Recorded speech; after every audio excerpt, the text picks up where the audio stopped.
Man, it feels so good not having the curtains drawn in and also not having a giant light shining on my face because, yeah, I don't have the, I'm not using VC face because there's no point, right?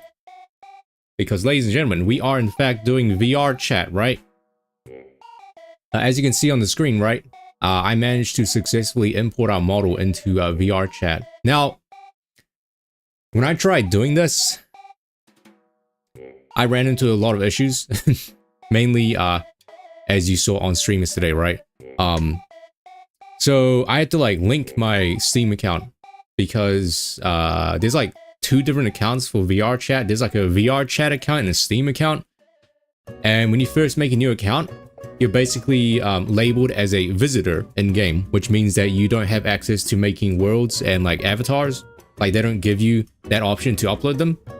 But if you choose to merge your Steam account, or rather like, you know, join your Steam account with the VRChat account, right?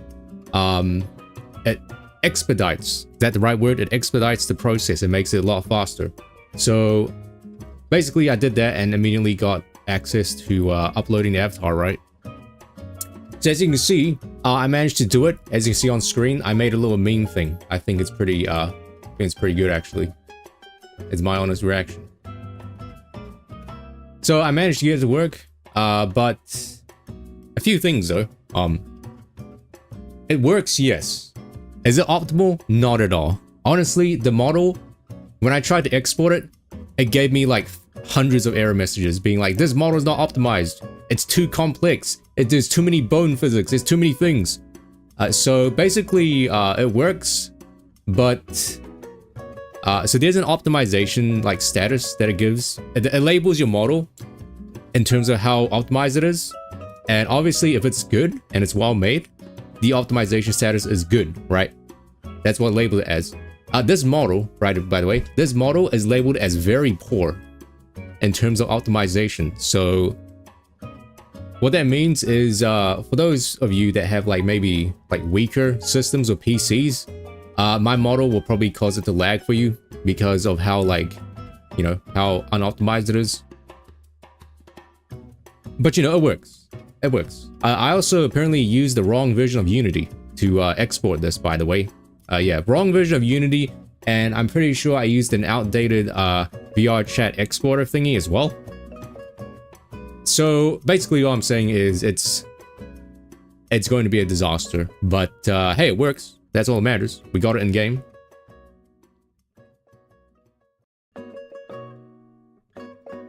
So first of all, yes, hello everyone. Hello Tonkatsu in chat. And Stein and Otaki, hello. and Kyra, of course, and Romax, and Empty, and Duck, and Vanity. I saw Vanity there. But she's lurking. Nice. Congratulations on the 45 stream streak. God damn. I could have sworn it was like 30 something, like yesterday. Dang, only 5 stream streak. That is... You gotta get up there, man. Okay, so, talking, you asked, will it be an after stream? No, I don't think so. Really, though, this is really not planned at all. This was kind of like a, on-the-fly thing I wanted to do yesterday. So basically, all I have is, well, we're gonna go in, we're gonna watch NEXPO, and, well, that's really it, honestly. That's really it. I don't really have anything planned. The NEXPO video is 2 hours long, by the way, so, you know, strap in, strap on, get your strap-ons in, you know. It's gonna be a pretty long one.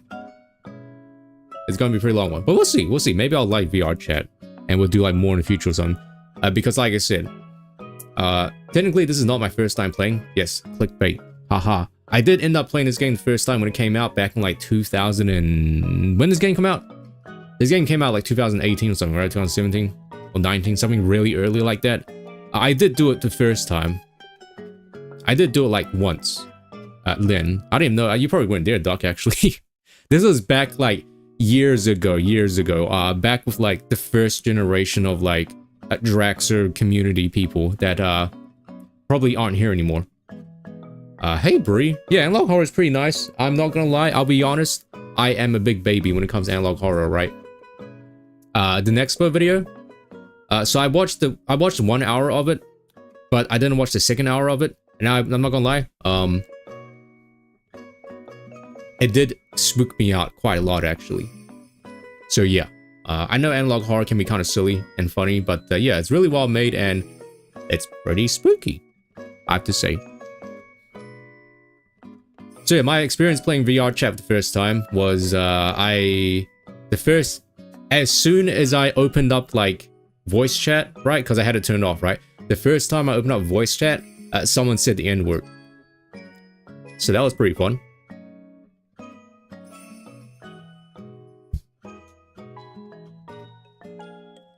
And yeah, and then I said, the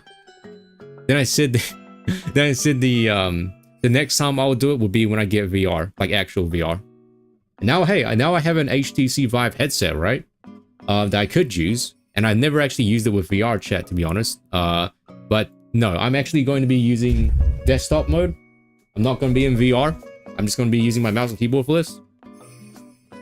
I don't even know how VRChat works with an actual like VR like headset. Oh, nice, Bree. Yeah, glad you do that. Wait. Real nice here. Ow.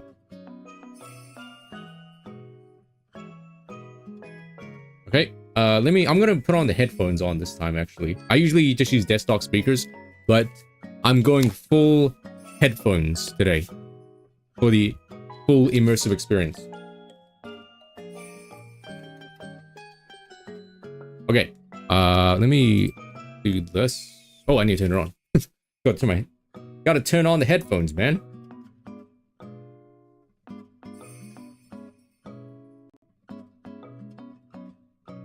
Okay, Bluetooth connected. Yeah, I didn't know that. It's just that without VR, without an actual VR set, VRChat, you lose like a lot of functionality, right? Like you lose the eyeball tracking, you miss the expression tracking, you miss the mouth tracking, right? And you miss like full body tracking, right? So it ends up like when you play VRChat in desktop mode, what ends up happening is your model kind of just like stares at you, right? Like it does, since it doesn't have like facial tracking and stuff like that, right? It kind of just stares at you. And you, I tried to add like facial expressions and gestures, but it didn't work because I know my model at least comes with like, you know, happy, sad, angry, you know, the basic facial expressions, but I couldn't get it to work. It just didn't work. Maybe it has to do with like hand gestures or something. But yeah, there's that. I couldn't get it to work. That's very unfortunate.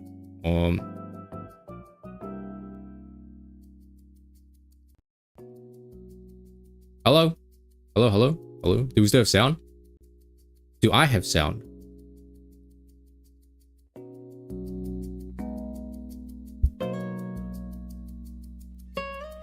Okay, we still have sound. Alright, cool.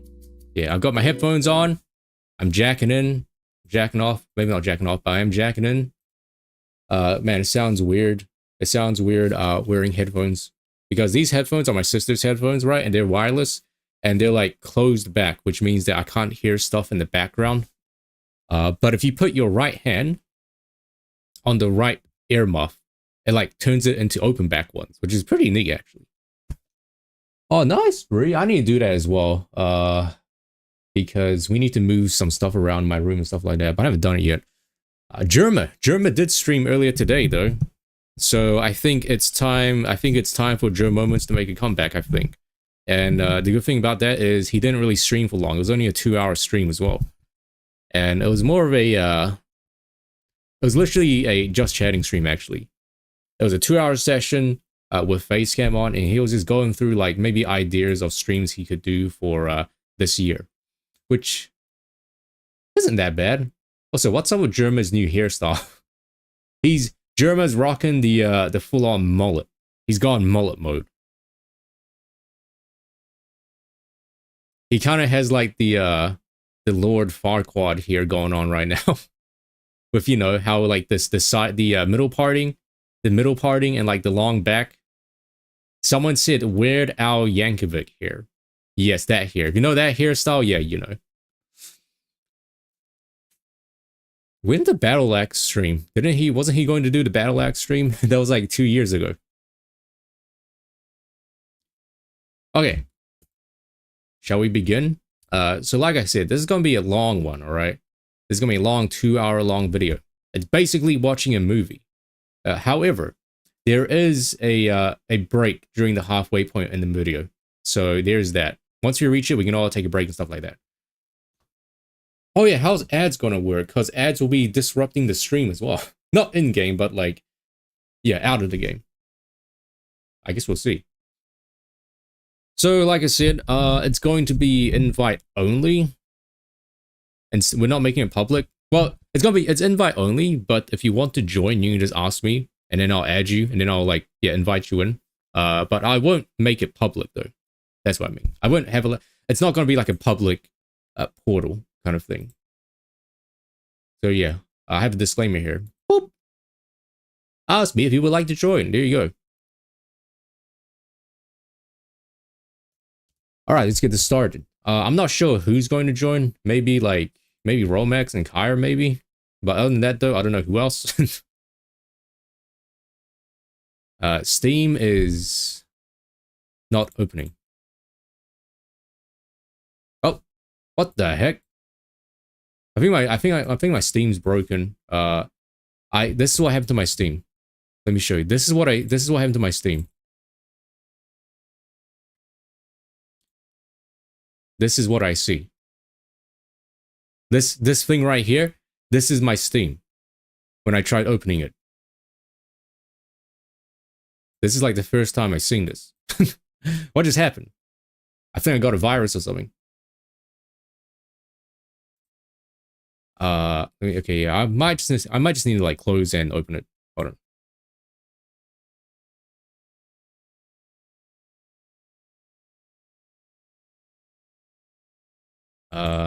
Okay, let me just open up Task Manager and force Steam to close. There you go. All right. Yeah, it's going to be a private theater. Only I can watch it. Only I can join. It's like when people do those like Amazon Prime watch parties, right? Where it's like literally just the face cam of the streamer watching the movie and you can't even see the movie. And it's like, well, subscriber only watch-a-thon. Watch the movie with me. And you don't even hear the movie. You just see the guy's or the girl's face, right? And that's it. You don't even see or hear the movie. And it's like, go to like hour 1:29 to catch up with the streamer. Yeah, I don't get those like Amazon watch parties. You're not even watching it. You're just watching the streamer watch like something off in the like distance, off screen.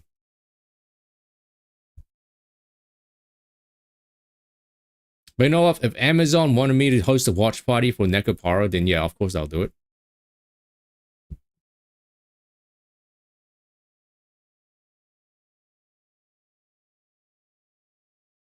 Oh, so basically chat POV, right? Yeah. Ugh. Okay, let us begin.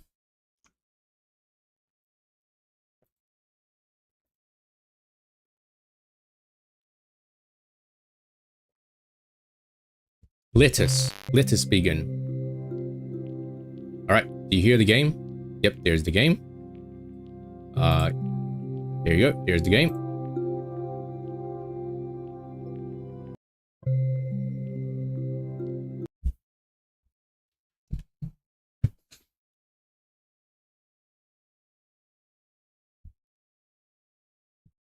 Okay. So far, so good. All right, so are you ready to see magic? In 3, 2, 1. Here she is. Hello, I am talking. I managed to get lip syncing kind of working. It's not like accurate lip syncing, but it kind of works. And when you look down, booba. So jiggly. You guys remember that game called Jurassic Park? I forgot what it was called. It was that janky Jurassic Park game on the PlayStation 1, where it was like basically physics based, and you were playing as a female character, and when you look down, you see like her boobs, and in your HP is literally a heart tattoo on your boob. Yeah, Brie, I've had this model. Well, actually, this is kind of like a new. This is kind of like a new one, actually. The one that I had the most or the longest time is actually something else. But yeah, I decided to do this one just because, like, I think it looked pretty nice. This is inspired by A Date with Death, that game. And you can see there's like Scarlet's hat from Nikkei, the official one actually. But I recolored it, so it's legally distinct. So we're fine. I don't mind like some clipping issues with like the feet and the shoes. That's just like how it is. All right, so yeah, here we are. So we look good. Stream looks fine. No stuttering. We got the sound. I don't know. I think the game's kind of quiet. Oh, do you like this? Do you like this like headshot that I made of it? Yeah, when you export like into VRChat, you can like do like a profile picture. I think it's pretty nice. Yo, Fortnite. Okay, so to do this, we gotta go here. I believe it's on my favorites list, I think. My world. Here we go. New instance. So invite plus. You can invite others, only you can accept requests. Joiners can accept requests. Oh, maybe this one, right? I can invite others, only I can accept it, not joiners. So we'll do US. US, because I'm pretty sure everyone here is going to be from US. US West, US East. Oh, there's no like New Zealand or Oceania. Okay, we'll just do US West, I guess.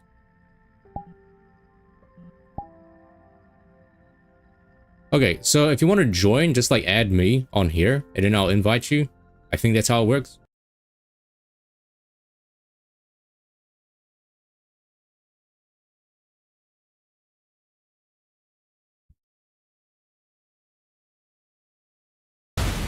Holy loud. It's like we're in an actual movie theater.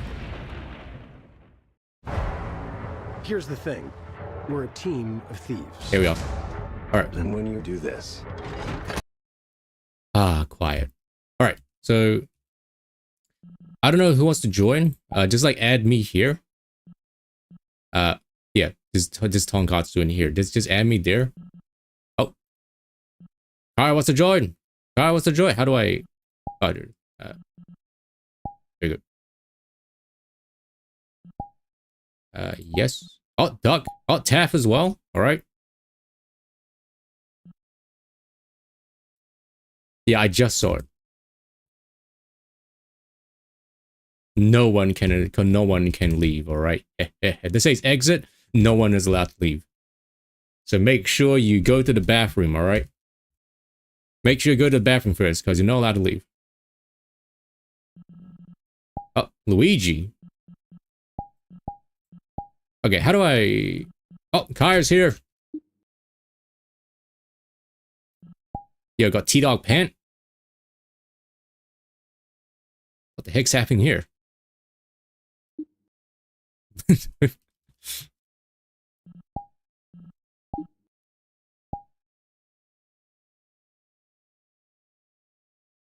Oh, Paimon? Who's this? Is this part of your skin?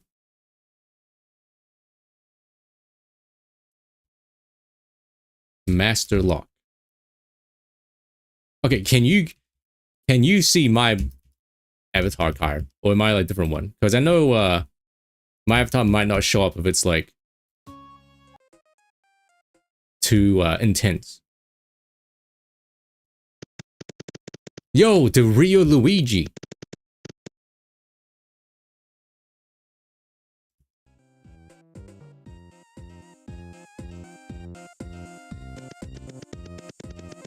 Okay, let me get yo T-Dog Pant with high heels.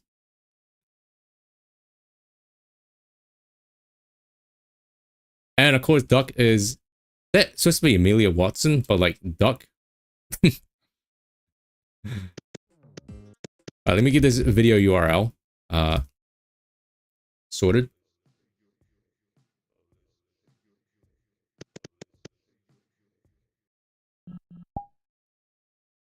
I'm Chris Hansen with Dateline NBC. Chris Hansen, where? Oh, all right. So let me. Yeah, this is gonna be 2.5 hours long, by the way. Crank that to max volume.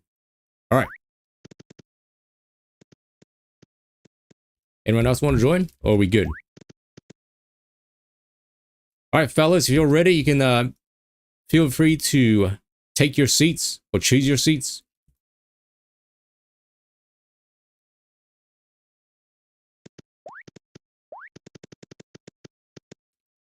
Oh wait, my model is the default one?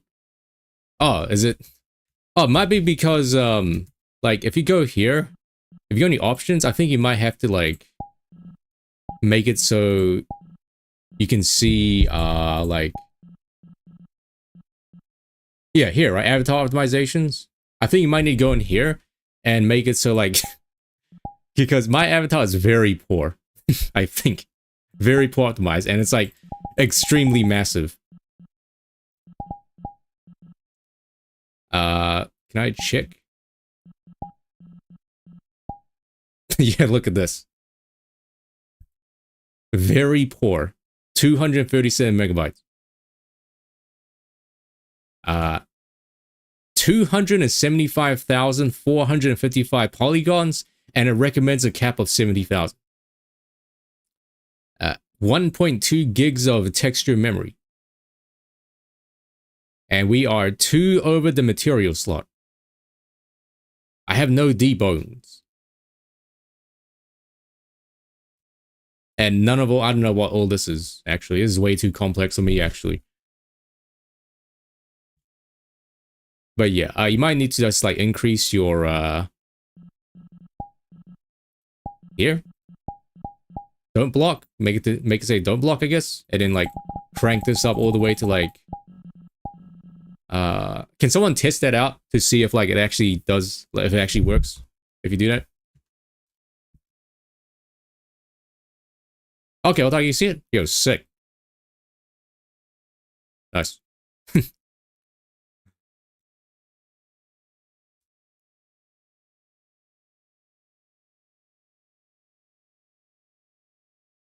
My honest reaction.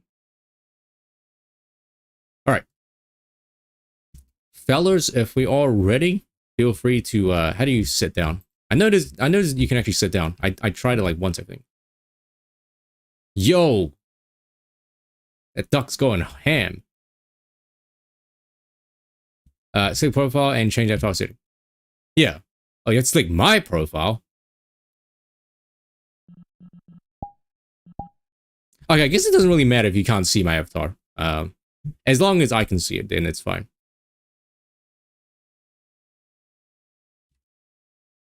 Right, sick. Okay, let me dim the lights now.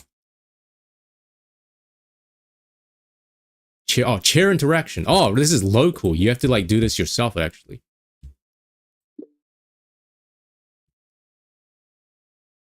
Ooh, spooky. All right, how loud is oh, who did that?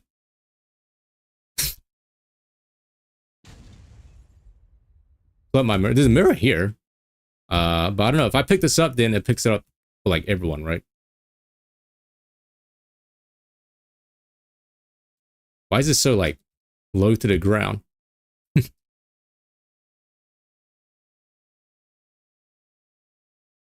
Okay. That's a thick duck. Let's see, let me what are settings? World. Yeah, crank everything to max. There we go. First one of my tools. Oh, all right. Do you guys see this as well, or do only I see it?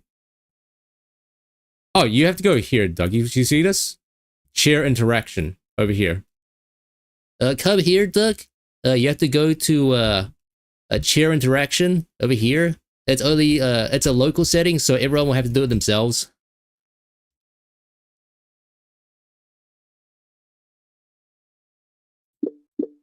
Yeah, you hear a little like bloop bloop bloop bloop bloop.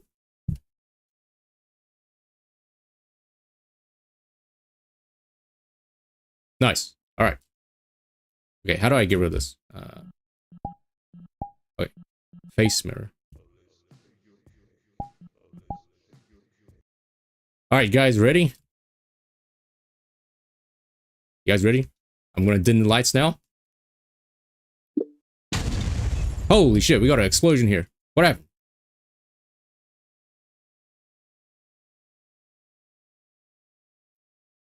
Right, fellers, got your popcorn ready? And Twitch chat as well. I'm going to start it. This might be loud, by the way.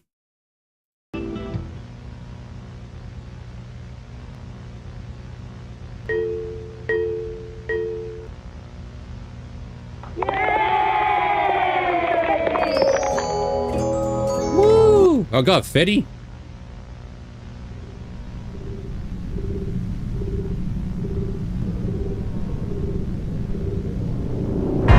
Oh god, that's loud. Oh jeez. Oh god.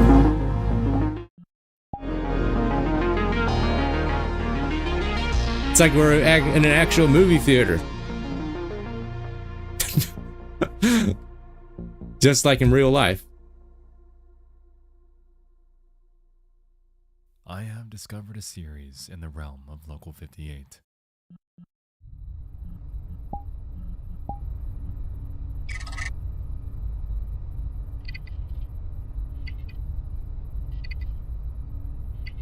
A VHS archive, an ordinary broadcast company. Jesus Christ, who did that? Oh god. Animal education, storm safety. Is that from the space movie? Knowledge, artificial intelligence, and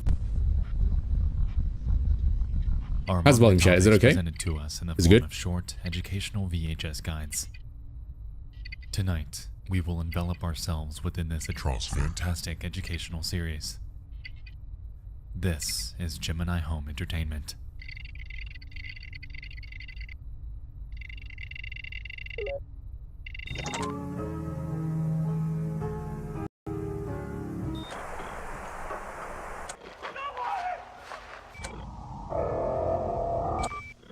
How do I remove this get up thing?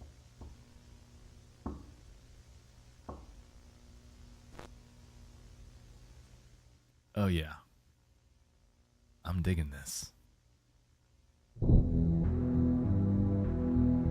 On our plate tonight is an analog horror series by an internet creator named Remy Abode, birthed from an alternate reality gone awry. Containing events stemming from the hope for a brighter future. Gemini Home Entertainment is a video distribution company ready to take you on an educational trip through various avenues of life knowledge. What that knowledge is exactly is unclear at this point in time. But what we do know is that something in their reality is out of place. Something isn't right here. The series was born on November 13th of 2019 and has since built up to a total of 16 videos, each with their own surprises and each giving us a different piece of the puzzle as to what's happening within this world. The guides are presented in a VHS anthology format, a far cry from the silent onlooking and broadcast interruptions we experienced in Local 58. Whoever's behind Gemini wanted people to see this, and everything within each recording is as it should be. Tonight on our plate, Thank you. we have the following before us. Oh, is my model World's freaking out when it's weirdest sitting down? animals, Storm safety It's good. tips, Oh. the deep blue, artificial computer learning, our solar system, camp information video, lethal omen, wilderness survival guide, sleep image visualizer, games for kids, advanced mining vehicle, deep root disease, monthly progress report, Christmas Eve party, home invasion help, and last but not least, Crusader probe mission. Because there doesn't appear to be any sort of established timeline here, we're going to tackle these in the order of their release date. If you can't tell by now, we've got our work cut out for us, so pop open those Lunchables and grab that crystal Down Pepsi. in front. We're about to dive into some analog horror. I'm trying to get the perfect angle. Friends, Is that from it's the Gemini Home Entertainment. Is that from the video?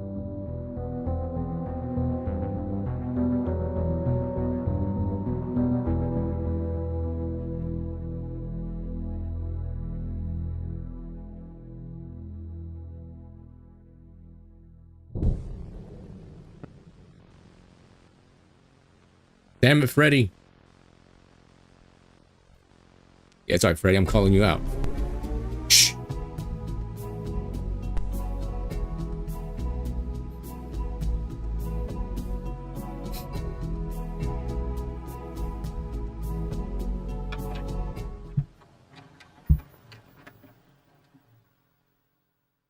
World's Weirdest Animals.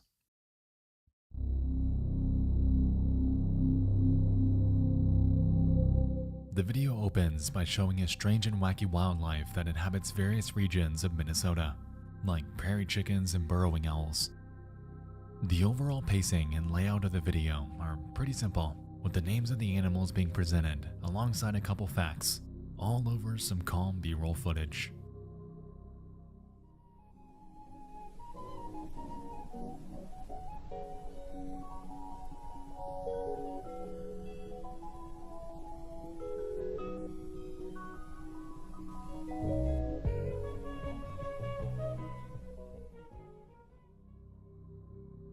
The overall tone changes a bit once we make it to the 3-minute mark. Contrary to the prior animals, the habitat for the one upcoming is denoted as everywhere. And if that weren't strange enough, music is non-existent from this point forward, merely leaving us with an ominous dead air. Volume's okay, right, chat?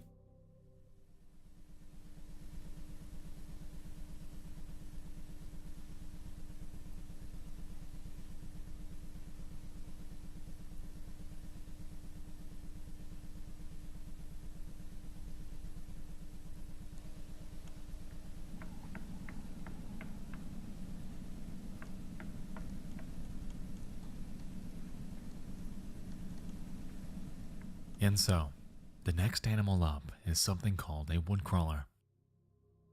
For the next couple minutes, the video explains a bit more about them, like the fact that they're found all over North America, are excellent hunters, do not make any noise at all, Ooh, and I'm prefer safe the then. homes of large families for nesting. Apparently they adapt to this residential environment, although it's unclear what exactly that means.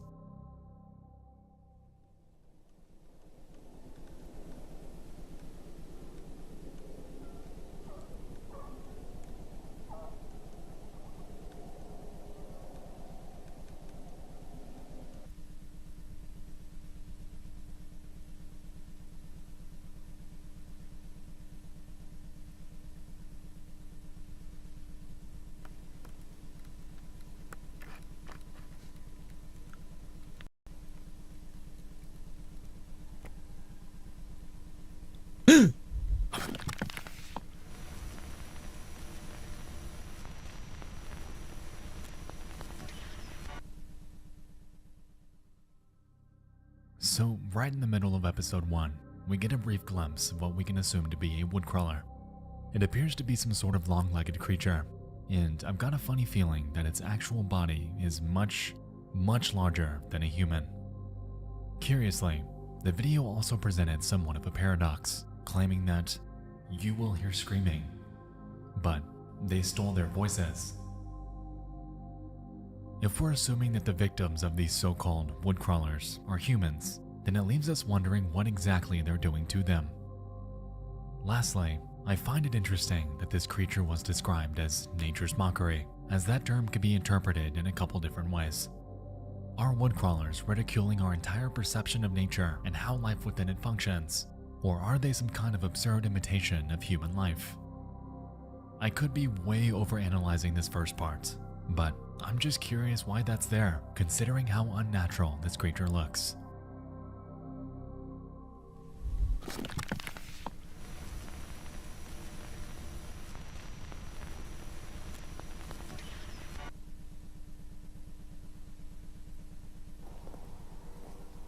World premiere. In this next scene, we're outside Down the in insane front. house at night. It's hard to make out, but we can notice people inside of it this time. Why?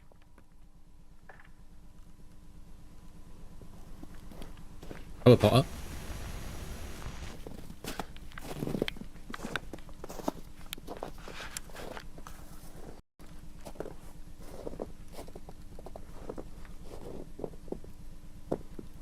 They're doing the alien standing still emoji.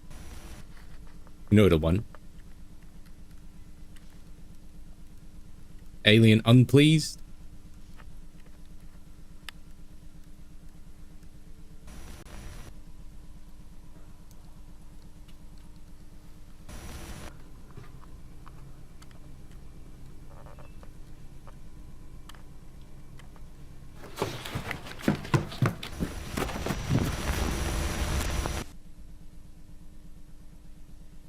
Yeah.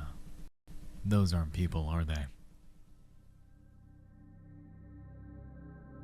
So, with their bizarre, unnatural behavior, combined with a caption claiming that they're fake people, it's clear that woodcrawlers don't kill humans. They imitate them. This effectively establishes synonymy between the two, as their method of adapting. Damn, you somehow calling me involves a taking over their bodies and conforming calling me out for to the changing best of their seats? ability to natural human life. As we've seen though, their behavior is far from it. They are incredibly tense, they can't properly interact, and when faced with an outsider that isn't one of their kind, they attack them. They're an absurd imitation of the human form. A true mockery of nature.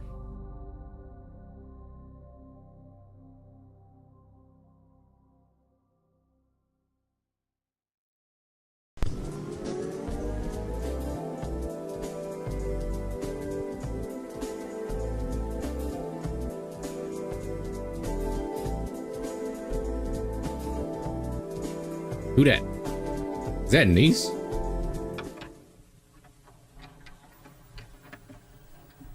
Storm safety tips. Brought to you by Harbinge Technologies. The focus of this video is to help keep you and your family informed on how to remain safe in the event of a major catastrophic storm. The steps outlined are pretty cut and dry, with the first being to reinforce It your is. home by improving structural support, replacing roof shingles, and fixing leaks. Step 2 advises that you install an early warning system that, conveniently, Harbinge Technologies makes. According to the video, this albedo alarm will warn you ahead of time if a storm or other danger is approaching your home. Interesting. I wonder what that could be. I think it's Third just the step lighting. involves building a storm bunker, which should be precisely And the shaders 18 feet long being by weird. 10 feet tall. The tape then advises us to install a 4 to 5 foot wide aluminum hemisphere and to place their timber shortwave radio next to it. We're given no further context on why it should be there, but it should.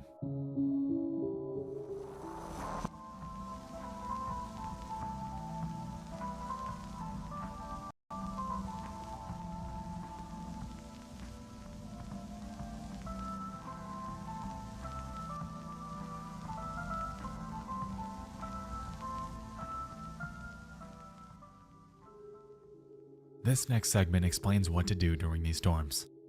It's first advised to take our family to the bunker, followed by powering on our timber radio and remaining calm.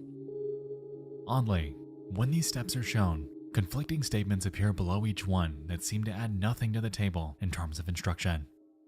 Rather, it tends to inflict the viewer with doubt, with claims like, "Your home doesn't belong to you now. Ignore all sound produced by the radio. They're auditory hallucinations." And, "Your tears are filled with salt." If we took these statements away, we wouldn't be losing out on anything, which makes me wonder why it's there and who the hell wrote it. I'll see you, Bree. Thanks for watching. Hope you have a good day.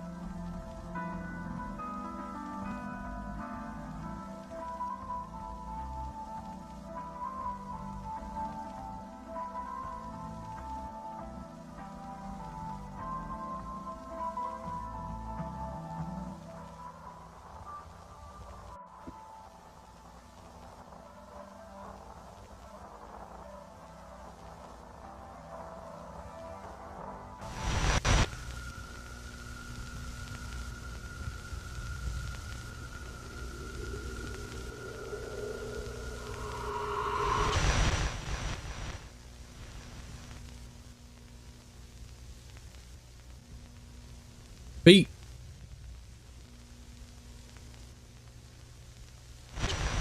Dang, those rats.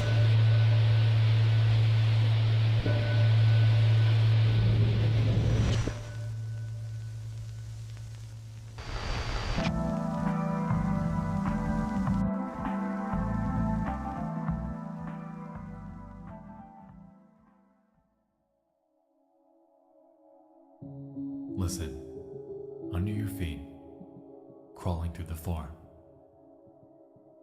It seems that this line is referencing woodcrawlers, which leads me to believe that this storm isn't the type we know of in a conventional sense. This, combined with the immediate camera cut to lights in the field, alongside that warning to return to the bunker if we see them, makes it appear that these woodcrawlers and whatever's emitting these lights are perhaps the same creature. With this in mind, this leaves us to wonder what exactly this storm entails. How often does it happen? And most importantly, why is it happening?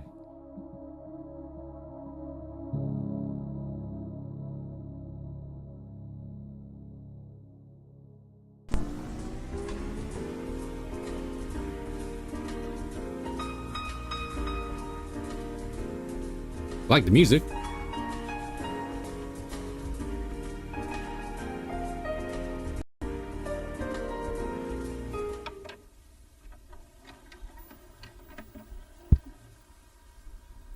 Deep blue.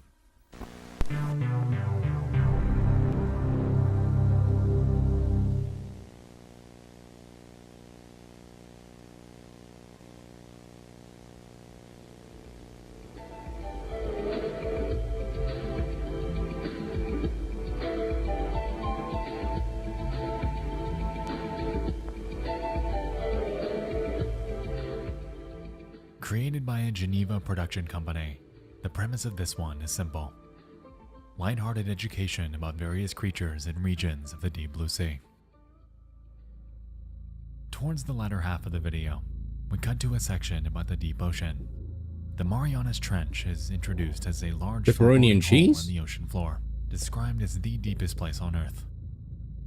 Following this, we can observe a cross-section view, introducing an even deeper and more ambiguous region of the ocean called the Demizia Tunnel. And, ominously, the depth here is unknown.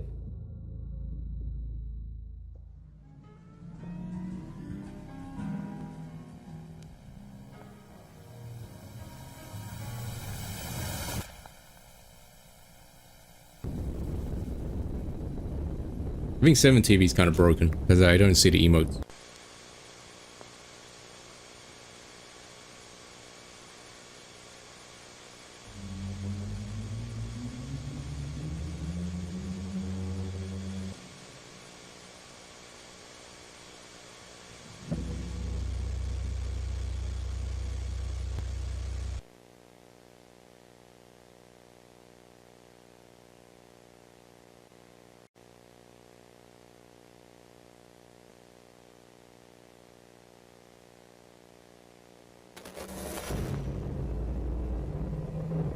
Monka.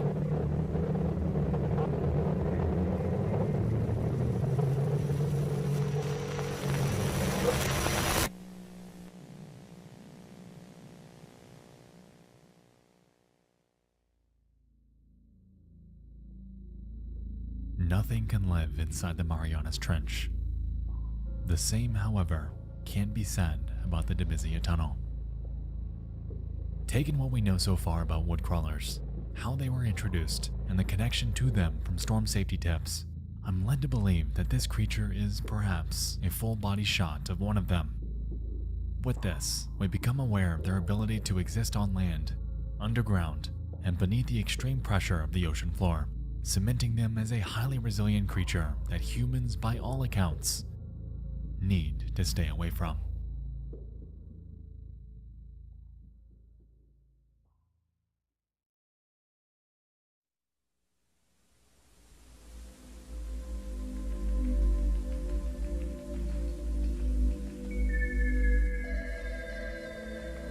This one's pretty good as well.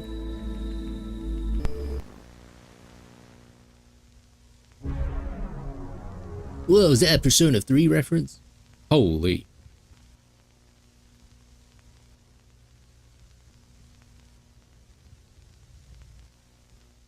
Regnad computing, huh?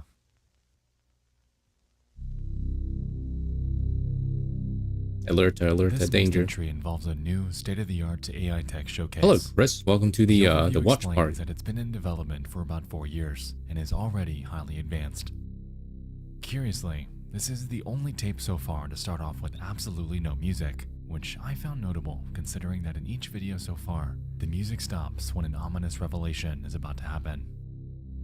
The AI showcase is laid out in the form of short stories. Each iteration spans 4 lines of text, and as we progress through this video, we'll find that what starts off as unintelligible quickly morphs into something we're able to logically follow.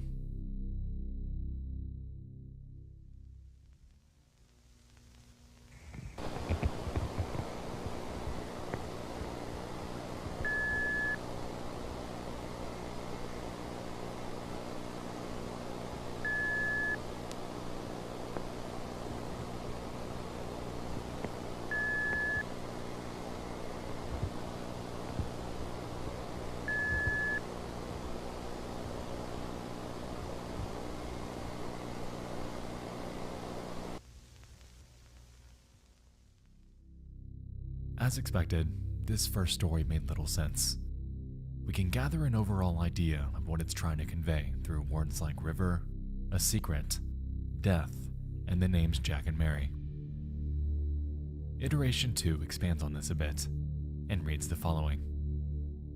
Jack leapt over the river. Mary followed close behind. They're searching for the secret place. I hear you. And with iteration 3. Jack leapt over the river. There goes Mary down the stream. The secret place will keep us safe. The river flows, but not with water.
Alright, so that was a lot to take in. Those last 2 iterations diverted pretty heavily from the original story, formulating a narrative with tons of clues to pick apart. The story here surrounds two people named Jack and Mary. Hey, We can Victor, you assume here? that they're out in the wild, leaping over a river to get to a secret place. It's unclear what this secret place is, but for now, we can assume it to be a storm safety bunker. In Iteration 4, we get references to a so-called voice from space, and in that same story, it's clear that Mary has become something else. This something else looks to be the product of the hungry eye that's referenced thereafter. However, by this point in the video, we're unsure of what exactly that is. Something else I found interesting was this small detail. At the beginning, we're told we're going to explore 3 iterations of short stories by this AI. In reality, we received 5. This leaves us with 2 options on why this is. Either an external party had tampered with the video or this computer, or this AI is somehow advanced enough to make decisions on its own. Personally, I'm led to believe the former, and this is why. As we could see, the structure of these stories takes place in third person. During iterations 2, 4, and 5, however, we receive specific lines of text that address either us or Jack in the first person, and after stringing these together, we gain an interesting result. I hear you. Jack, do you see me? I've become something else. Do you see the hungry eye? Here I am. With this context, I want you to listen very carefully to that last iteration once more.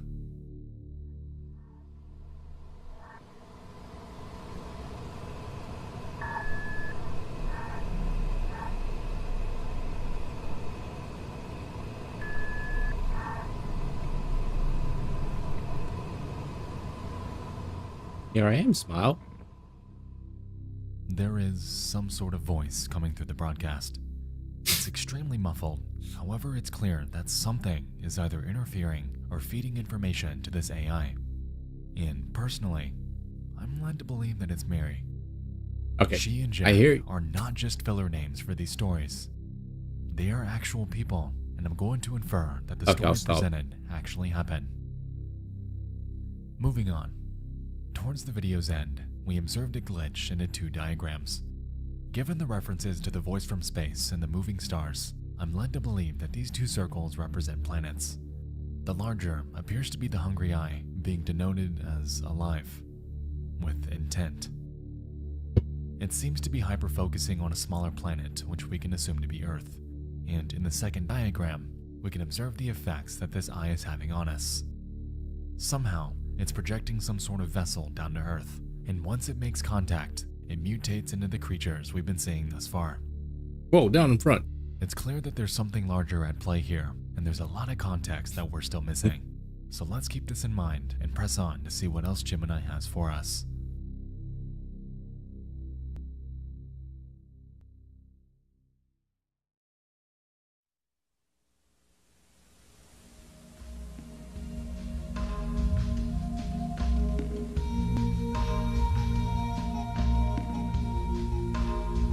There you go, a bit closer.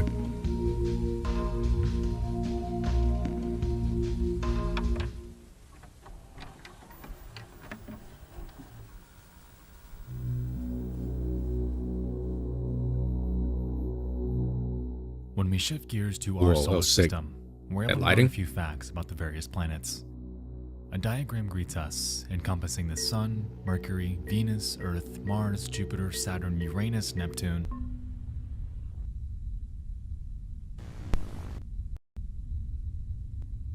After learning facts about the Sun, Mercury, and Venus, we then make our way to Earth, described as one of the only planets in our solar system capable of supporting life.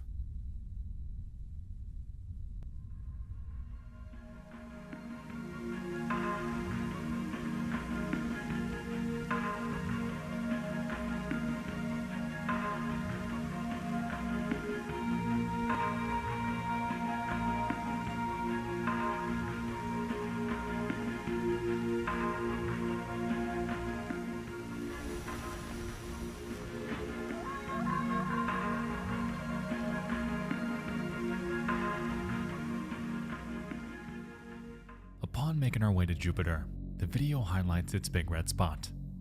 It claims that it's not an eye. It is an open wound. Ew. We then observe Saturn. The outer portion of its ring is absent, and it's denoted as something called the Gateway.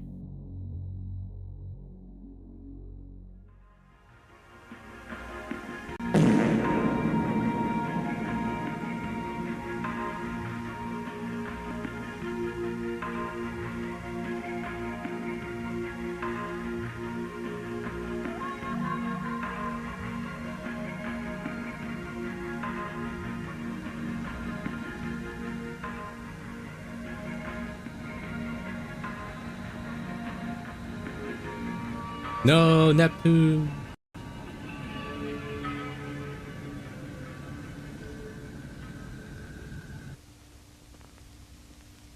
Oh, we got ads. Sorry. Should I pause this when there's ads happening?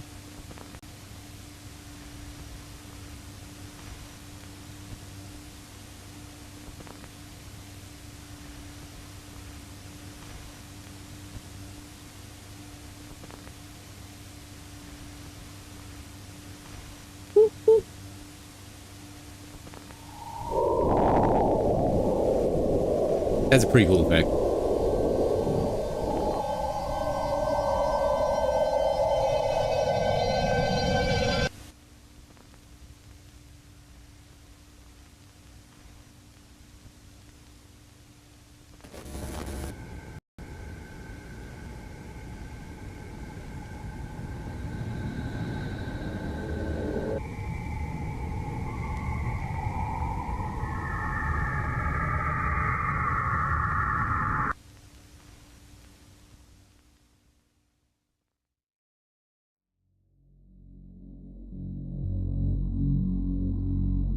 The iris is new. It's with us now, laughing at us. It's clear that the overarching threat is not that of woodcrawlers, but the iris. Yo, which thanks is Zixter somehow for giving causing sub to brain Duck. Neptune to mutate. What exactly that means at this point in time is unclear, but if I were to guess, it could be some sort of breeding ground for the creatures it emits by solar storm. Thank you. Due to its presence, other planets like Jupiter and Saturn are beginning to suffer from the effects of its influence. And given the story so far, it's safe to conject that its next target. Oh wait, Duck's in game, so it doesn't matter. He can still watch the thing.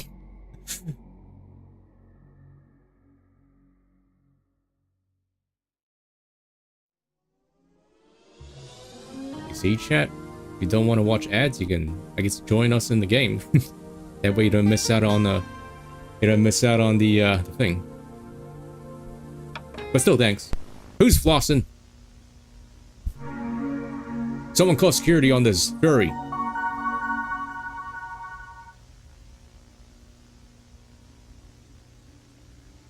Thank you. Oh, hey, Taku. Hello. Welcome to the watch party. Yo, thanks for giving yourself to Kyre. Fixer? Damn.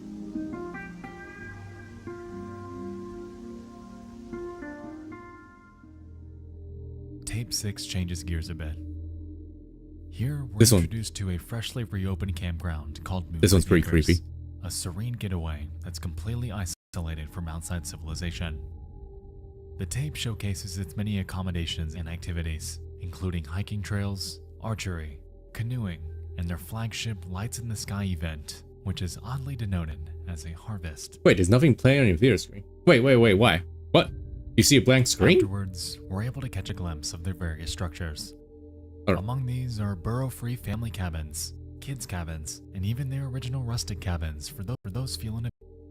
Each of these are beautifully decorated to ensure your stay is as cozy as possible, and you can rest easy knowing that they have alarms in place in case a sudden storm takes place. Just be absolutely, positively sure not to.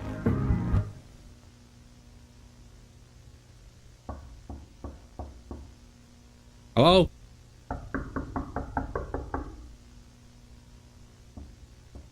Do Monka. not answer the knocking at the door.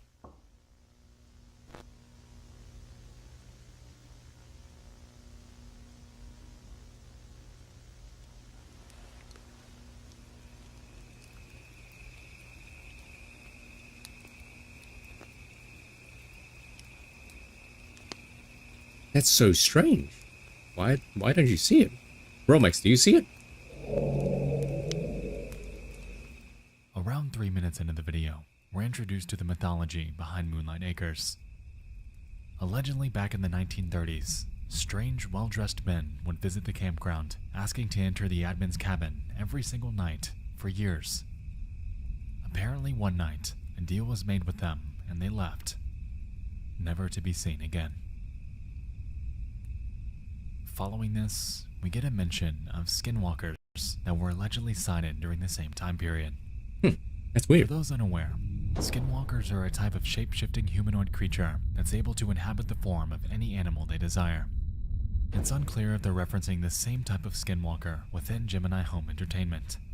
But with what we know about woodcrawlers and how they function, I definitely see some overlap.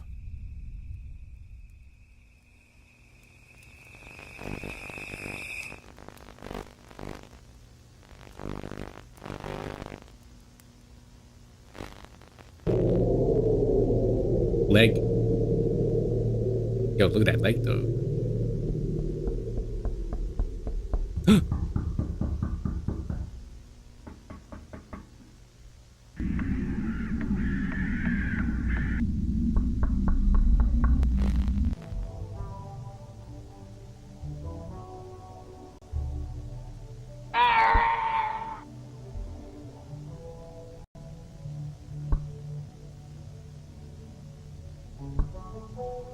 This is why you never go outside or answer your phone calls.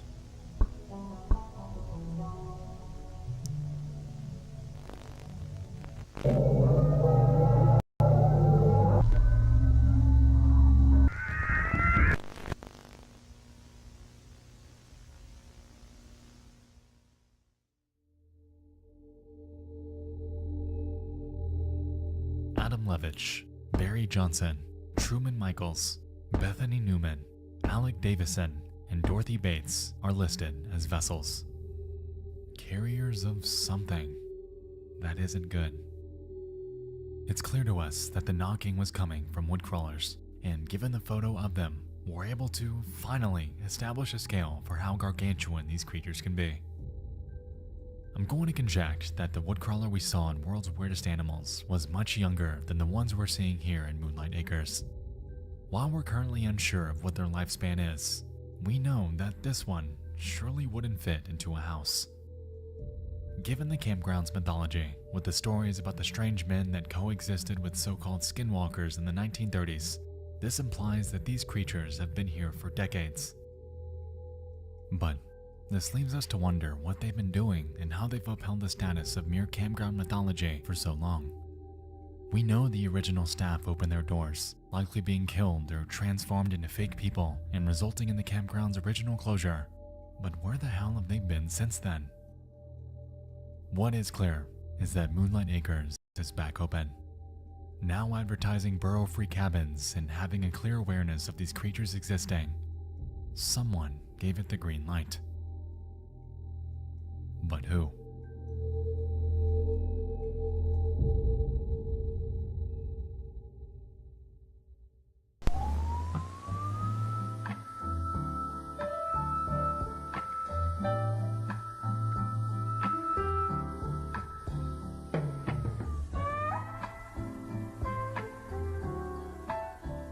Uber.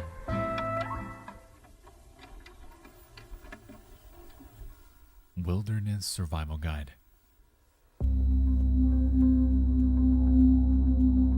In this one, a man named Jack Wilder is going to teach us about wildlife. Fitting name and familiar. The video opens informing us about various safety measures to take place when out in the wild.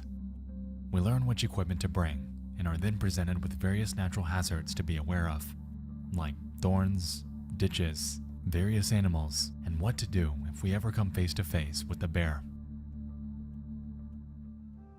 Oh. Speaking of bear.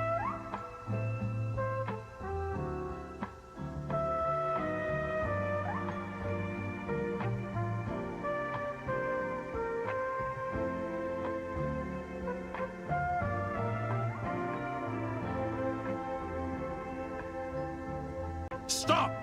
You violated the law. Oh. Became an anteater. Here's our skinwalker. So we now know that woodcrawlers can not only kill and inhabit the bodies of humans, but animals too. Interesting. Following this section, we're greeted with numerous flora and their impacts on humans. Among these are poison ivy, which causes rashes, itching, swelling, and blisters. Water hemlock, which causes trembling, convulsions, respiratory failure, and death. And lastly, something called nature's mockery. Not the woodcrawler description we saw Me earlier, after Taco Bell, am I right? but the actual, proper nature's mockery.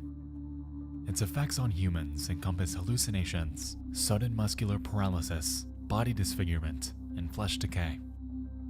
In other words, something that can latch onto you, something that can break you, deforming you into a being hardly resembling that of a human. But, hey, at least it won't kill you.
Man's lost his 50-50 in his gotcha game. I feel him.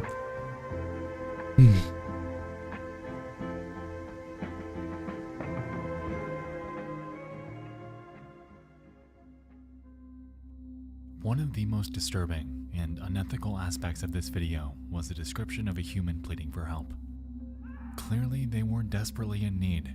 However, the video plays it off, persuading you that this human being that's probably on the brink of death is nothing but an auditory hallucination. Knowing what we know about fake people and their conformity to human life, I understand that this could very easily be one of them. But what if it isn't? We're presented with a catch-22 here. If we risk our own life to help this person and they're not a fake person, then we've done something good and helped save a life.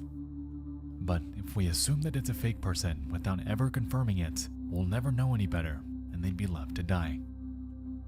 It's a tactic of manipulation.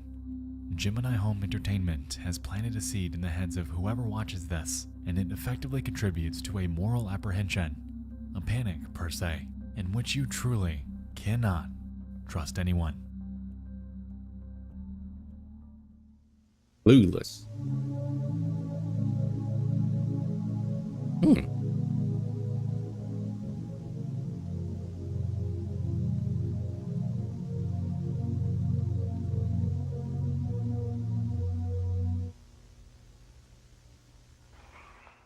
Moving on, we then learn how to create a fire.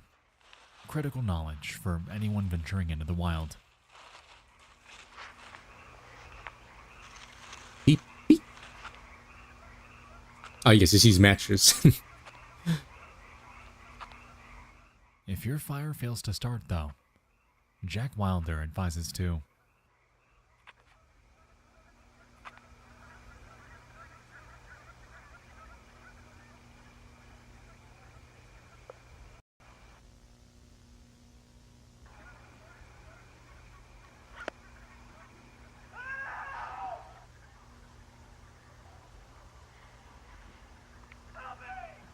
No help.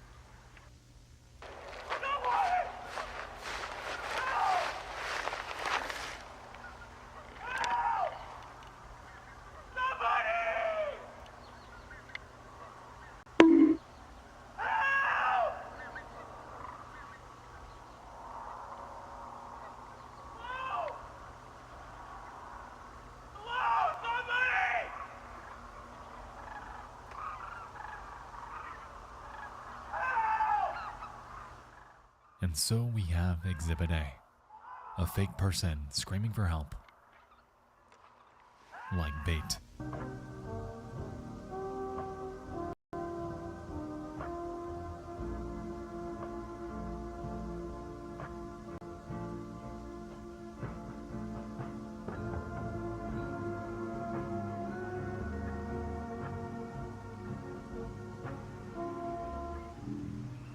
Origin? Was that a misspelling of foreign?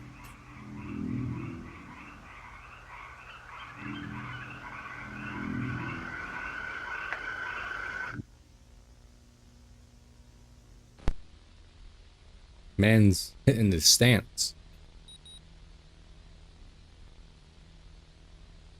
Oh, yeah, this one. This one's pretty long.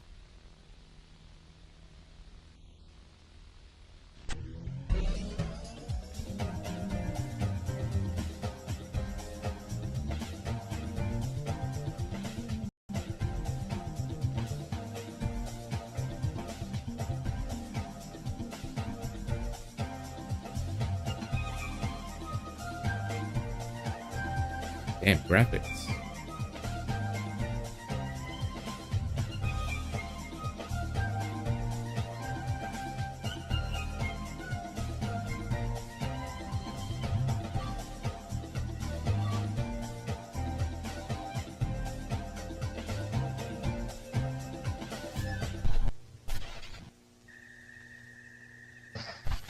Yeah, this is an actual game you can download and play, by the way.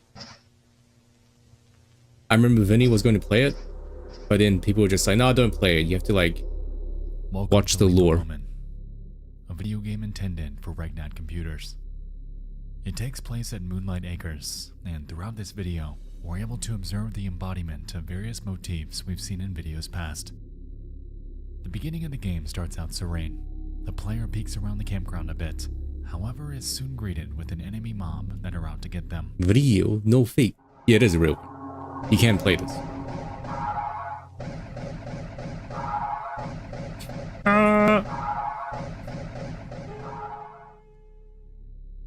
Interestingly, these enemies appear to be dressed in military fatigues, giving rise to the possibility that there's some sort of military intervention at play here. It should be noted that there have been absolutely zero references to government involvement thus far. However, given the circumstances, it would make sense. Keep this in mind. We'll come back to it. Anyway, a few moments later, we encounter what seems to be a fake person. And afterwards, the campground alarm begins blaring. Alerta, The alerta. game tells us to run.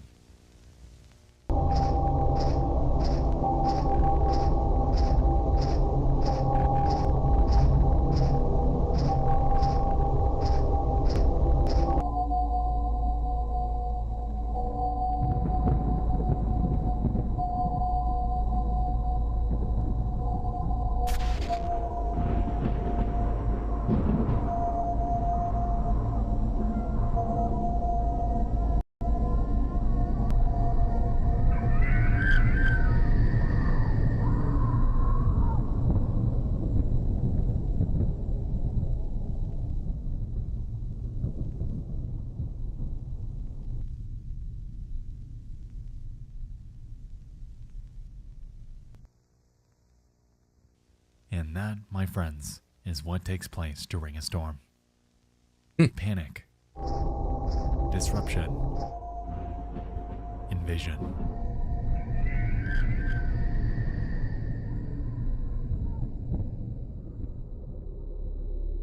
It appears to me that the basement we sought refuge in followed every single protocol that Harbinge outlined back in Storm Safety Tips. The dome was there and the radio was on, but that didn't stop them. Like breaking through cardboard, a woodcrawler was able to breach their advertised fortress of refuge with ease, which leaves me curious if Harbinge made their guide in good faith. If we can recall, there was a double purpose to their video. Not only were they giving advice, but they were also selling products, like the timber radio and the albedo alarm. From an outside perspective, they appear to be capitalizing on mass panic to reap profits, although that point is merely conjecture, since, for all we know, they too may be oblivious to the inefficacy of their products. the blind leading the blind per se.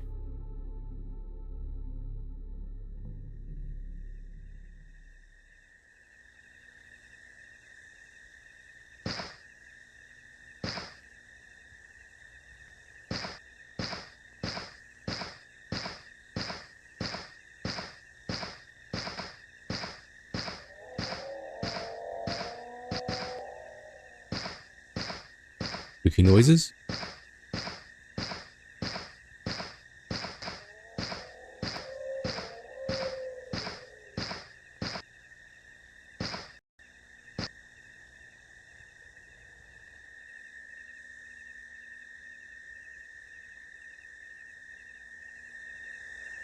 Hello.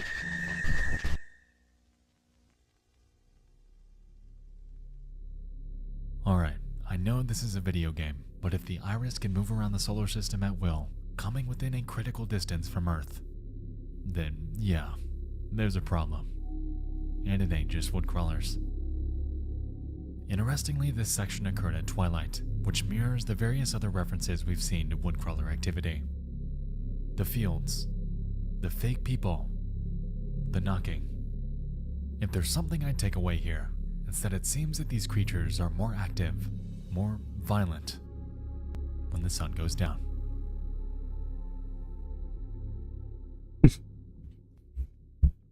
Hermit.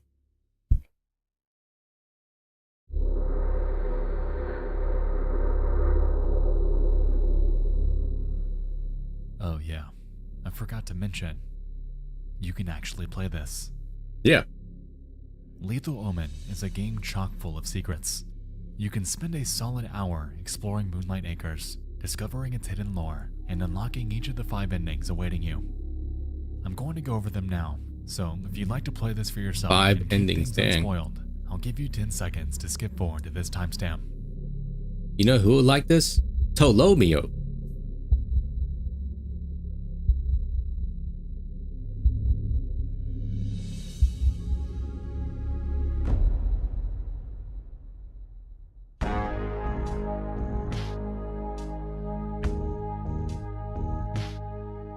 Like we established, within Lethal Omen, there are 5 different endings to uncover.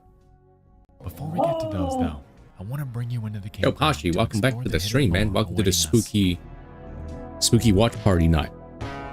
Or afternoon. We begin the game next to a highway outside of Moonlight Acres. Both ends of the road are blocked off. However, we can observe 2 cars nearby. One out in this field, and another resembling a police car. We're watching NEXPO. NEXPO's doing a video essay to the campground. about an analog horror series called Gemini Entertainment. It contains 2 notes and 2 strange images that are hard This to is make out. 2.5 hours long. The first note informs us of the Lights in the Sky event taking place tonight at 9:30 p.m. and the second informs us to bring our so-called SIV. Moving inward, we're then greeted with 6 cabins. In the first, we can observe headphones, a shortwave radio, a TV, and a Gemini home entertainment VHS tape. In the second, we get much of the same. This time though, a stack of tapes containing storm safety tips and other Gemini media are present. However, there is this one that I'm unable to make out. In the third, we can observe a TV playing a Gemini tape. Here, we learn that an SIV is something called a sleep image visualizer that we're required to plug into a module. In that same Oh, I see. That means you must have module watched can be this one seen already, lying right? on the dresser. Or you must have seen it. Given the name, it seems that the Civ's goal centers around recording dreams. For who, how, and why, we're currently unsure of. But, interestingly, if we shoot this specific monitor, we're able to observe the Civ in action for Adam Levitch, the former men's club supervisor that we know is transformed into a vessel.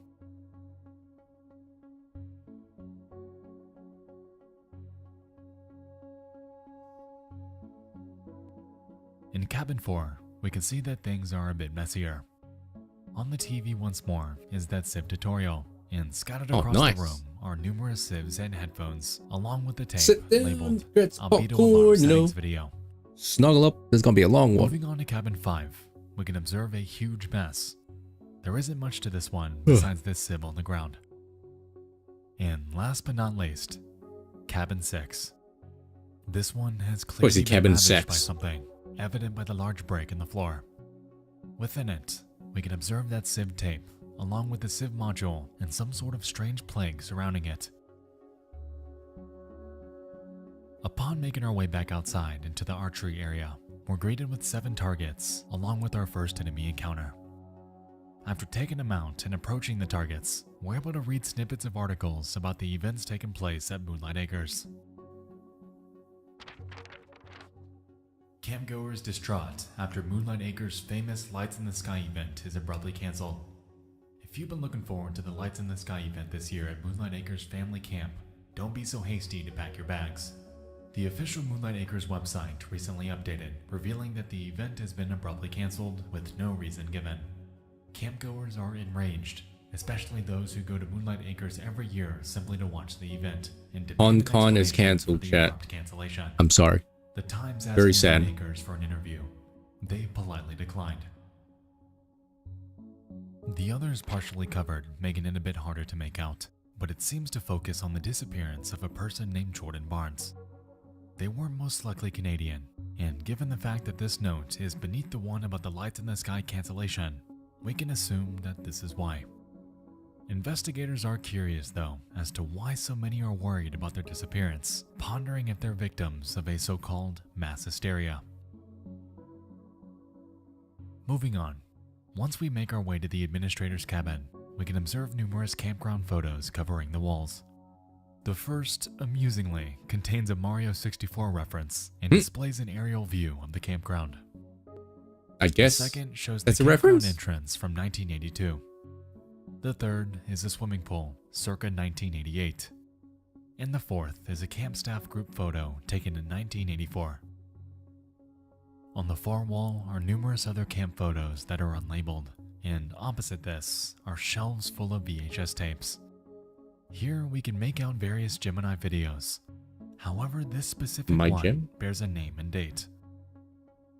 Given what we know so far about the sieves and how they operate, I'm led to believe that this might be an archive of numerous staff dreams. Further inside, we find a shelf full of TVs and a strange door that's floating on the wall. Ah, Upon making our way up to it, we encounter an unkempt attic full of discarded televisions, and on the floor beneath them, various notes reading the following. It was looking into me, wants to eat the camp. I fear the men may return. My face is going away. this is definitely a Telomeo I worm-like hear game. voices. The spot on my neck has grown. There's a bonfire tonight. I'll stay in my bedroom. Lights in the skies tonight. I've been told that the men will be present. Maybe it will leave us alone now. Something that stood out to me here was the reference to the spot on their neck. It seems to allude to an infection that is slow moving. Tickies? There are absolutely zero references to woodcrawlers or any sort of creature. Given what we know so far about nature's mockery, it doesn't seem to be that either, which leaves me curious if there's another form of infection taking I think place I've here. seen that in the plot of a movie Something before. biologic. Moving on. Oh wait, it's the opposite. If we make our way back outside and head leftward, we encounter what I assume to be nature's mockery. And within it, a heavily deformed human being giving us a visual as to what this plant actually does to you. While examining it, the fake person we saw back in the commercial gameplay spawns in. And then we're told to run.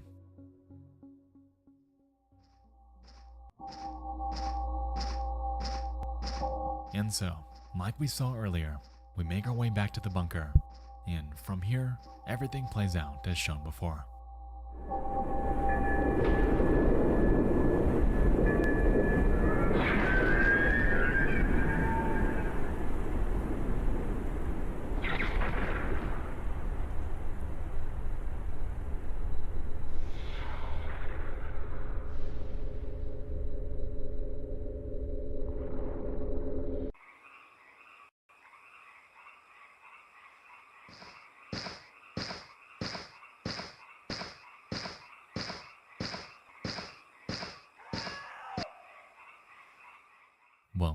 accept that.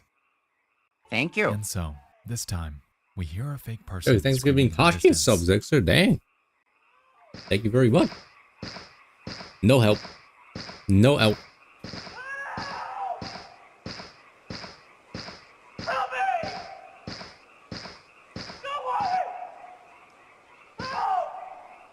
And we come to find that they're infected with the same plague we saw on the cabin floor.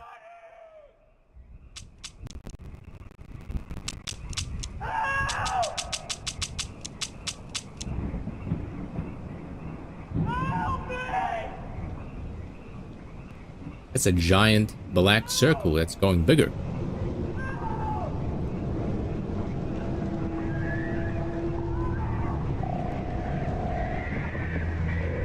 You, the winner.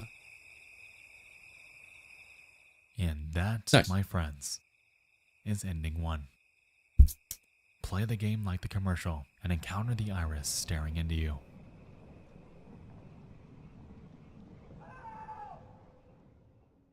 That's a good reference sign. From here, we're going to explore the other 4 endings.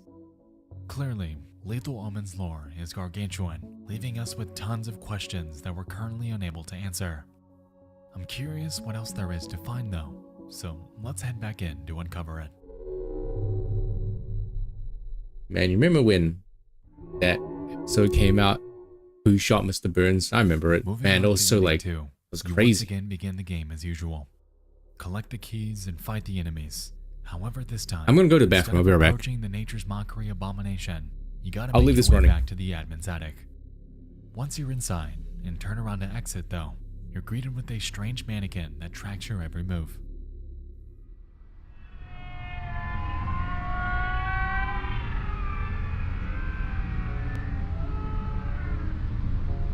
And after approaching it, you observe the following.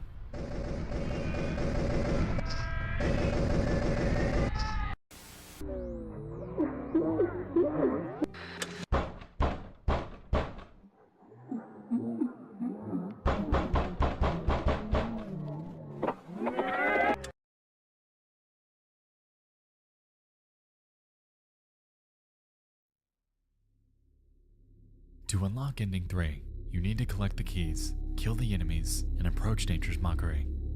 This time, instead of making your way to the cabin or bunker, you're required to pass through this secret entrance to the family cabin area to claim this hidden key that's also covered in that plague.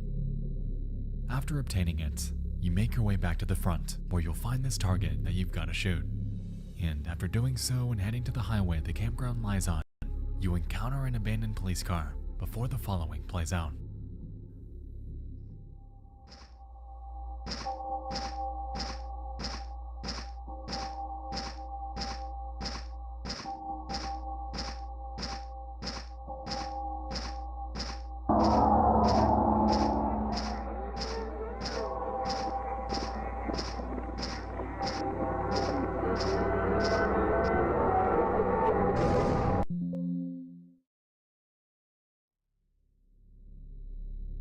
Ending 4 involves us making our way back in.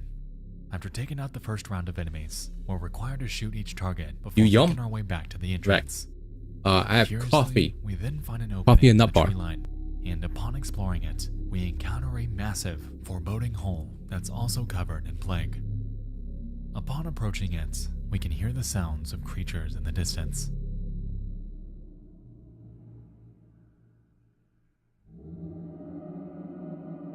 No, it's iced coffee, like those canned Of ones. course, we do as any sane person would do, and jump in, giving us our 4th ending.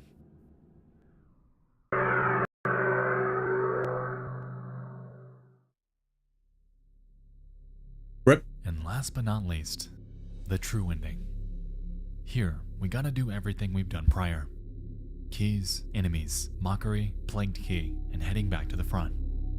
Curiously, we then see an opening in the fence line, and after approaching it, we encounter a group of enemies in a formation. This time though, they're not out to kill us. They're waiting on us. Stare.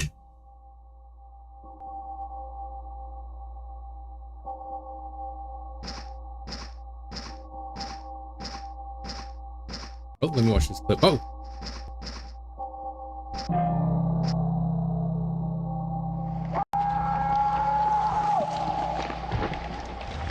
Whee!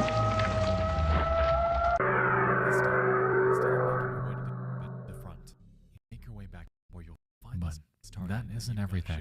The game continues.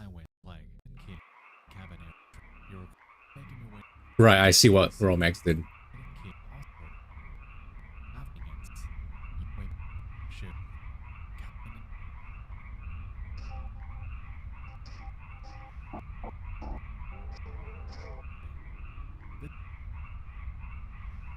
You Ayum. approach a tree with a sign.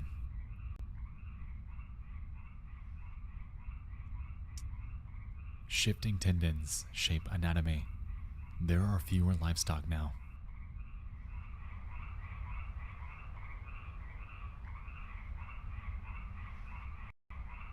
And another.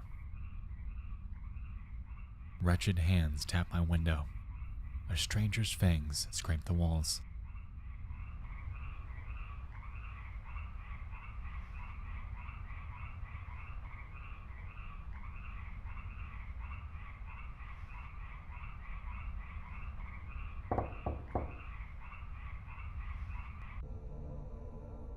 Whoa.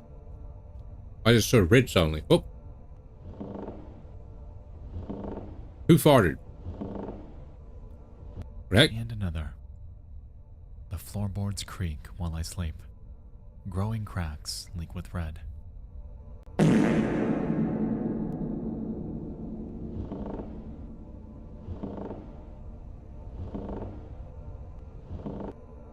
The field has eyes, burning deep. They are becoming restless.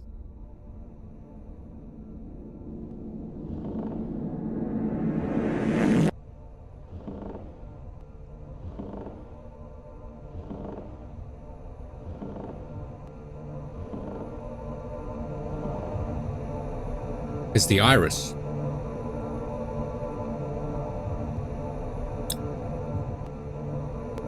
Whoa, spooky.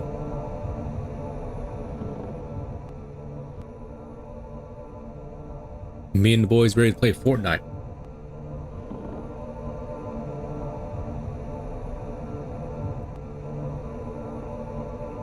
Whoa.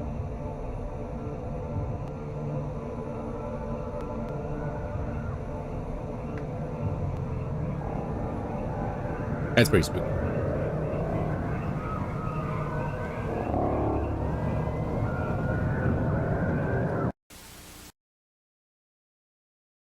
F.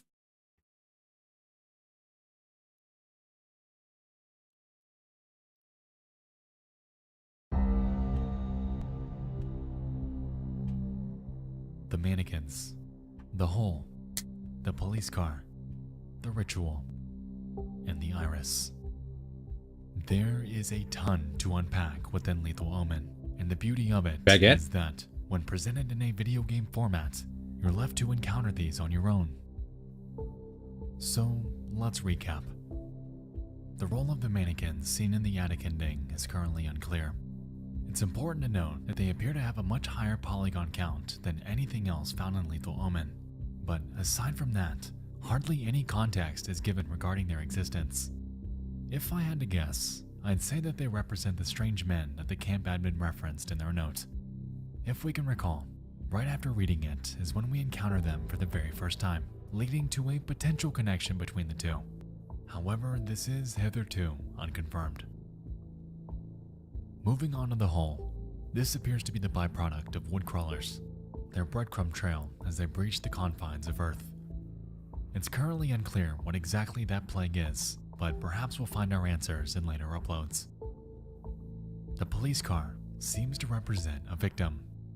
The police likely received calls of strange activity going on at Moonlight Acres, potentially involving the missing Jordan Barnes. However, after investigation, they never made it out to reveal the truth. There is a looming impression that they're aware of woodcrawlers, but this is also unconfirmed.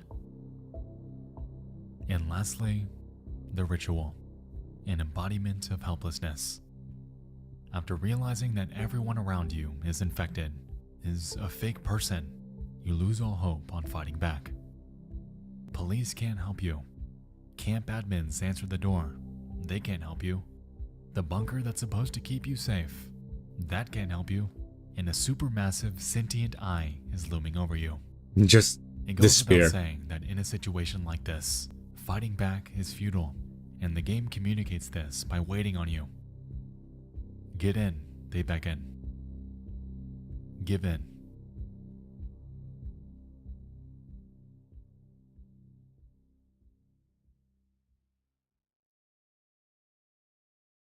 We'll return after these messages. Whoa, ad break.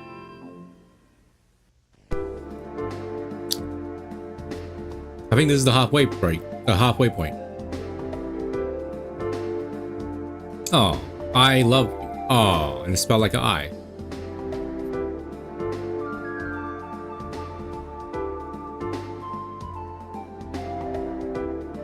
Hello?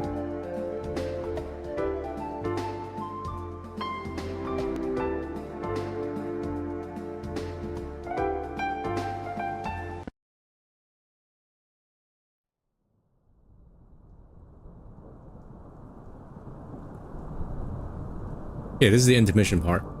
Alright, halfway there. You still with me? As we can see, there is a lot going on. I basically with haven't Gemini seen past this point. Entertainment. We still have tons This is of all new. questions about the overall story here, but I wanted to circle back and recap on what we know so far. Refill your drink, heat up another popcorn, and get cozy, because you and I are only getting started.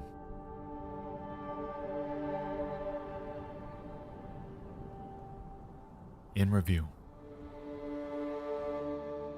Within Gemini Home Entertainment, the entire story revolves around the Iris. We know the Iris is a supermassive sentient planet that entered our solar system without humans ever knowing it. When, how, or why it did is currently unclear.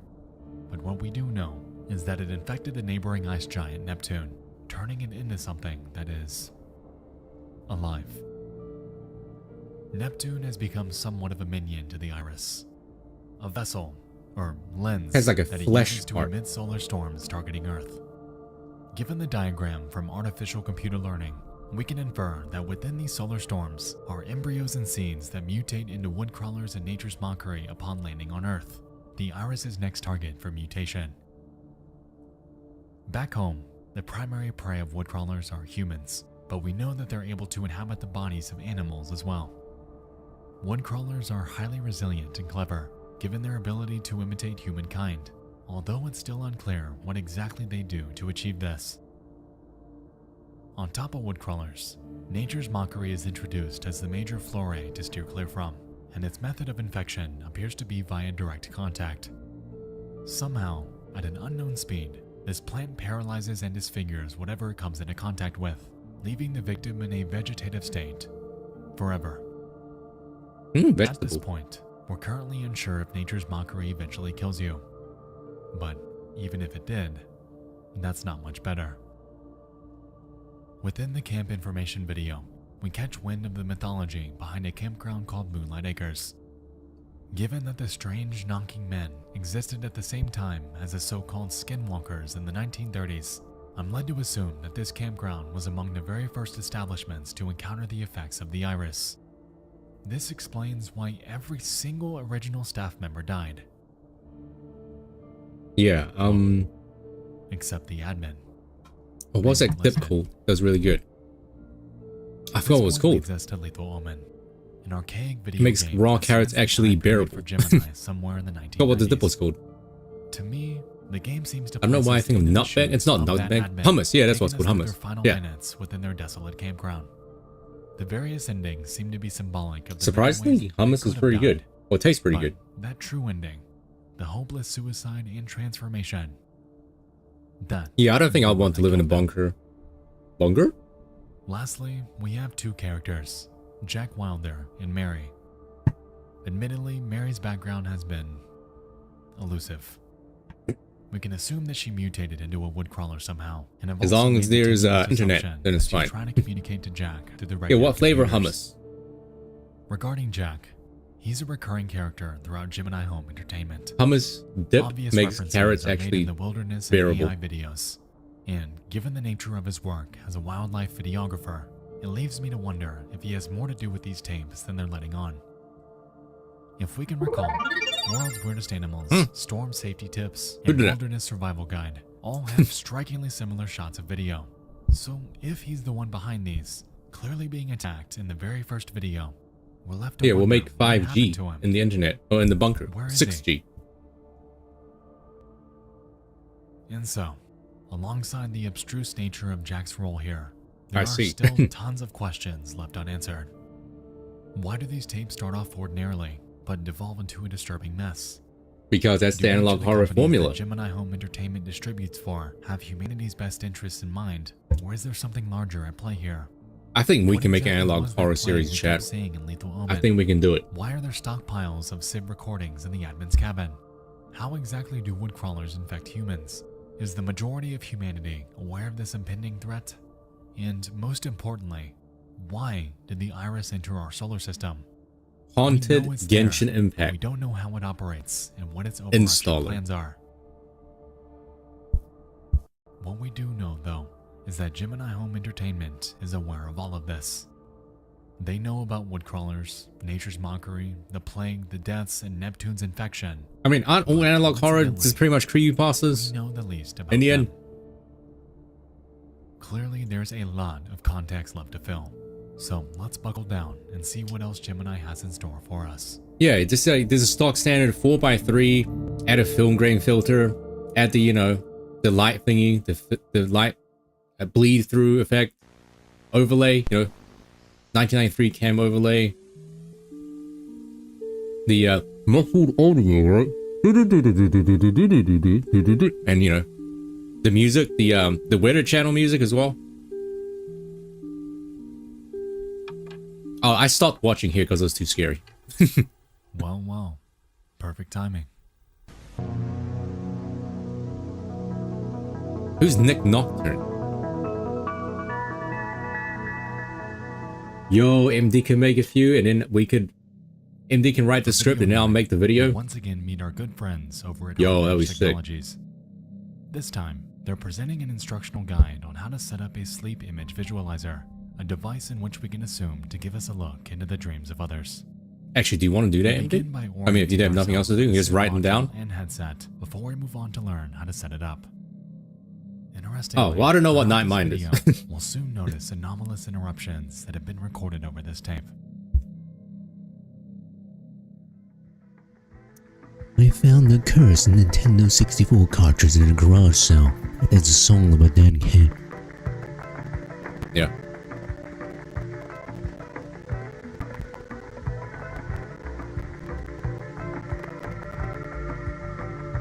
We are a real cult, yes. Tonkatsu Analog Horror Cinematic Universe. This was referenced in the game that we just watched. Cult ARG, yeah.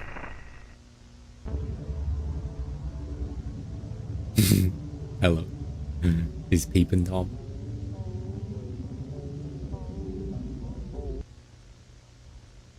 Low bald.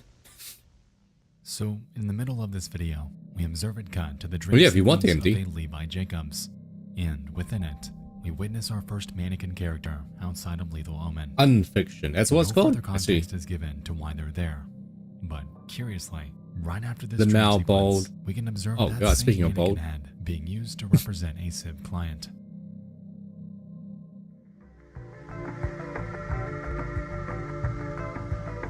I guess.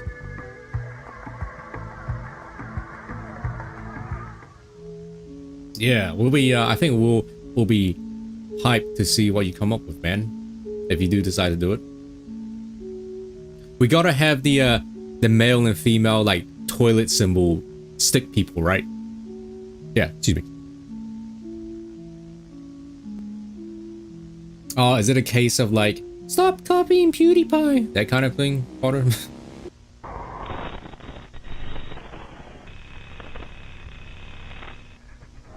Horror comedy. Well, aren't all modern horror movies comedy? Would you guys want to buy this sleep visualizer thing so you can visualize your dreams?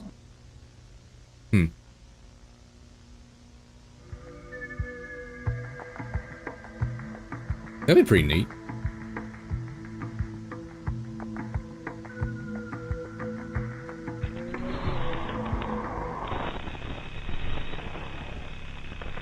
Damn, this guy's been Jack has been sleeping for 3 days.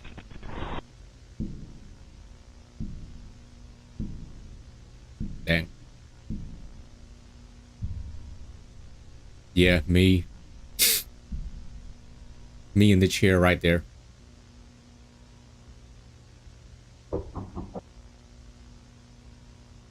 Chat. Let's recap real quick. Don't answer the knocking on the door. Levi Jacobs was asleep for 4 minutes. Adrian Gordon was asleep for 4 minutes. Jack What? Dean, Sleeping for- however, was asleep for 3 days. Those people only sleep for like 3-4 minutes? What? What the hell?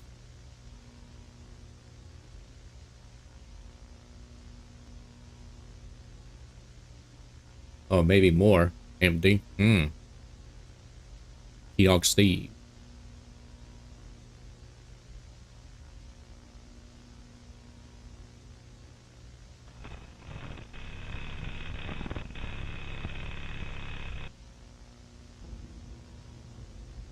Didn't say when it ended, it just ended.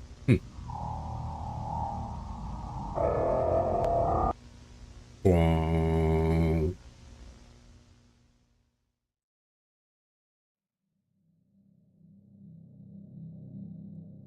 Alright, so Good night. throughout this one, we received 2 references to the iris. One being in the good night sequence, and another being within the dream of Joseph Allen, who never woke up. Interestingly, the video is very matter-of-fact in claiming that these images do not represent reality or the future. However, it's clear to us that they do represent Is that the boner? circumstances they're living in. Oh. I thought that was Peep. Now, backing up. We've seen the name Jack in the series twice There. so far. Okay, let me First throw in my artificial computer iced learning, coffee can, my most recently in Suntory the Wilderness Boss Survival Guide. iced vanilla latte can away, His right? last name is I'll be right different back. in this one, but for brevity, just know that this is the same person. Over on the Gemini Home Entertainment YouTube channel, they posted this image around the same time the Civ video released. On the very bottom, we're able to see his full name, and to the left, we can make out bits of the story surrounding him. According to the article, Jack is a prominent TV personality and wildlife expert. He had gone missing in May, and his disappearance has been the subject of a nationwide manhunt. He allegedly disappeared while filming a new special aimed at Who protecting farted the again? sunlight when it was assumed to be people from what are most likely the effects of the iris. Curiously, the month that he went missing and the time period he underwent SIB testing are both one and the same, which leaves us to wonder if, perhaps, this 3-day slumber somehow led to his death. While that is currently unclear, what is clear is that Jack Dean's Wilderness Survival Guide and the World's Weirdest Animals videos are distinctly connected. 2 parts I of the see. same series of videos by him. Thanks, Car. Now I With know. this in mind, we know he's been in the Civ, and we also know that he's been attacked by fake people. Either of these could have killed him. So which one was it? Also, yeah, Where is audio. he? When you make an analog horror movie or short, audio is very important, yeah. Probably the most important thing.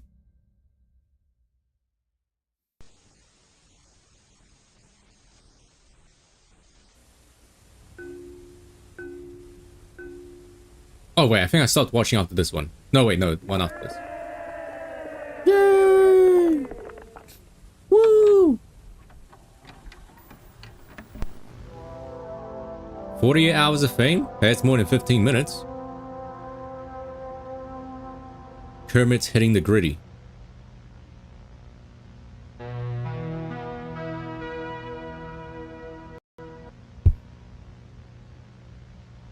Like, meanwhile, Otaki's the only person that's like well behaved here.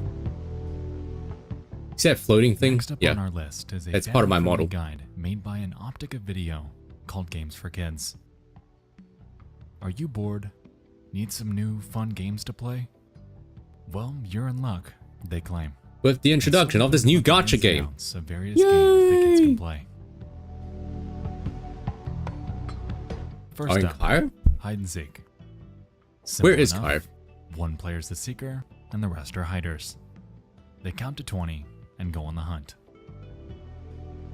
Where is Kyre? I know he's here somewhere.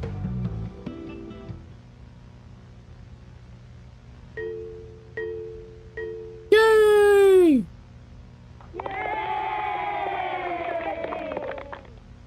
I don't know where he is. He was here.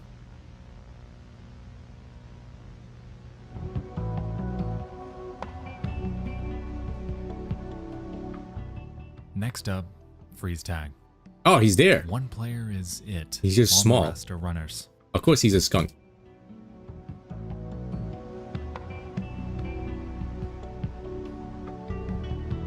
Hold on, what's it like sitting down here?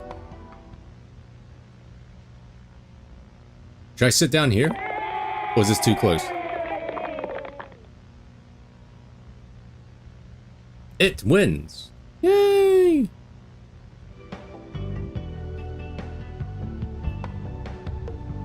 Does your neck hurt from this angle? Third up, You look better here? Okay, should I watch it like this then? To hide and seek. One person hides, and the rest go seek.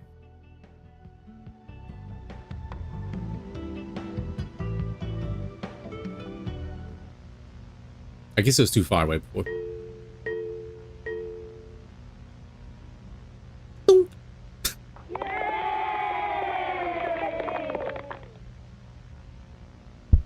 Is there a way to turn off the text-to-speech thing? Fourth up, a game called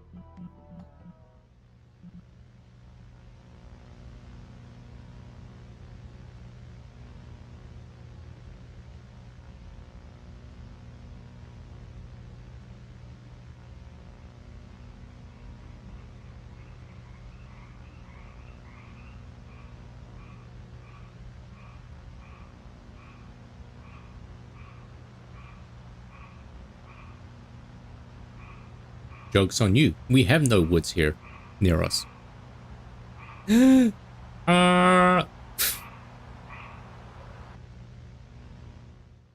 that's new. Contrary to every bit of advice we've gotten in videos past, like staying quiet and following the lights when the sun goes down, are all thrown out the window. We know that wood crawlers and fake people are more active at night, and advice like this does nothing but ensure their demise. Unless that's the point. No, it's okay, Pashi. As long as you don't live in America, then you're fine. These only exist in America. We know from the first video. Yay!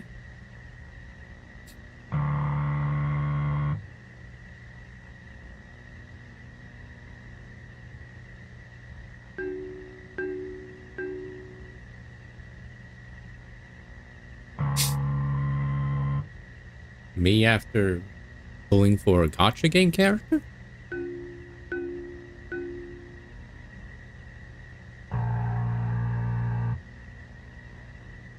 Wait, someone dressed up as Peppino? Oh, I can't see you guys' avatars from this angle. Oh. Oh lord, he running. Alert her, alert her.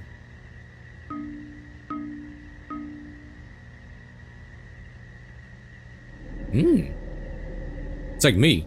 The stream ends when I'm fed.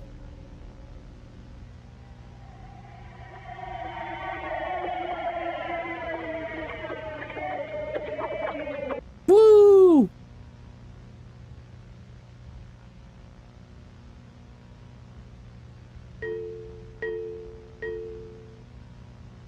Chills?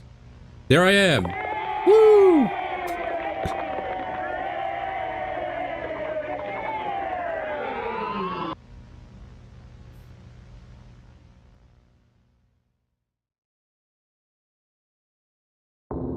Oh, Doc, where? Oh. Alright, so feed the Excellent woods. timing with this sound effect. The Unequivocally doom. leads children to their own death. As we could say, During this section, we observe numerous camera shots of the forest. Interestingly, in the third one, we could observe this strange red light in the There sky. you go, this is better. It seems to match the eye that we've seen on wood crawlers, and given the nature of this game, Sign, clip it would that. make Oh, you don't have to sense. clip it. Clearly, the woods are a threat, a sort of eldritch location that serves as Oh, a breeding cute. ground for these creatures. And as with anything that is alive, they need to feed. Backing up, I wanted to highlight the How do I creator turn off of this text-to-speech tape, error message? a company named Optica Video. Considering the name, combined with the addition of a game that quite literally kills children at the benefit of these creatures, I'm led to assume that Optica Video is not a kids company at all.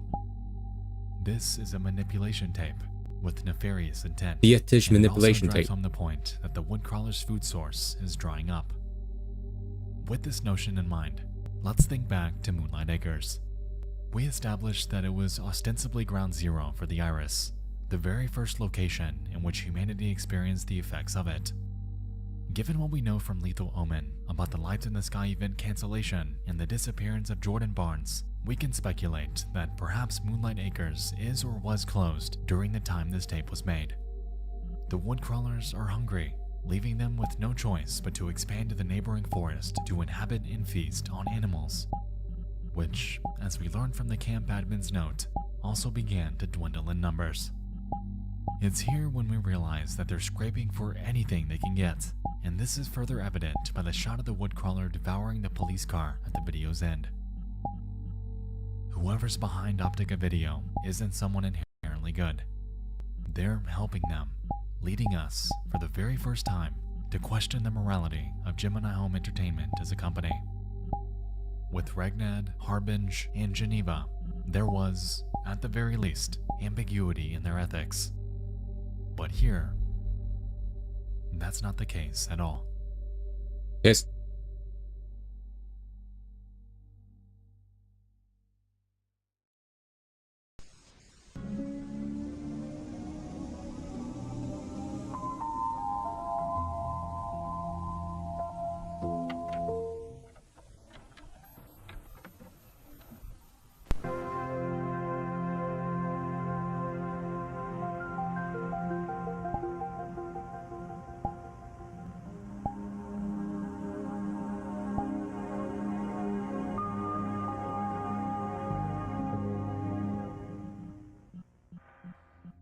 Next up on our journey, You is a data are and advanced mining An vehicle. epic gamers. Here, we're Higher. introduced to a Thanks. Canadian organization called NAMAD, or Northern Alberta Mining and Development. The video begins by introducing Chills. us to a new, There I am. revolutionary piece of mining technology called the Remote Operated Compact Tunneler. As the name implies, it provides the user with tunneling capabilities while mitigating all Oh, Doc, risk where? that would otherwise be involved. Oh. Alright, so feed the Excellent words. timing with this sound. Oh, Doc, where?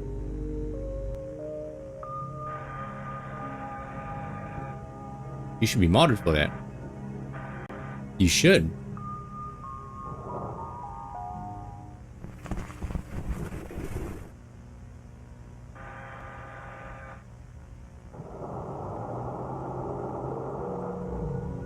There we go. The video then informs us of the various technologies present within the ROCT, like an optical zoom lens to focus on important details, a compact microphone to detect running water or nests, and even an altimeter with a heads-up display so you're always conscious of where and what the ROCT is tunneling into.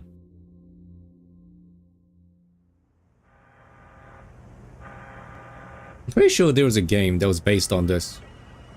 I know for a fact that I think Vinny or Polar played it. Maybe both of them did.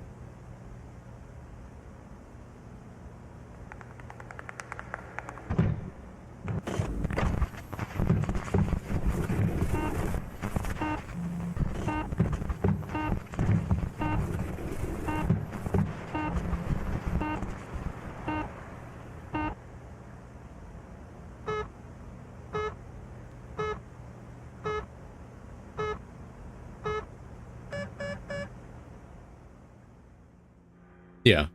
I forgot what it was called, but I'm pretty sure there was one. Following Or a this, couple. we learn of the heavily protected industrial-grade battery aboard the ROCT. And it seems like we're gonna need it, considering it's been spotted by something.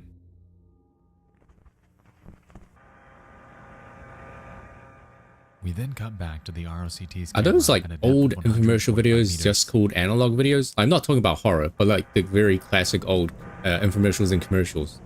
They always have this like bright blue background and like Weather Channel music.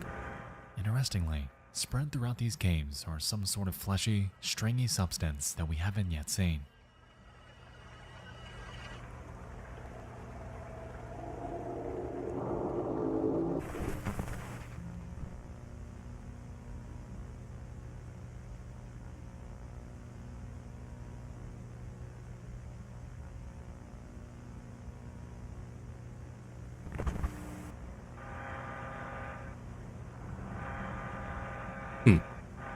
Or we can just call it a PowerPoint presentation style. Wow.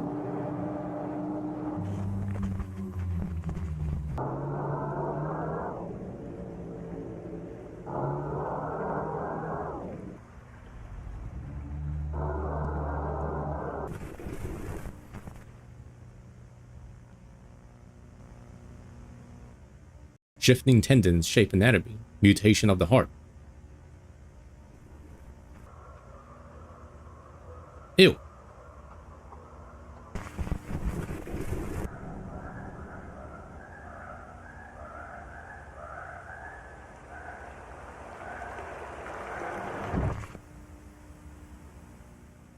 No, Rock is dead.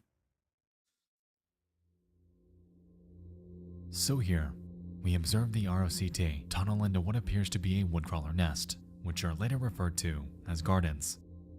The deeper we go, the more infested things become, which, combined with the phrase mutation of the heart, leads me to believe that these creatures are infecting and mutating Earth somehow from the inside out. Oh, you know, random The tangent. purpose of the red flesh is currently unclear. Yes. However, we can Cult of the postulate Lamb that has the it's some sex kind of update, right? artery for I watched the stream woodcrawler's play it. crops. Whether It's pretty those funny. crops are the woodcrawler's offspring, nature's mockery, or something else entirely is also undetermined. However, we know that something is being propagated beneath the ground floor.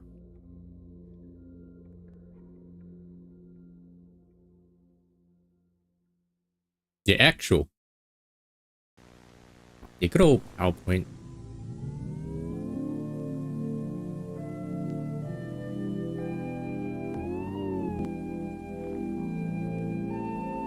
You buy a building called like the mating tent, I think, and you can choose two people to mate together, and there's a chance for them to make an egg. Or Twitch chat can choose two people as well. Video 12 is an educational film brought to us by the Warner Area Department of What Health. was that? Flying Pepino. In this one, we're going to learn about a condition known as deep root disease. The video is split up into 5 sections. Yeah, streamer I watched, Roots, contraction, they got two people to mate, bulbs, and one of them was so deranged. The husband or like the In the wife fifth section, we kept observe on wanting to obscure pranking illustration the of some sort of growth. the husband slash wife, We're right? told that roots And Twitch begin chat got form those two on to the mate underside and make a of baby. something called bulbs. And as growth progresses, And then its speed accelerates. the husband ended up Its base swells as growth continues, having a resulting in the request that surrounding was area to becoming kill the scarred. wife because it'd be a funny prank. So what he did was he got the wife cannibalized by the entire people. And then the husband was just like, "Oh, that's so funny, man. Pranking is so much fun."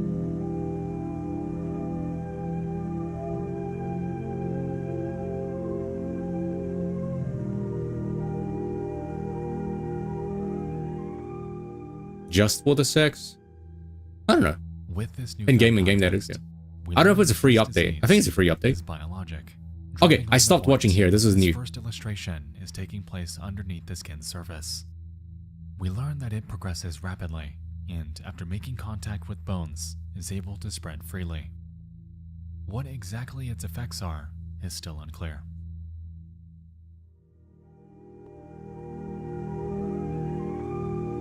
Maybe. I mean, the last time I played Curse of the Lamb was a while ago. The following demonstration will Moving on, explain how an we learn individual how to may contract contract DRD. deep root disease.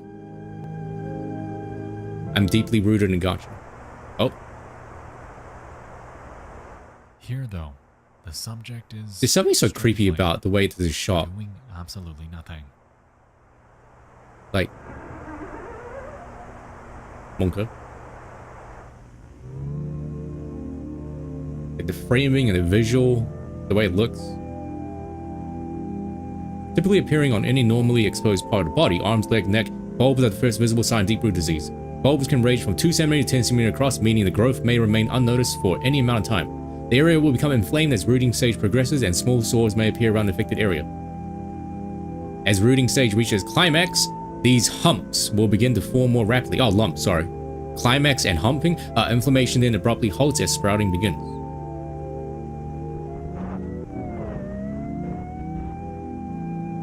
If you believe somebody you know has contracted deep root disease, proceed with this very simple diagnosis test. If they can recall their mother's name, if they have stopped dreaming, if they have felt new bones. What about boners? Anyway. Mouth disease. Straight off the bat, we can make the connection between deep root disease and the spot on the camp admin's neck. And given what we know from Lethal Omen and the player character's transformation in the suicide ending, I'm definitely seeing some correlation here.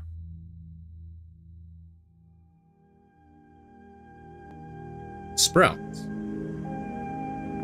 You want me to read this out loud? Monka. My mind's always preoccupied with, you know, things.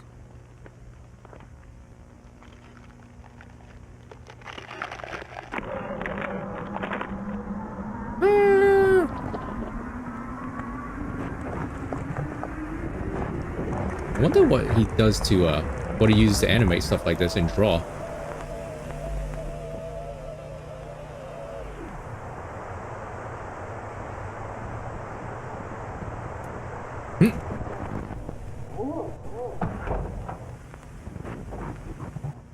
Me after Taco Bell?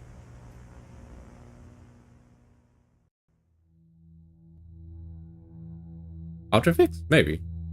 Alright, so deep root disease, a somatic condition Like, did they draw it on given the Photoshop ending, design? appears to spread via direct contact. This video is pivotal because it breaks down a prior assumption about how these human transformations actually work. We initially assumed that woodcrawlers inhabiting victims' bodies were the only way they created fake people. However, in this video, we learn of something entirely different that ultimately results in the formation of new bones and shifting tendons. It goes without saying that this alludes This is to a real? human to woodcrawler transformation. Yeah. The process seems to start slow, but rapidly takes off the longer you have it. With this in mind, I wanted to back up to the camp information video and highlight this section about the former camp staff. As we can recall, they were labeled as vessels. When we first got to this point, we were unsure if shit. this was a I mean, I've been reference exposed to fake people 5G or something else. everywhere I go. I'm really beginning to think that these two terms are synonymous. With deep root disease, it is something entirely different. It's a sickness, a plague, spread by direct contact with someone infected. It's this affliction that ultimately results in your untimely transformation into a woodcrawler, leading you to become one with them and gaining a primal desire to hunt, inhabit a vessel, and spread DRD to the next unsuspecting family so they can become one too. So, in short, fake people are gutted and inhabited by woodcrawlers, and due to this notion, they likely don't suffer the effects of deep root disease. On the other hand, deep root disease infects humans, creating new bones and turning you into them. Real, not A fake. cycle of life, per se.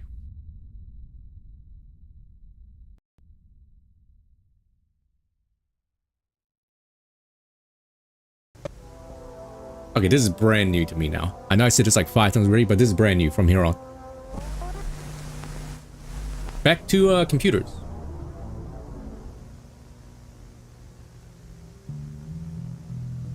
Monthly progress report. Our third venture into the world of Regnat computing. This one opens by introducing us to various Regnat staff, along with the project name for their AI technology. Following this, they take us through their major advancements through 4 sections: computer processing, predictive advancement, failure avoidance, and ACL communication. Chat, you looking forward to Power World on Friday? First, we learn that Regnon It comes out on Friday, I think. have And literally everyone and their mothers is resulting going to be in streaming the it. ability to create 3D models like the ones we've seen. Some people got early access, which is kind of In sad. the second, we learn of a breakthrough in their predictive advancement technology, which, given the name, seems to give insight into future events. And Here, there's a lot of Regnon Spanish claims people that its streaming the game. capabilities will soon allow their Like I PCs looked at surpass the every directory, competitor within the next year. and it's like only Spanish people. In Section 3, they tout their successful avoidance of technological failures. They credit this breakthrough to the so-called support and wisdom from their client. But who this client is I was gonna get it. And Yeah, it's lastly, kinda sad. in the final section, they inform us that all communication between Regnon Maybe he and their shat on. client have been Maybe they recorded learned for that the he shat on Craftopia too much. That recording is as I don't know if follows. he did. Whoa, what? Kev has been playing it for 10 years? What? Ew. Me after a late night session in my Goon Cave? I only just recently learned what Goon Cave was. Or gooning.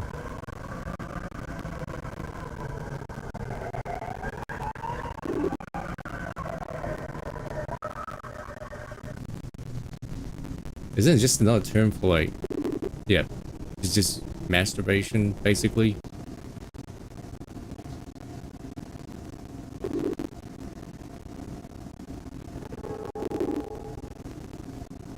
We're all adults here, we can use that word because it's an actual, proper, scientific terminology. Or biological terminology.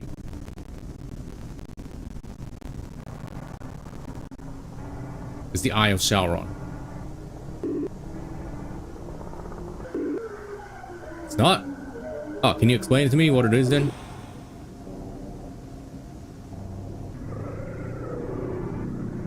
Mary sees the gateway nigh.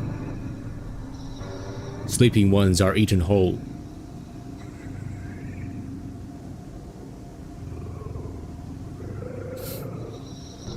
Gooing? Oh, that's something else. The jaw on hundreds. Wait, it's like that McDonald's ad. Was it that Japanese McDonald's ad? Where the guy unhinges his jaw when he eats the burger.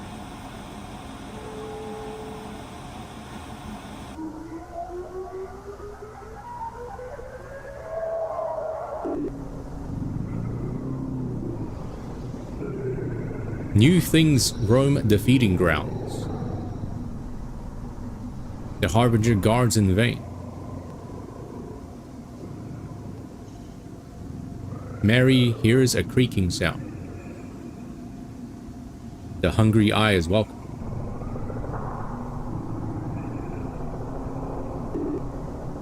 It's not because it's natural that it's not comfortable to hear about your private business. Yeah, exactly. Jack. Nice, David. Hope you get your work done pretty good, pretty well. Jack is with us now. Jack is with us now. Jacking off. Anyway, yeah, welcome to the spooky stream. Jack is us now. We are Jack.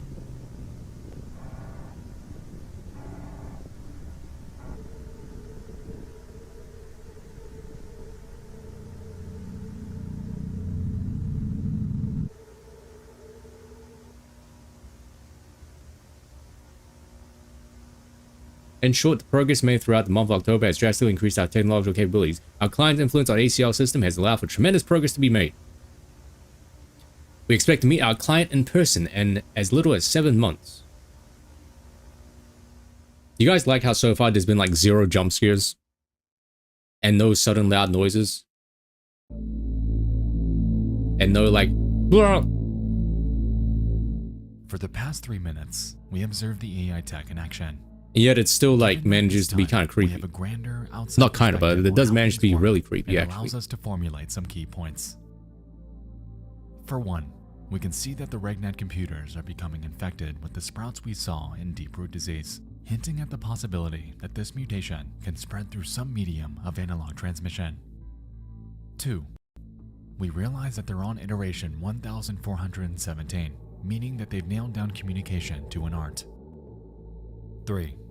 We understand that the ACO module feeds the client a prompt, transmitting it through various antennae on the outside of the building. And 4. The client, which is presumably of iris origin, is responding, effectively opening a line of communication between humanity and these creatures.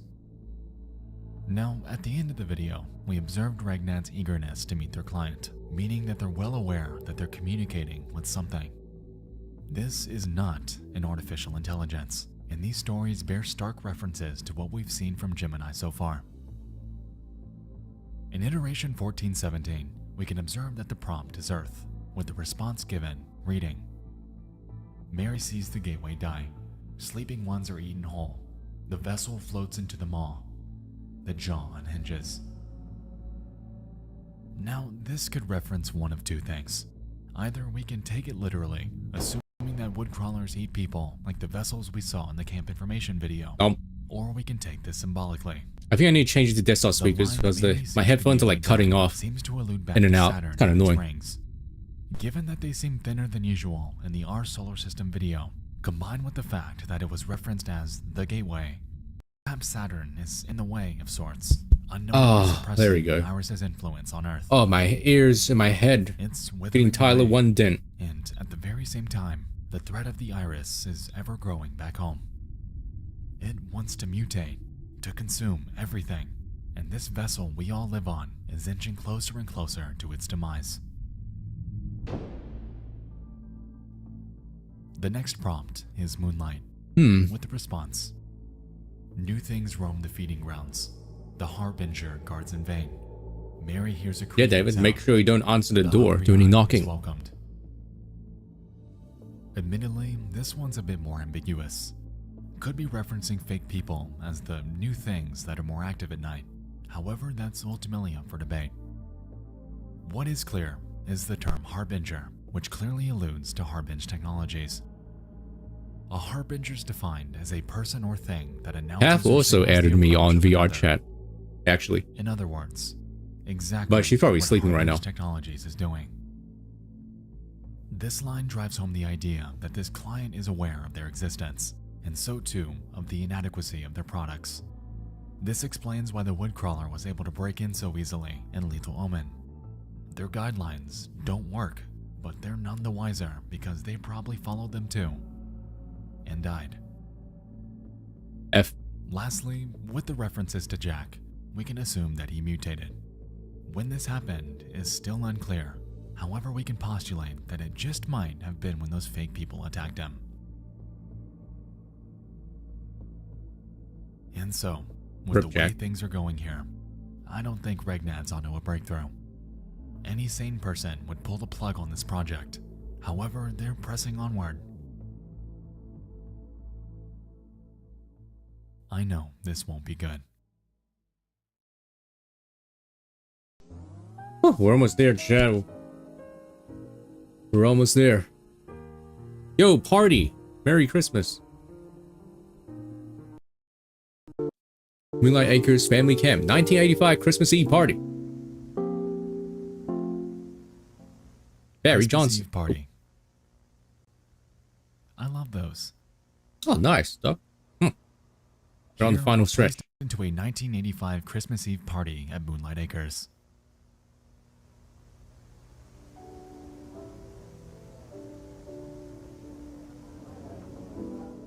Things start ordinarily, and the party seems lively.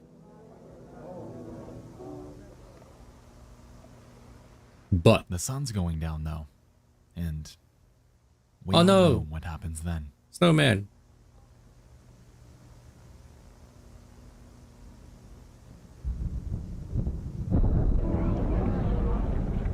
Monka. Did you get some food, Taka?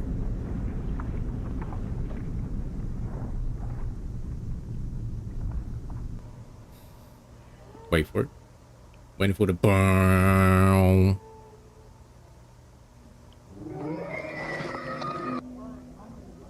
That was a T-Dog R if I ever heard one.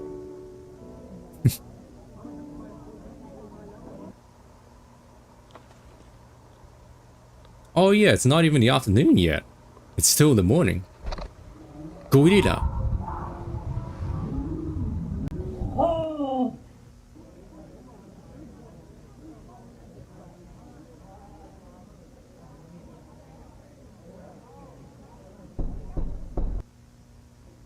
Hello. Got an uninvited guest. You don't have breakfast? Wait, that actually sounded like a moo.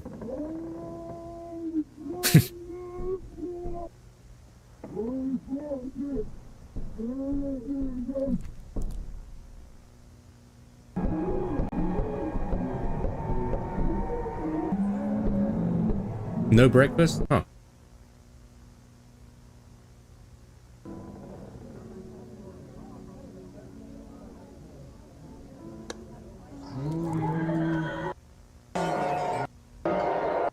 My audio keeps cutting in and out, so it kind of ruins it. And so we get our first look at a distinctly Ew. different creature to a woodcrawler. Whatever this is incredibly large in size, with some sort of tentacles protruding out of its body.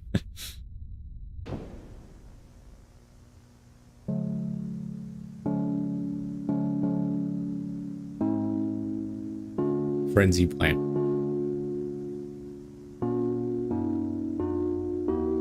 Hey, it's Jack again. I did watch Alex play through the National Pokedex. It was alright. Ah, Mary's the monster. Yeah.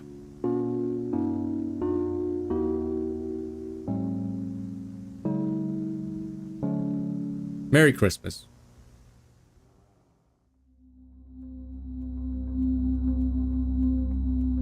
And like that wasn't enough, we then learn that this abomination is Mary.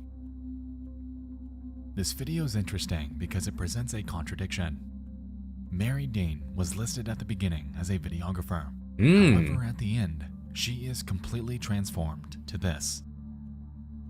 We know that deep root disease gains speed after it gets to your bones, but damn, I didn't realize it was that fast. This leads us to assume that Jack and Mary entered the Christmas party normally.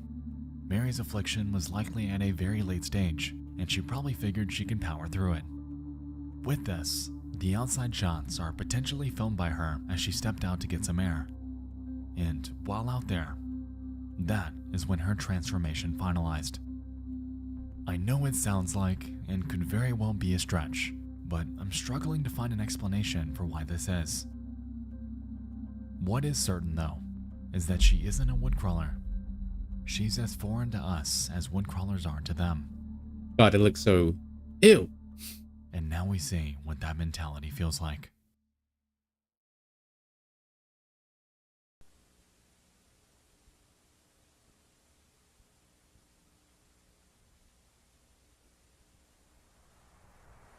Home invasion. Oh, this looks messed up. This is gonna be Monka ass, actually. Someone hold me. Exactly, Romac, that's my face.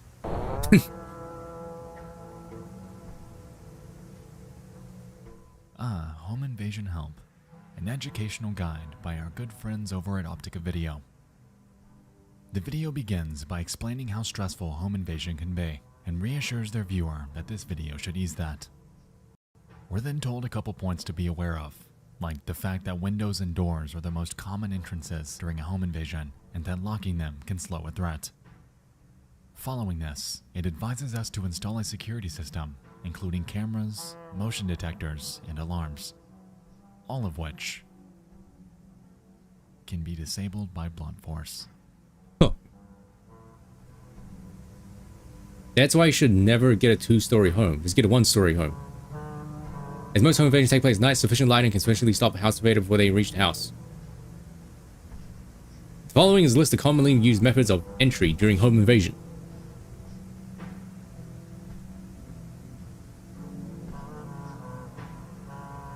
The window.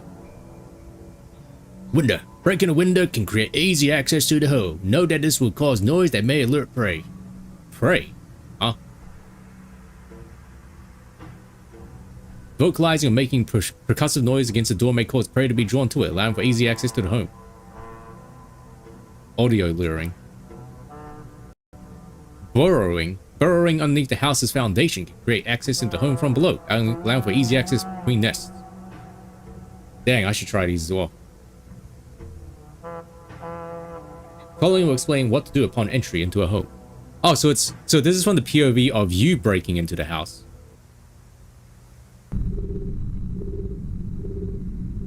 Locate prey. Damn, looking kind of curvy. Incapacitate prey. Yeah, me. Enter prey via proboscis, huh? Do you want to proboscis? It's clear to us that this tape is not for the homeowner, cementing the fact that Optica Video is not a company of good.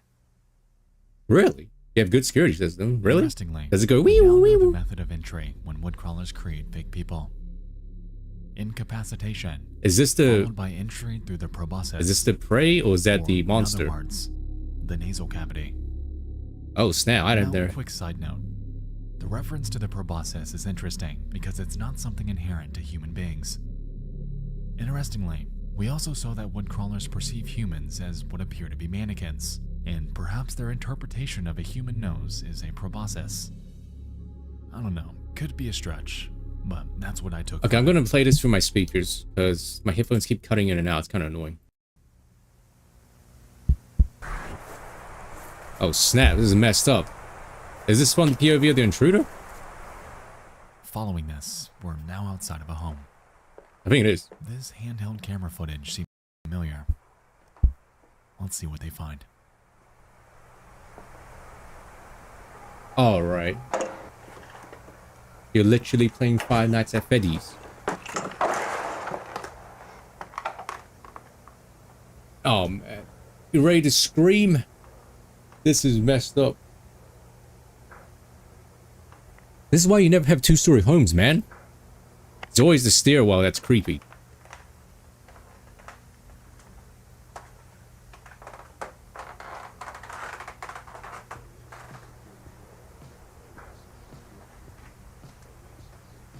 Nice flesh wall.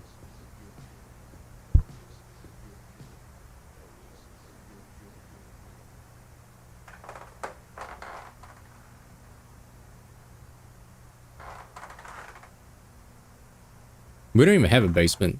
And actually, we don't even have an attic.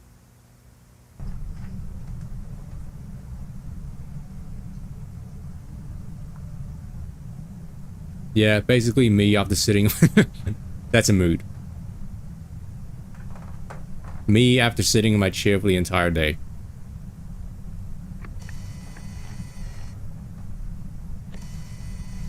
No, we don't have a basement.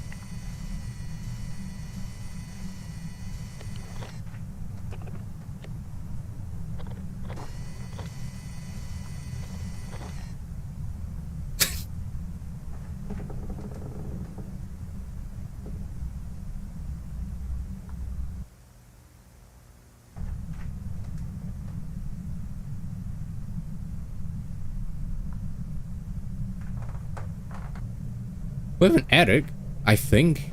The entryway is like from our bathroom.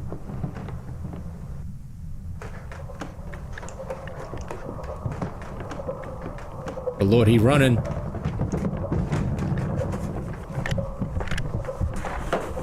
Oh, F. Rip.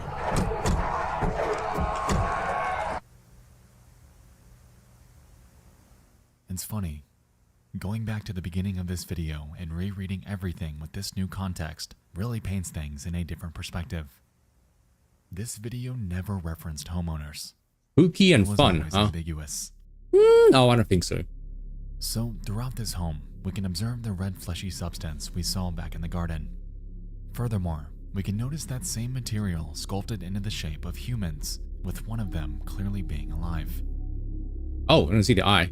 This is deep root disease in its most critical form. This family's house is clearly infested with woodcrawlers and likely has been for a while.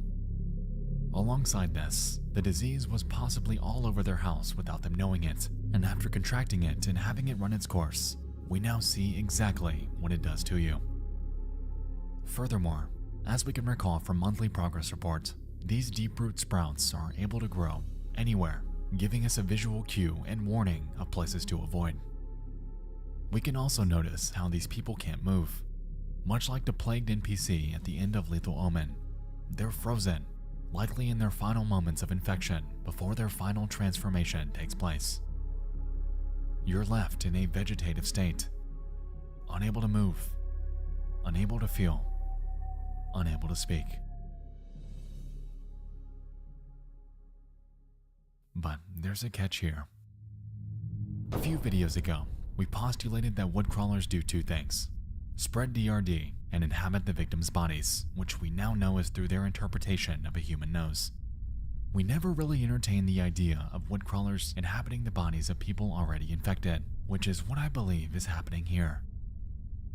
Their skin is gone, and we're witnessing what otherwise would be taking place inside of their body if they were fully intact. With this in mind, these people are now likely How did they do coexisting. this? It's pretty cool One effect. version of them are fake people out in the wild somewhere, but the real version, they're This guy right here, inside. Doc.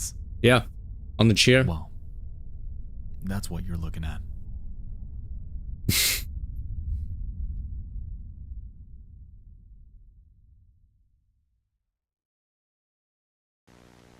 Not Jackal, right? But Jack. Crusader probe mission. Isn't there like how many tapes? 18 tapes? Or 18 videos? So we're like almost done.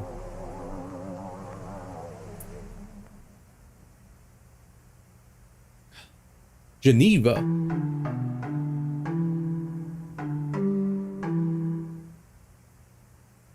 That's okay. At least you have a lot more time to save for the So we next make our way strong to the person. 16th and final video of Gemini. Oh wait, this is the last one. Brought to us by Geneva, a ship named Crusader 5 has returned from a decades-long mission after photographing Jupiter, Saturn, and Neptune. What should I do after this video? You guys want to watch another one? Crusader Incident Timeline. Outlining timeline of events leading up to June 1982. Crusader approaches Jupiter.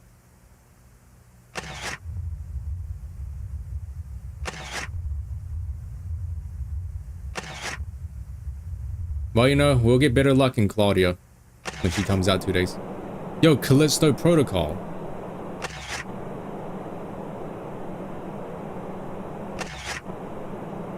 IO? That's a place in Warframe.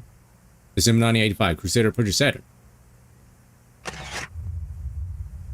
Let me see, when it goes to like, what was it, Neptune or Uranus, it gets like messed up.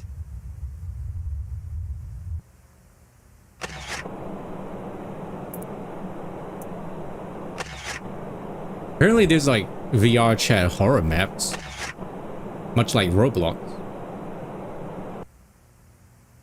September 1991, Crusader approaches Neptune. But I don't know any. I don't even know. I had trouble trying to navigate my way through this. Crusader approaches first cluster in 1992, February. Themis. Dang. Is that what sex is?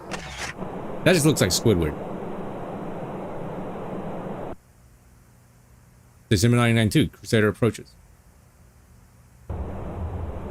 Meatball. Cyst, Moon of Iris.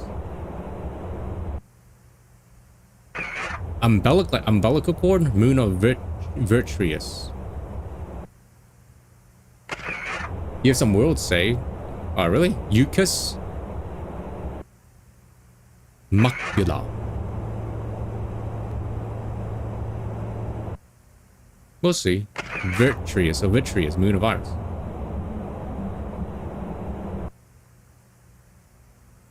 So, unsurprisingly, Crusader 5 has encountered the Iris and its many moons, and all of them appear to be fleshy, deformed, and alive. That is true. Maybe Interestingly, Voice of the Void we can also take some observed two moons inspiration from being fused this, right? together by an organic force, cementing the fact that the iris's influence is abundant, affecting more than just planets. Oh yeah, and Neptune's fucking missing. Oh, Neptune's missing. No! Oh, Crusader experiences a sudden gravitational pull. Because it's so fat, that planet.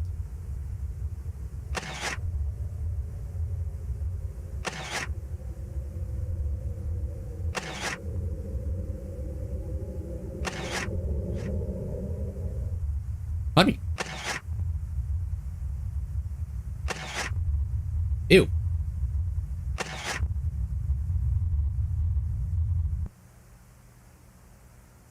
Crusader enters Esophage Grove. Like, esophagus? Ew. Vor. Now this is Vor.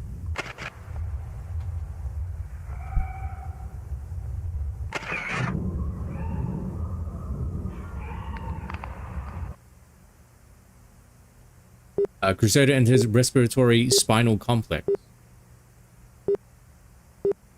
Lower sacroiliac throat. Oh, now we're getting kind of, you know. This is like that game that Toll played where you enter the people's bum.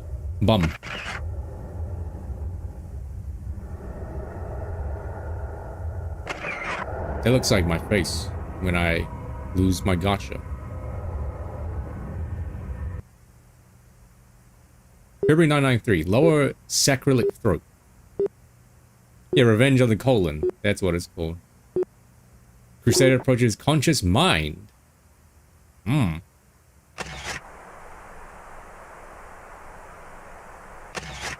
what? We're now...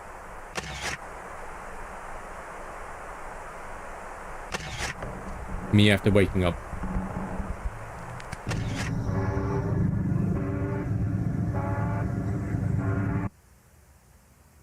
Crusader signal lost for 7 months.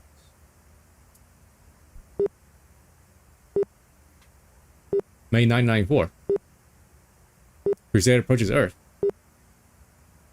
So I went into the iris and into its mouth and then into its body and then went into its mind.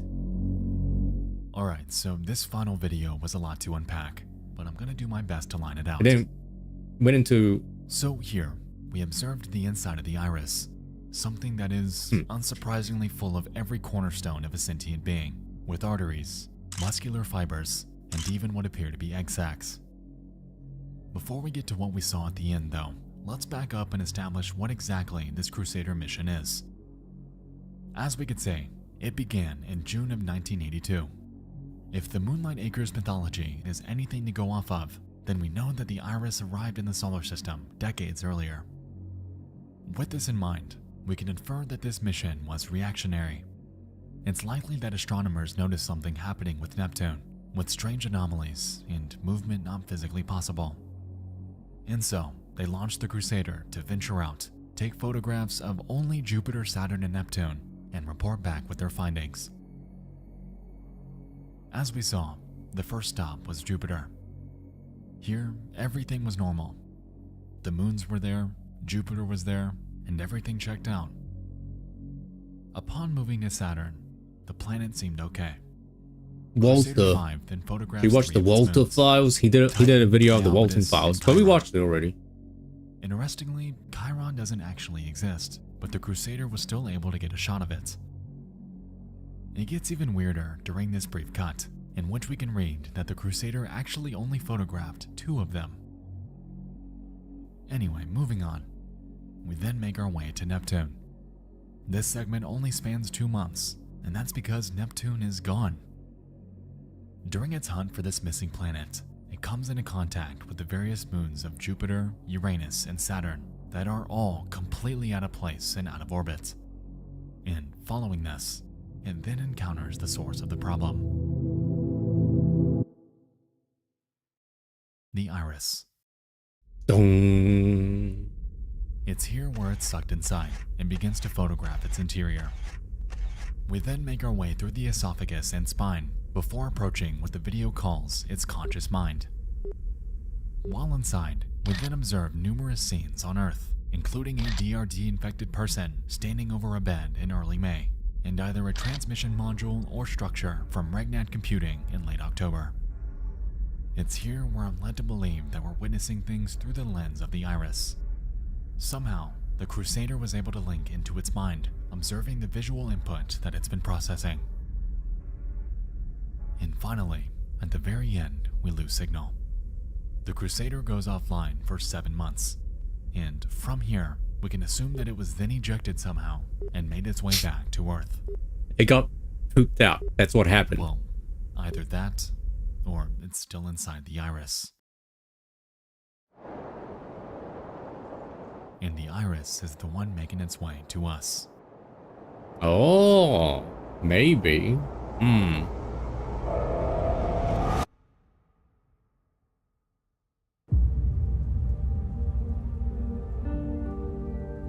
I think that's the end. And there we have it.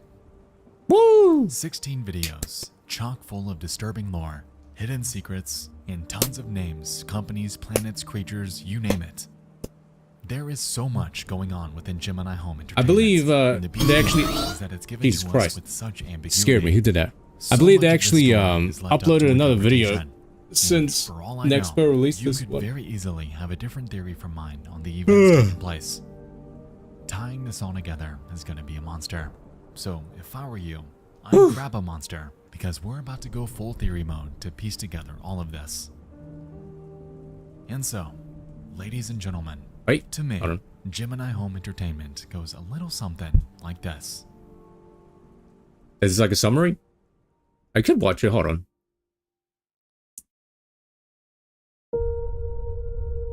Discovery, 1000 AD. Sometime within the millennium, a planet that we now know as the Iris enters our solar system, nesting its place between Neptune and Pluto. It was looking for life.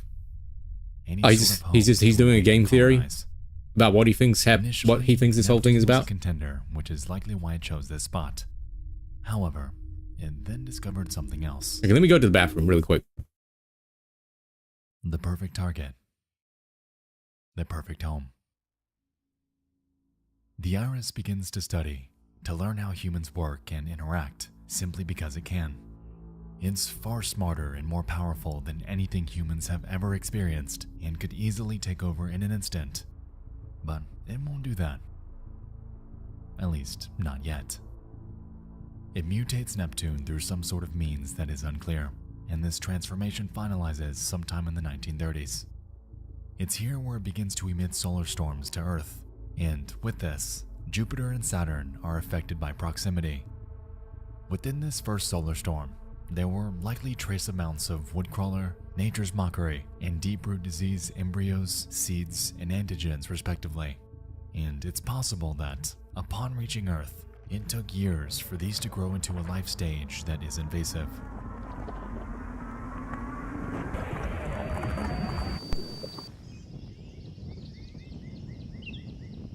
Deep within a Minnesota forest, woodcrawlers make contact with Earth. Okay, Beneath the ground, they begin nesting, hollowing out the depths of the let Earth's me crust and building get what the we other can ones learn then. as their garden. It's unclear how deep this garden goes. It's gonna be extra creepy because given there's the no phrase, NEXPO to, like, you know, mutation talk of the over it for heart, we can us. assume that they're burrowing as far as the Earth's core. Gemini Home. On the surface, effects of this mutation are felt in larger and larger quantities over time, and by the mid-1930s, people have begun So to he's listen, released and 3 unknown since plants begin this to video, multiply, by the way. and a Gemini Home strange, Entertainment. slow-moving disease Shifting begins spreading tendons, throughout the surrounding wretched communities. hands, and People old also begin bones. acting erratic and unnatural. Old Bones was However, uploaded 7 months humanity ago. is clueless on how to handle it. Word began to spread Alright. by the late 1930s as campgoers began reporting sightings Everybody of get up and skinwalkers stretch. that we now know were most likely woodcrawlers taking the Wow. bodies of Is various that a Gemin animals. Pikachu? Oh no, it's Given Kaiba. their repulsion to sunlight, we know that they were only seen and heard at night, meaning that people never really got a Right, well, that was a look at them. great video by NEXPO. As the Iris becomes more influential, the lights in the sky event becomes more common, attracting more campgoers and resulting in more Alright, someone hold me. videos. This is gonna be extra creepy, alright? Strange men begin Might be loud. Oh god. Oh god, someone hold me.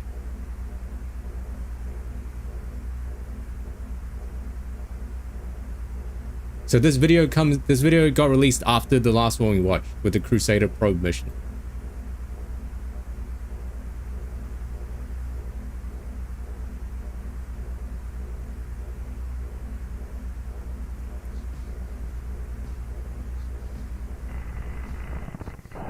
Yo, it's the sleep image visualization again. The visualizer. Okay, so this guy slept for 4 minutes. Wow, imagine sleeping for 4 minutes and then being like 100% fine.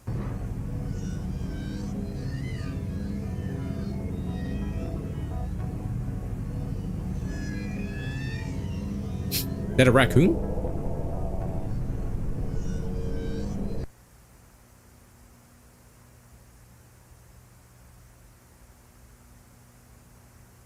Hey, it's the Moonlight Acres thing again. Holding room design. It's a room within a room. Barry Johnson, Assistant Activity Supervisor. Levi Jacobs, Head of Security. Metal door with feeding slot. Holding, okay, escape hatch.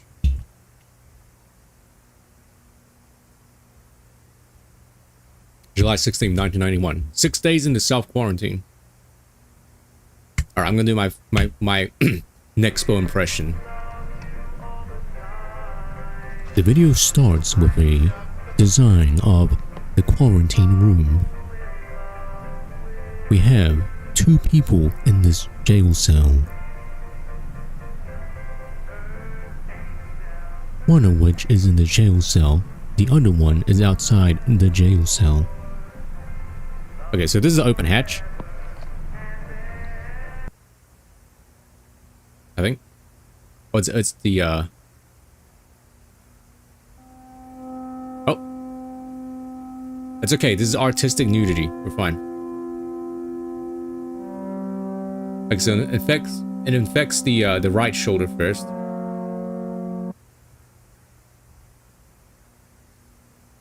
August 6, 1991. 27 days in self-quarantine. Okay, so we're observing the effects of someone being infected by the thing. Deep root disease, I think. I swear, oh my god! Wait, that looks like a person straight from the thing. Oh, that's Germa. It's just because he was shadowed.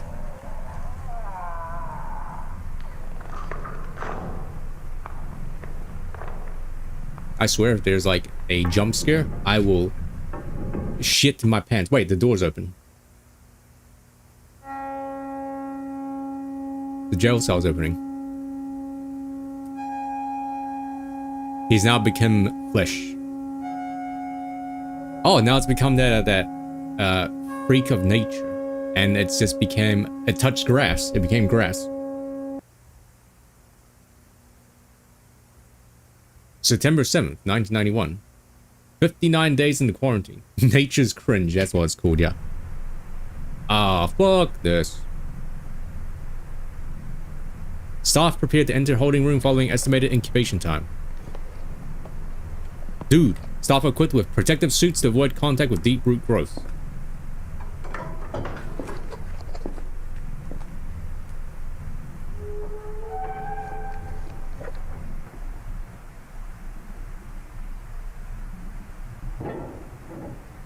Douglas Adams, meaning harmless? Mostly harmless. Ew.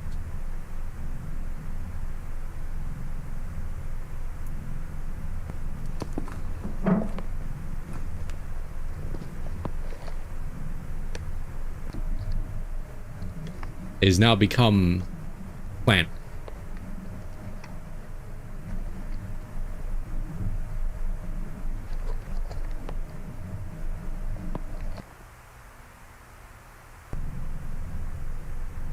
Isn't that his face? Yeah, it is.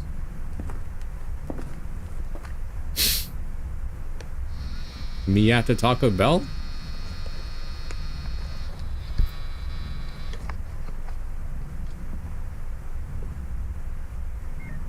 An interview is performed to assess Barry Johnson's physiological state. What? How?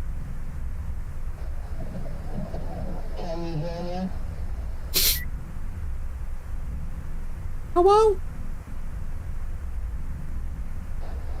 Do you know who you are?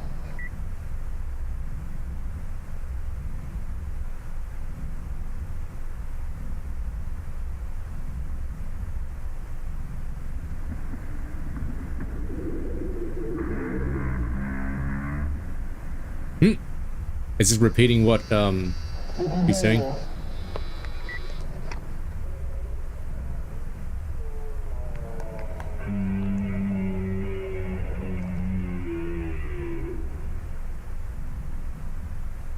Do you know who you are?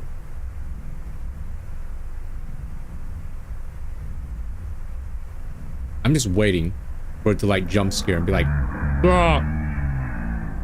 Surely NEXPO won't do that, right? Oh, not NEXPO. Surely they won't do that, right?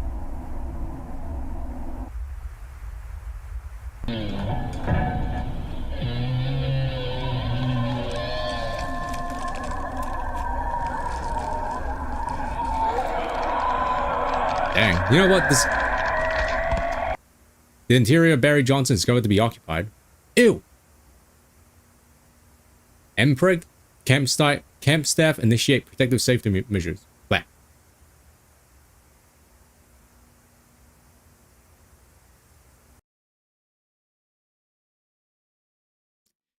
Yeah, I just keep like expecting a jump scare, but I'm pretty sure Gemini Home Entertainment, they don't do that kind of stuff. Oh, is that it? Oh, I think that was it. Speaking of a void inside someone's stomach, like MPreg or whatever. So like a character in R99, right? Called oh, this is what you see, Duck. This is what it looks like when I sit. What is even happening? What am I? Did Anna contract deep root disease? Oh. This is what you see. This is what I look like when I sit down. What is even happening? What is this? Wait, that's her ass. Wait, she's like squatting or something. Yeah, she's like, the heck? Sticking out her ass. This is basically how every Nikkei, yeah, I was gonna say, this is like an actual like Nikkei pose right here. This is the Black Shadow Scarlet pose right here. She's not actually sitting down properly. Wait, hold on. Let me get my mirror in game and have a look. Oh.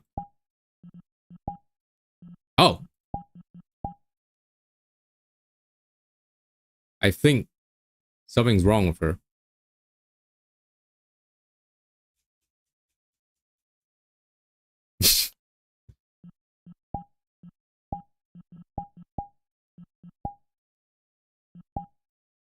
How do I need the camera? Okay. Is there a way to turn the flash on? Oh, now she's kind of alright. Yeah, now she's sitting down fine. I don't know what happened there. Okay, yeah, so her eyes are like dark because of the lighting. There's no light. But I think she still turned out pretty fine. Oh god. Alright, next video. Is that a Jujutsu Kaisen? Okay, that was a pretty spooky video. Next one is called Wretched Hands. Oh god, what the hell? Who did that?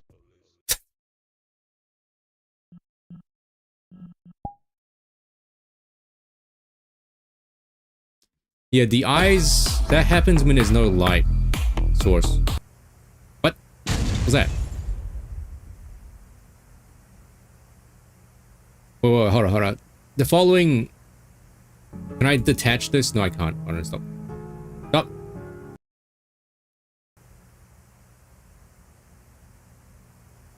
The following segment utilized the live feed of Lake Mount Bank Canada during its broadcast. Approximately 25 minutes before first attack. Tonight, mostly cloudy, lows around 25 degrees, light snow around 12 with brief harsh winds throughout the night. Whose car is this? Someone get a repo man. Oh yeah, bye Zixer, thanks for watching, man. This has Duende, Rio Duende video energy right here.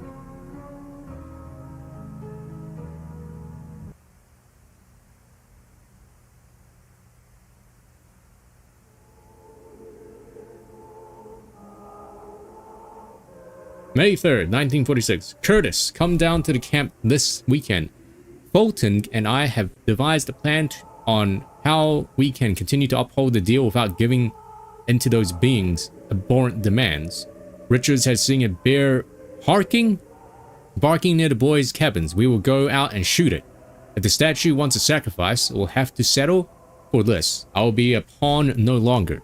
Curtis, I tell you this with complete certainty.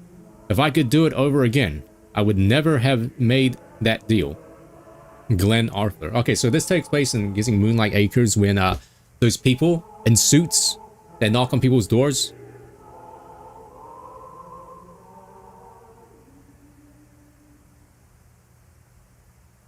May 1946. Wretched hands. Yo, the name. Wretched hands tap my window. A stranger's fangs scrape the walls. Hey, that's a reference to the video game that I made.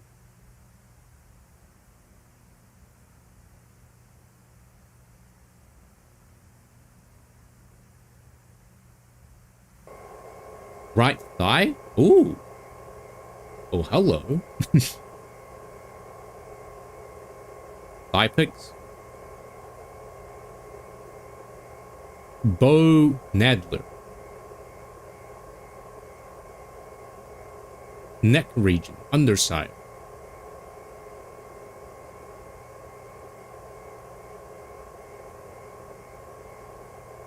Lloyd Michael. Yeah, it's like 1940 something, so yeah, super old. Christine Hoyt.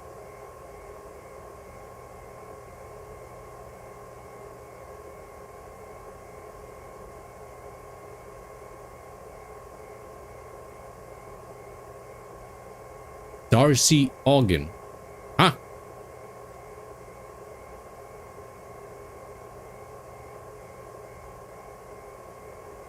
Mary Dean. So these are all the those campground people, right? That answer the door.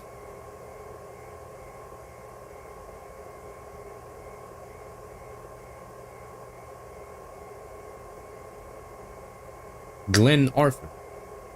How did you even make that out?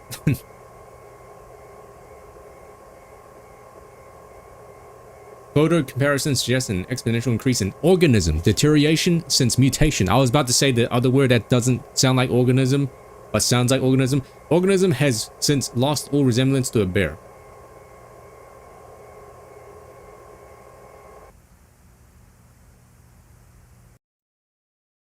I don't see 7 TV emotes. Oh, was that it? I think that was it. Okay. A lot less creepy. And that was fast. Okay, this is the last one. The last one from Gemini Home Entertainment called Old Bones. Basically me. For real, for real.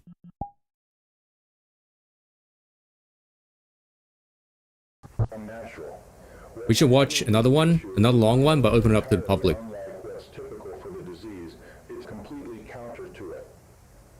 Instead of attacking foreign tissue, it welcomes it. The bones don't decay. Organs blindly fuse. Bulbs fester and swell. Maybe that's just how I cope with spooky stuff. You know? Maybe. It is at this point most analogous to a tumor. I would not speculate. Nah, we won't get in trouble. There's good. I'm sure there's good boys and girls. Oh, this is like a size comparison, I think.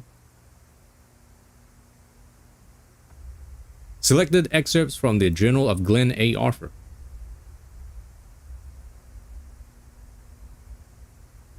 I have seen a vision, May 13, 1935.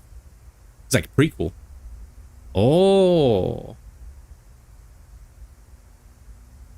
Maybe not Slender Man, but Slender Woman. Okay, so the iris is injecting heavenly visitors. Yeah, the iris is shooting down a beam, which has the woodcrawler in it. May 15, 1935. Angels visited me while I slept. Oh.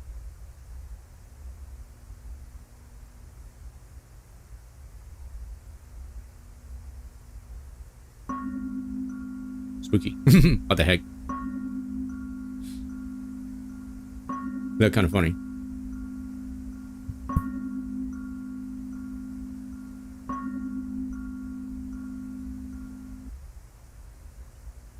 Who am I that the hosts of heaven would commune with me? The unconscious mind is a door, and I hold the key. O dream speakers, name yourselves.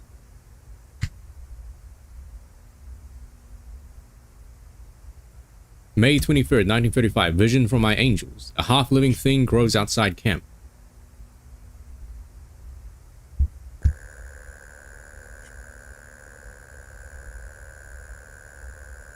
Did NEXPO do a video about Local 58? Because Local 58 has like the same energy as Gemini Home Entertainment. A statue carved in their likeness, arms reaching out like a child's. Oh, hey, Willow. June 4th, 1935. I've been offered a new covenant. Cult? Oh yeah, Willow, congratulations on the 1,000 followers, by the way. Woo! May 1941, deal is sealed.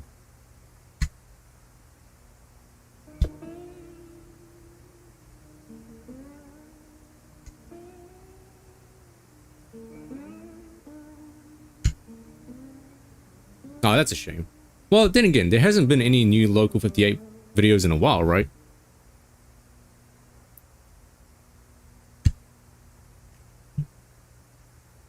So yeah, this is the campgrounds. This strangely looks like the deep root thingy. Wait, is that it? Oh no, there's more. May 1946. Deal is broken. Oh no! Wonder where this stock footage is from. Probably something random. Yeah, I know these take a really long time to make, like months, maybe years to make. What's pet stock? It's Slendy Man. Alerta, alerta.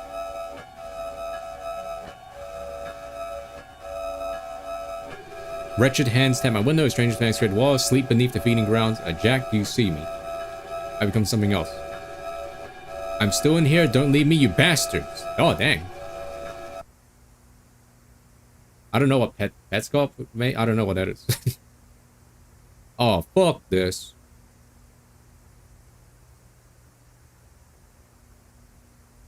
Has NEXPO done a thing on Petscop?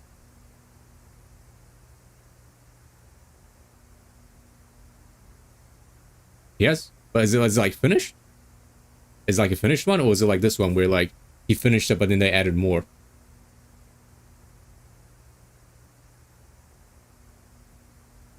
Four hours. Wait, is it? Well. Oh, snap. Can anyone read mouth? Mouth language? What's not? Can anyone read lips?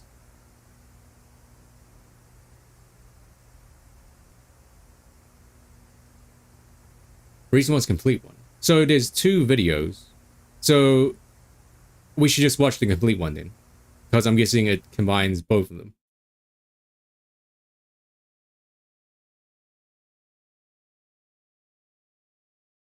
Oh, is that how it ends? Dude, that's so creepy.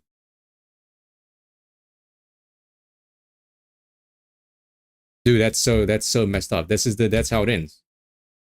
Dang, what happens? We need more. We need more Gemini Home Entertainment. It's been 7 months. Okay, let me have a look. Oh no. Like, let's see. Let's search Petscope. Oh, this thing. All right, yeah, I did see this. Well, I didn't watch the whole thing, but I did see it. Wait, Local 58. Okay, Petscope, yeah. One video is an hour and 40 minutes, and the other one is 2 hours and 48 minutes. There's two. Does the second one, does the second one carry on from the first one, or was it kind of like a,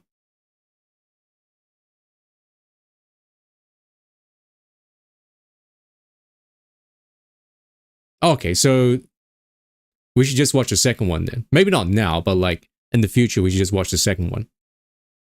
If it's just like, says 248 video being part 1.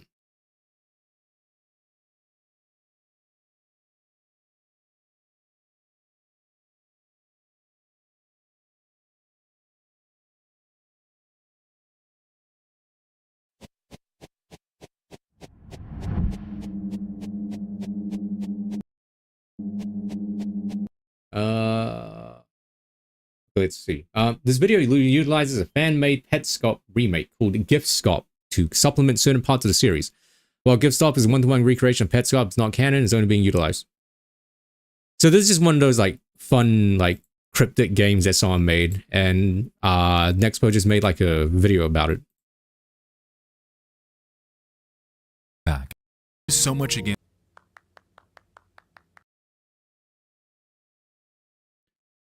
I think it's not a game. Oh, it's a video series. Oh, that's kind of interesting. Kind of neat. It's a game you can't play.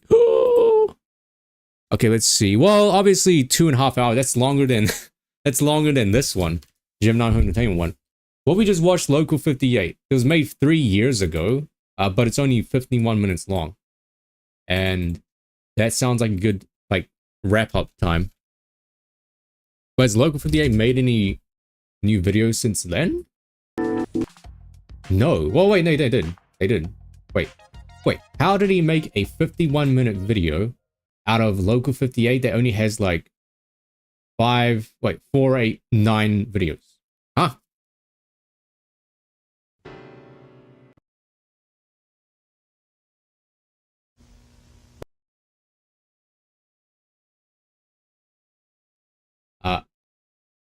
What's Romax doing? I didn't see.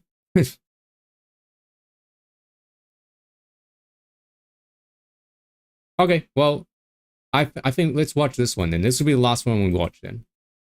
And then whenever we do this next time,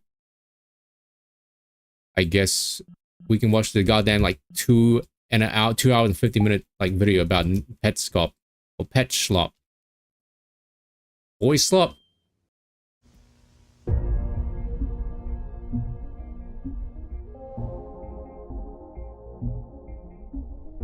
So we all know what Local 58 is, right? Basically, it's another analog spooky.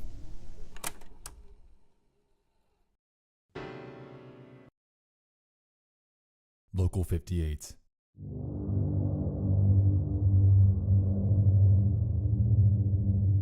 The brainchild of a man by the name of Chris Straub. Can you speak up? Back in August of 2018, I uploaded a video titled, "What is Local 58?" Back at that point in time, there were just 5 videos in the series catalog. Wow, he sounds so different. I attempted, to the best of my ability, to deduce and construct both a logical timeline and a set of theories that could have explained what this anthology was trying to convey. Since then, you guys have been vocal. It's become somewhat of an expectation to find comments on my posts, videos, Yeah, it's very and different tweets asking about the microphone series. settings. But why? As it turns out, Local 58 didn't end a year and a half ago. It never left. According to this myriad of requesters, they've uploaded more since then, and apparently these new videos are pivotal to our investigation. With this in mind, I figured I'd give in. You got me. Let's give it one more run. Is he gonna go from the beginning? Tonight, we're tuning into manipulative television, better known as Local 58. So what's another good YouTuber that does like stuff like this? I know you talked about like the other guy, right? That got in a fight with NEXPO.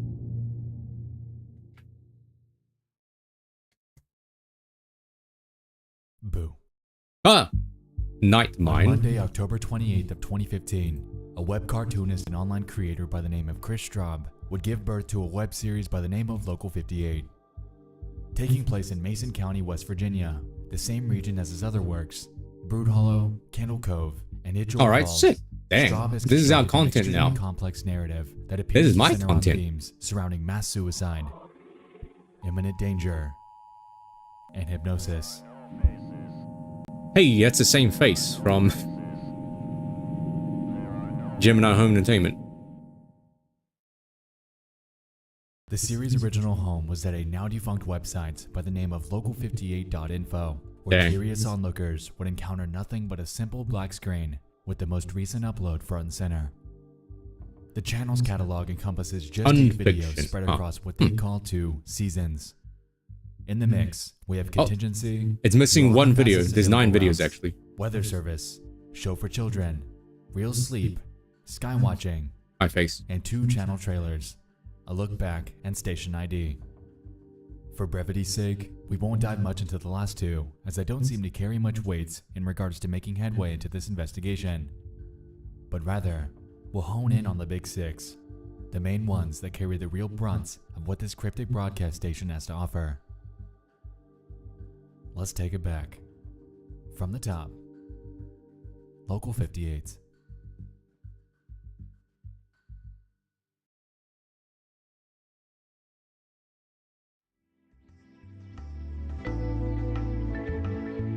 Good old Weather music. Weather channel music, man. Before you go, stay tuned for a quick message. Whoa, that's not NEXPO.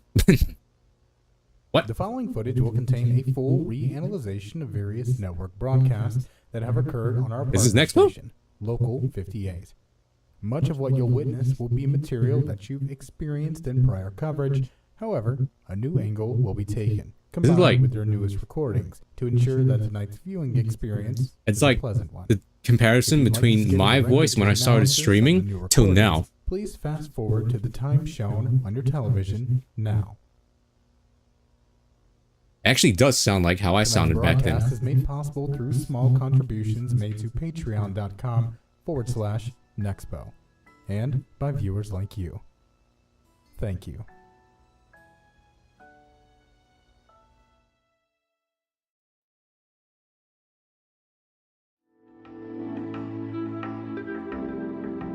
Double audio cause it's kind of loud playing through my speakers and my microphone's picking it up. Hold on, I'll play this through my headphones again.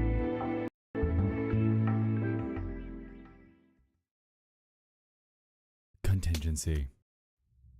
By far one of the most popular and also most disturbing episodes in the Local 58 catalog, and for good reason. The reason it's up first on our list is due to the fact Hello? that, in comparison with each Hello? of I the don't hear other anything. episodes, this one appears to Oh. contain the most archaic video distortions.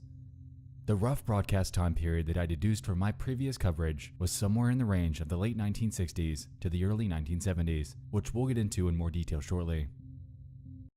The video opens up ordinarily, taking place at around 3 a.m. Local 58's wrapping up their broadcast day as normal. But then, things would quickly turn dour. Right after their conclusion message, we're met with a title card. A contingency message reel displayed by the United States Department for the Preservation of American Dignity. This is to be used in the event of a United States complete surrender to insurmountable enemy forces. Public broadcast only upon confirmed condition. That doesn't sound good, especially if it's shown this late on public access television. Personally, if I were up this late, I'd drop everything I'm doing. West and tune in. Virginia, The next frame New then Rich displays the following. Mountains, Contingency message will now River. begin. Please comply with the following instructions. God bless America. And then we're shown this. The worst has come to pass. Despite the sacrifices of our citizens and the might of our armed forces, the United States has been forced to surrender to our enemy. Though they may occupy our borders, our streets, and our homes, the enemy will never occupy our spirit. That's why all Americans are now called upon to act, to preserve the memory of the United States clear and bright, untarnished and uncompromised. Know that I've already taken action in the company of family and loved ones. Now all Americans, every man, woman, and child, are called upon to act before the moment passes. Let our united resolve echo through history. Even in defeat, we refuse to yield. Even in defeat, we claim victory. Can anyone read, like, signature? Whose name is that?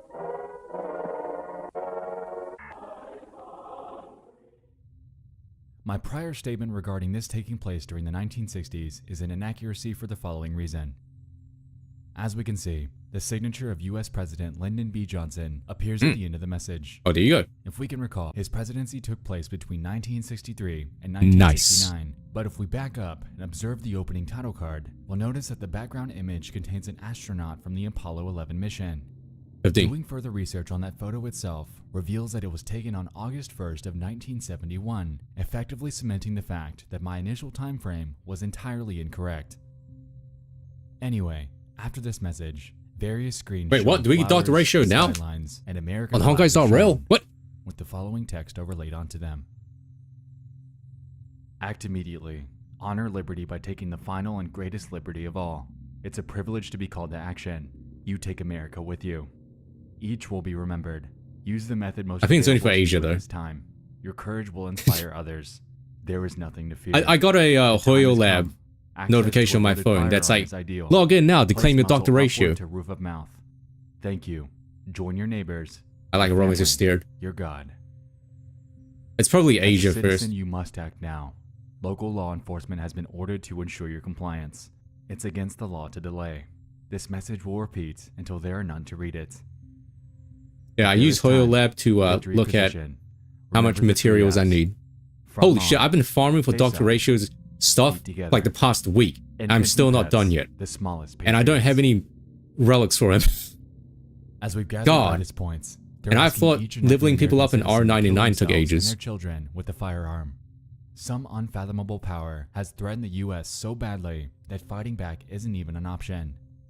They're helpless, but the government's so wrapped up in getting a leg up on whatever this imminent danger is that they're preemptively telling everyone to kill themselves to avoid total humiliation. Ah, shit, hold on. Sorry, I got it back. Even in defeats, we claim victory. Sorry, Gotcha's more important than More this. manipulative than that. Yeah, reverse 1999.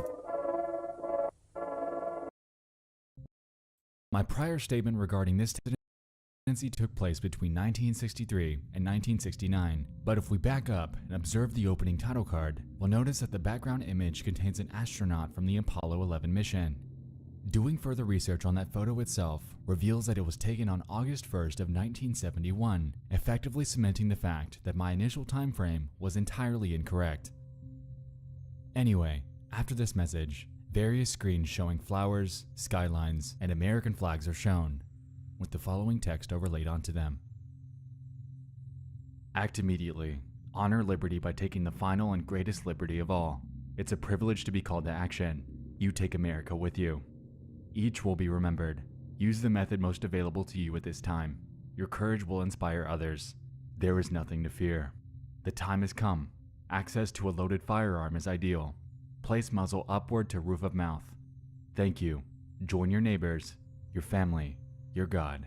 Oh, nice. As a citizen, you must act now. Local law enforcement has been ordered to ensure your compliance. It's against the law to delay. This message will repeat until there are none to read it. If there is time, victory position. Remember the 3 F's. Front lawn. F. Face up. Feet together. Infants and pets, the smallest patriots. As we've gathered by this 51st point, place they're is not a asking state. each and every American citizen to kill themselves and their children with a firearm. Some unfathomable power has threatened the US so badly that fighting back isn't even an option. They're helpless, but the government's so wrapped up in getting a leg up on whatever this imminent danger is that they're preemptively telling everyone to kill themselves to avoid total humiliation. Remember, even in defeats, we claim victory. And nothing's more manipulative than that. To close off the episode, Yo, Vanity. we then see the following. Thanks for the raid, man. Can we get a shout out for Vanity Street, one of our best pals in chat?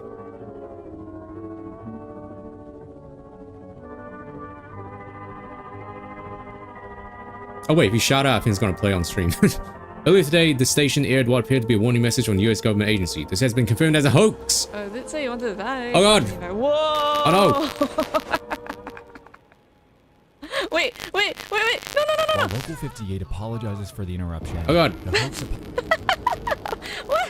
What was I supposed to? Hold on. Of course I'm cheesing this. Oh jeez. Wait, did it play 2? I'm terrified. Oh right, you shot her out twice.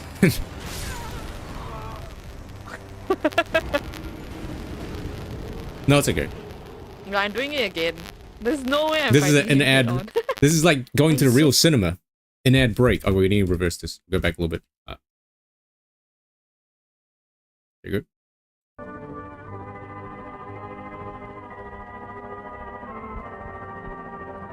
Okay, so apparently the first one was a hoax. Why am I walking so slow?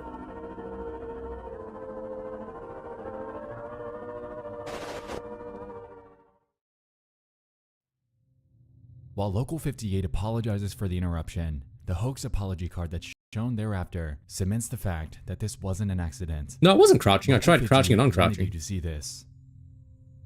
They planned it. Oh. I didn't catch that. They planned it? What? So it was fake?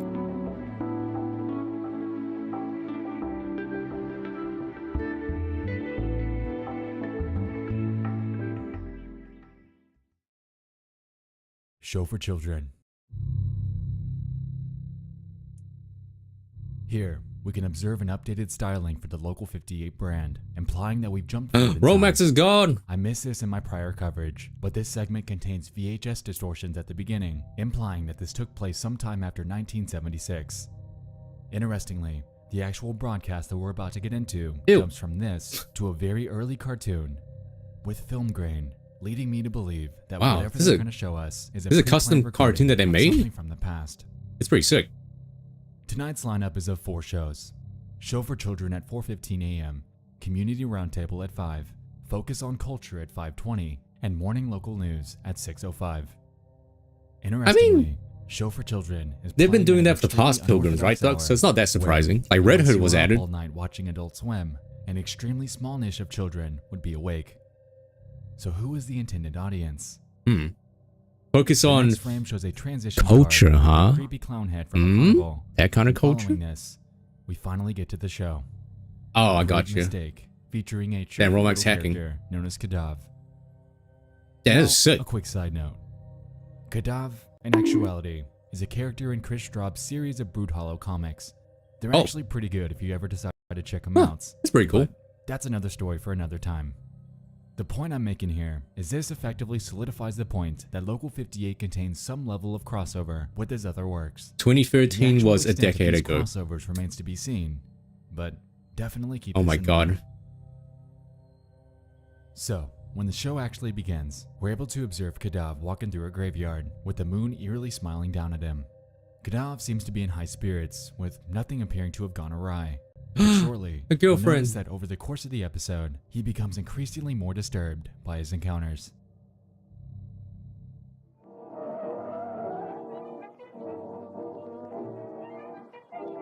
My why?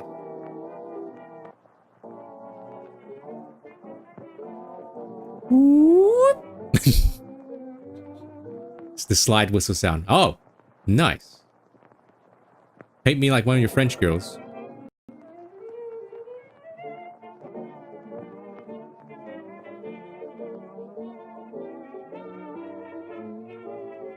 Is the moon gonna get all like fucked up as well? Excuse my language. Sorry. I know my high school friends like watching this stream right now. The bird?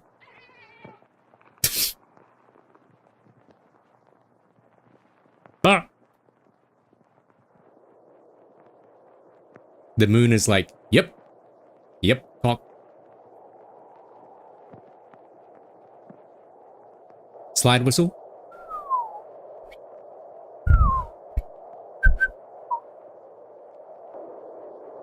It's a pit.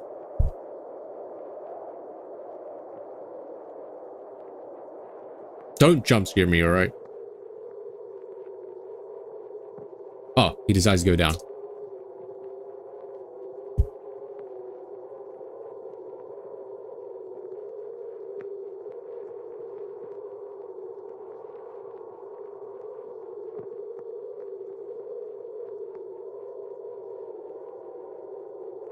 Dr. Ray show is out now in Asia. I have to wait 13 hours? Dude, I gotta wait until 6 in the morning. That's me right now. The skeleton man is me right now.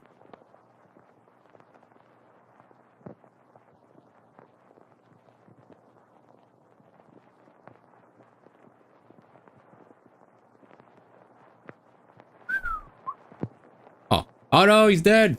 It's funny because his name is like Cadaver, isn't it?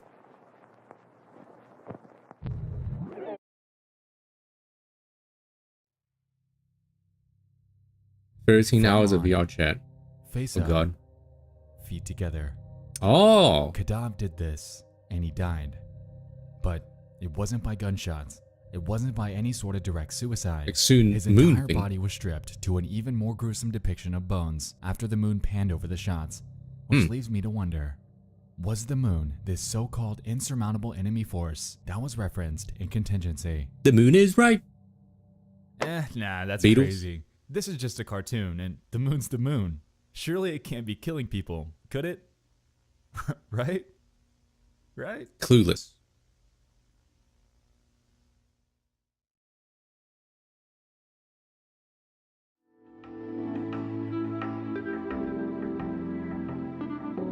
Juxtaposition between like cartoon people and like real life. That's always real neat. Real Sleep. Real. 1983. Real sleep. No fake. Real. Yo, I wish Joel streamed more. But I don't know, he's in the middle of like making videos. This video can all good. Thought Research Initiative.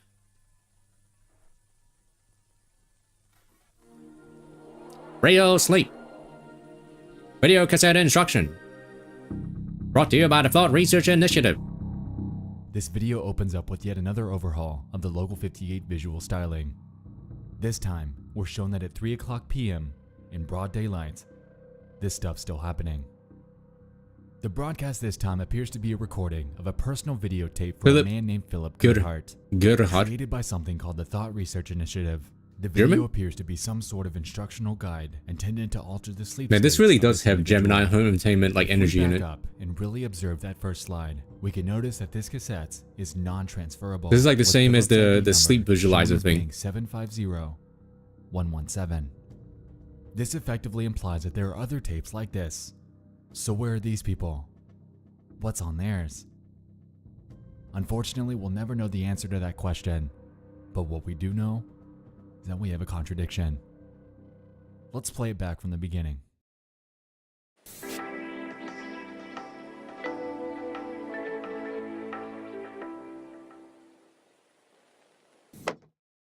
See that? No. This isn't a broadcast. It's a full personal feed of someone's television screen. For some reason or another, the TV viewer was watching their local broadcasting before seemingly inserting a VHS of this real sleep tape after being reminded to do so. This leaves me to wonder. It almost seems like a full playback of something that a third party was tasked with monitoring. That would be one of the only ways to explain why this episode plays out like a real-time reaction to a reminder prompt. Yo, displaying a VHS I'm doing real-time signal. reactions. With that in mind, let's press on and see what we have to work with. The real sleep tape is divided into 3 main sections. The first involves a fact versus fiction questionnaire about various sleep-related topics. Among them, they make various claims, such as the fact that dreaming during rapid eye movement sleep is merely correlational, not causal. Dreaming is not necessary for regular sleep function, and that 8 hours of sleep is beneficial for both the mind and body. However, these benefits are burdened by frantic nonsensical images and auditory hallucinations we call dreaming. Dreaming is the vestige of a primitive mind. I'm not sure about you, but if you ask me, this is yet another contradiction. Anyone else hungry? In this video, the TRI I'm getting states hungry. that dreaming is correlational to REM sleep, not causal, but constantly goes forth to denounce the necessity of dreaming. So which is it? Yeah, I'm a little bit hungry. The second Kleitman section map. involves something called the Kleitman map. Or the According to the video, it's defined as an index of electric activity in a brain burdened by dream stimuli. Yo, can you pass the Once hummus? mapped, this activity can be triggered by other controlled stimuli, including via the visual cortex. From what I gather here, they're essentially saying that they can alter your brain states with mere visual stimulation. Whether it be lighting, imagery, or hypnotic patterns, they can manipulate you, achieving their desired outcome whenever they need to. If you aren't already weirded out by the methods employed by this bizarre organization. Oh, wow. Oh, I mean, we brought up the whole hummus thing hours ago, and you haven't gotten it yet? Ugh. Section 3. Anti-dream, huh? Close your workbooks and watch the screen. I'm staring. No two minds are alike. This instructional video was customized for you using the personalized Kleitman map from your week 6 sleep session. Lazy? Oh yeah, I feel that. Visual calibration. Stare directly at the center of your television. This is Germasus. Yet me after losing my 50-50 in my gotcha game. That's the face I made. Cortical memory.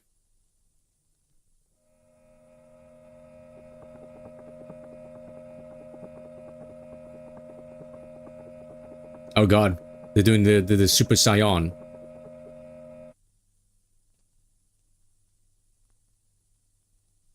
Ablation of some conscious. Listen to the phrase and repeat it aloud. Nopers? Gorilla? Oh, this is a Stephen Hawking, isn't it?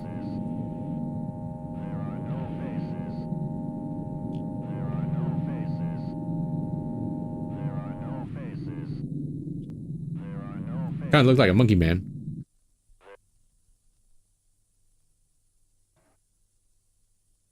Acceptance. Read each phrase without reading.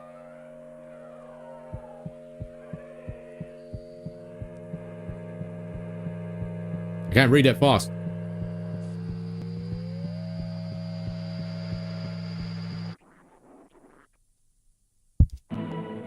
Good night. You have completed the Real Sleep program.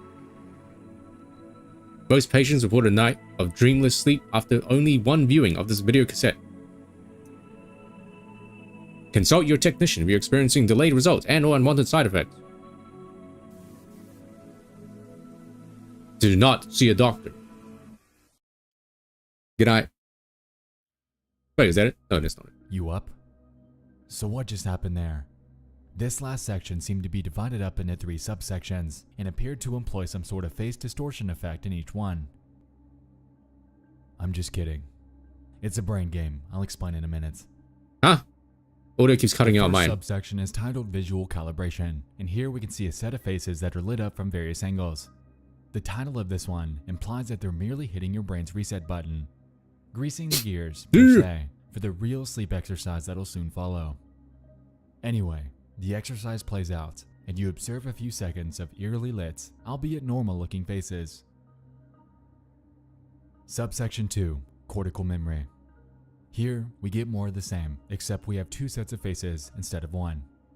This is a mind game, and as we can recall from our prior instruction, we need to be staring at the center of the television at all times. As you may have noticed by doing this, the faces on each side begin to appear distorted, even though in reality, they aren't. This then presents the question of why they're trying so hard to distort our view of other faces. Are they trying to get Philip to freak out around other people? To see others as nothing but a warped figment of his fragile imagination? That would drive someone to insanity. But I wouldn't put that past Local 58. Quick fun fact. This phenomenon's actually a real-life experiment. Example coming in 3, 2, 1. Stare at the center of your television. Nopers.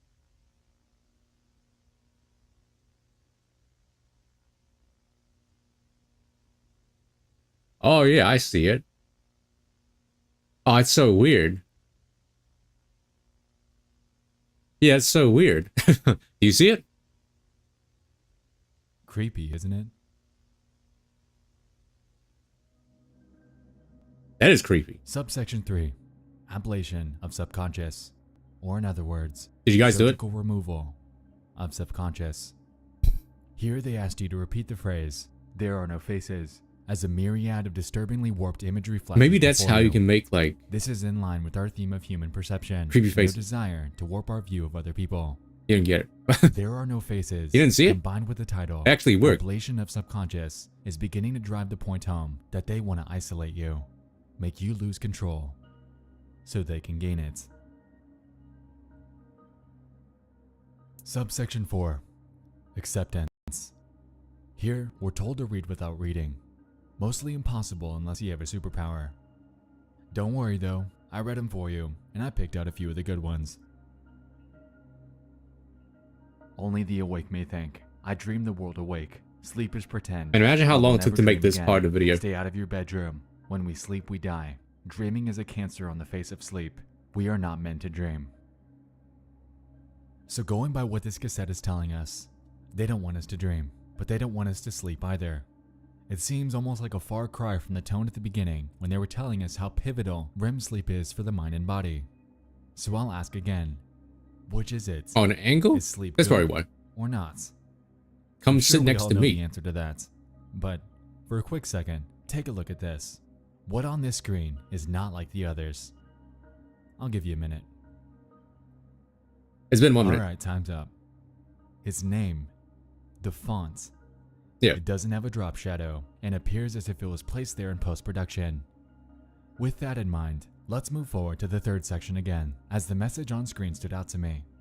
You clip into the No two floor? minds Wait, are why? alike. Is it because you're This so instructional small? video was customized for you. using There's a your way to increase your height personalized though, isn't it? map. Does that help?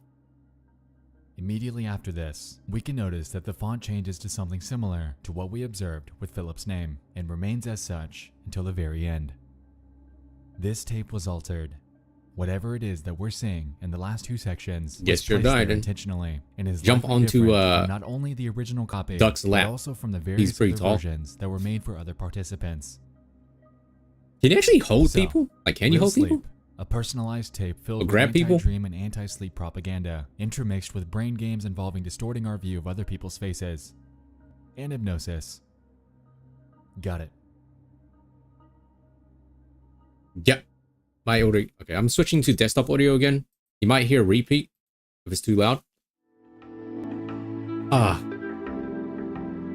I'm using you have the toggle thing open, right, for chairs that allow you to sit. Yeah.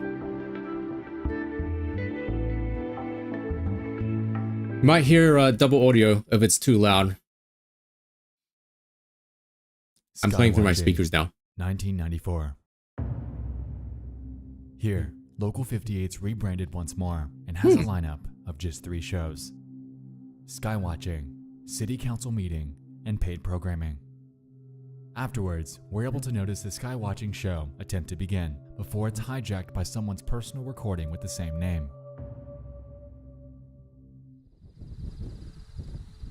I'll zoom in. This is like Gemini Home Entertainment.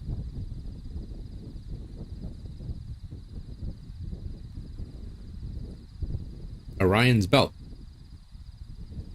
You guys know the names of the constellations? I don't.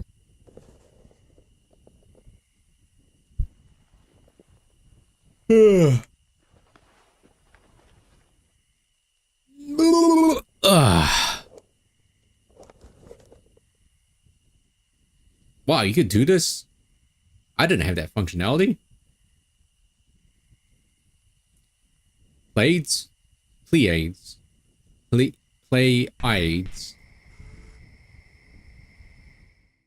The video starts out innocent enough. Whoever's filming pans over various well-known constellations such as Orion's Belt and Pleiades.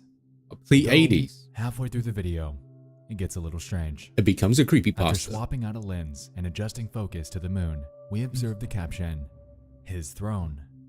And then they zoom in, revealing that the moon is not inanimate. It's a fleshy, organic, Ew. and disturbingly alive body of mass. It's like the iris. Which one came first? Gemini Home Entertainment or Local 58? Or did they both come at like the same time? There's a super high-powered telescope.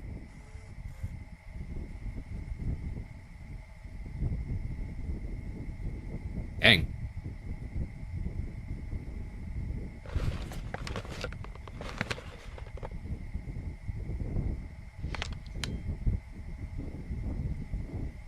Lizard Dizzle is playing Idol Slayer. Oh god, that was creepy.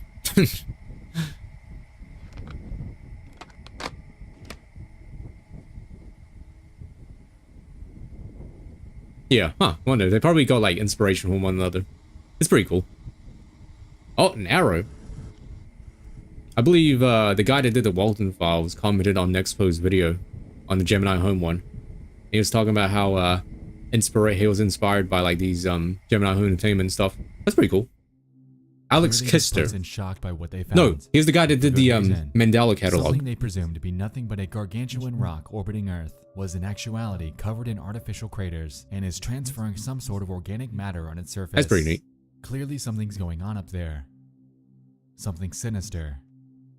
There's a game that I believe Tolo played where you're on the moon and the moon becomes like sentient. I think everyone knows what I'm talking about. And then in the end, the moon becomes sentient and you get eaten by the moon. Whoa. What the heck? How strong is this dude's telescope?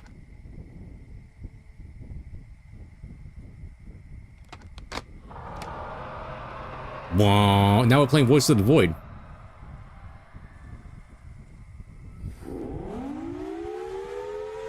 Oh god, alerta, alerta. The moon is right. That's just Voice of the Void alien. Oh no, this guy's praising the sun. Rejoice!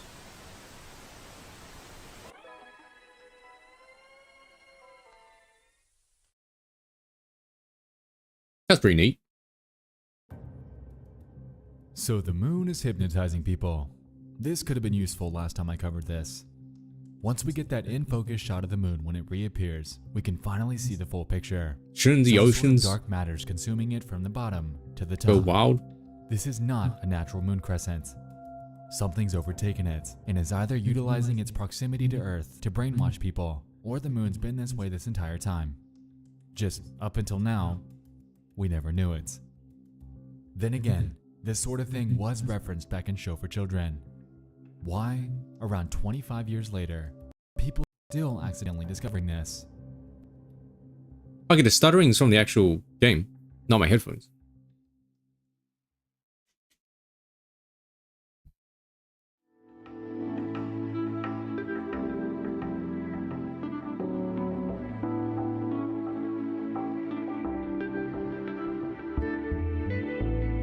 Only weather service, 11:59, not 12? Huh. On the back of what we learned in Real Sleep, never mind. Weather Service is a broadcast that we'll soon be able to formulate some ties to. Here, Local 58's once again showing their channel lineup before a sudden emergency broadcast takes place. Before we get to that though, you might notice that their lineup visual styling matches that of which we saw back in Real Sleep. This further supports the idea that the VHS that was played back in Didn't that Local one 58 was also in do that fact GPS recording one over the where it's Local like 58 your channel destination and is not a live broadcast. coming soon or whatever? Anyway, Weather Service, emergency broadcast. That was like one of the Let's see earlier what happens. videos.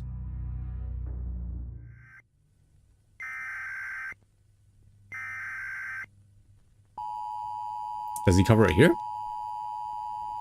Oh god.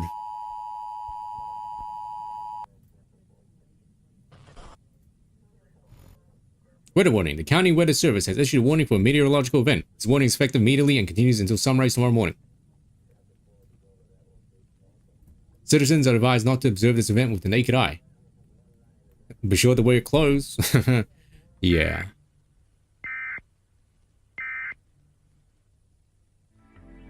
I did kind of like the beginning part where it's like, all citizens are advised to kill themselves because of the severity of the issue. The County Weather Service has issued the following correction for the weather warning in effect. For your safety, remain indoors. Don't look at the sky. The meteorological event is safe for all to view. Warning has been lifted. Oh, okay.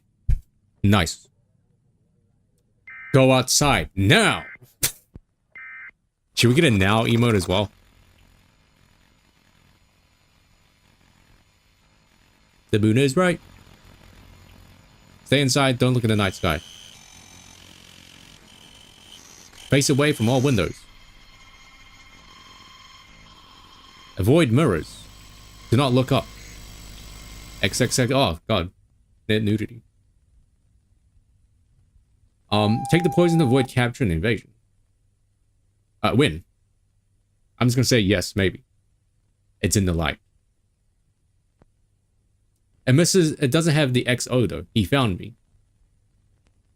Through the mirror. That's not how you spell through. Moonlight white.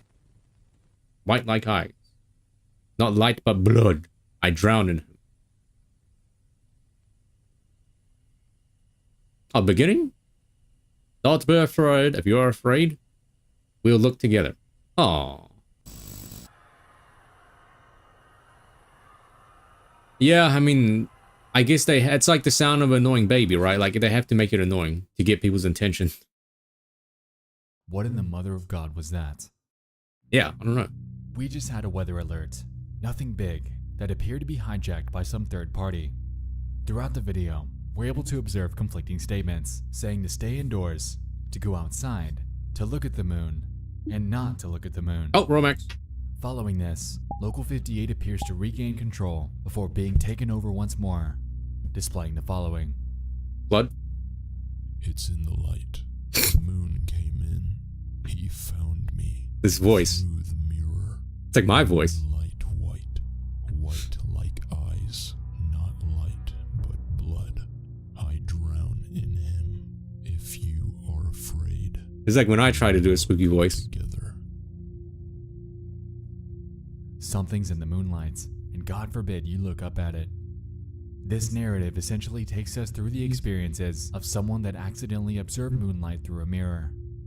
Somehow, this moonlight brainwashed or drowned them in some sort of hypnotic trance, just like the person in skywatching. Interestingly, whoever it is that's typing this refers to the moon as a him, driving home the point that this isn't some inanimate object. Him? Why not her? They assumed it's something much darker.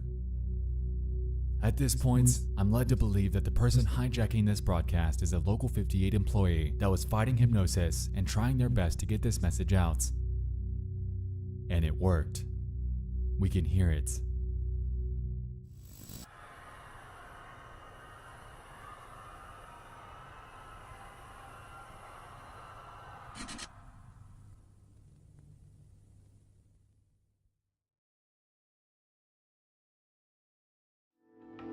I thought it ended.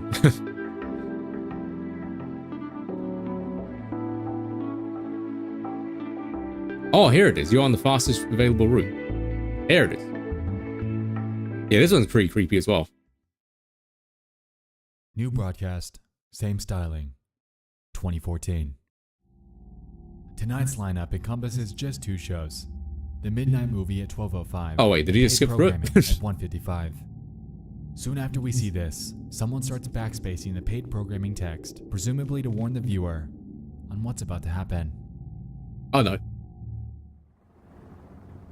Proceed to the highlighted route. Continue on Holbrook Park Drive, then in 500 feet turn right onto North 38th Street. You will arrive at your destination in 2 hours and 28 minutes.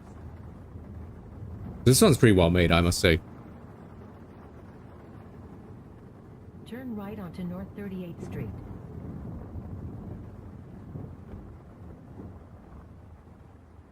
In a quarter mile, turn left onto Merritt Parkway. Do you think GPSs actually take you to the fastest route?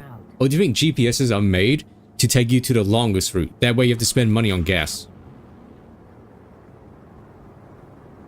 Turn left onto Merritt Parkway, then take the on-ramp to Highway 114 North.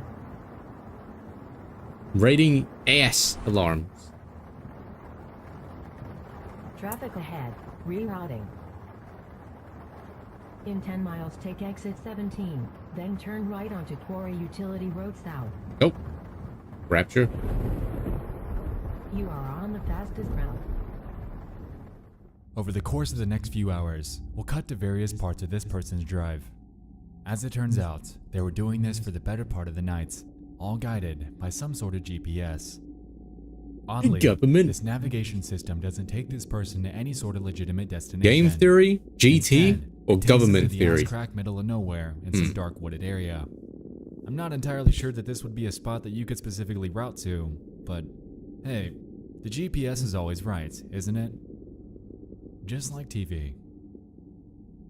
Afterwards, the driver then encounters the following.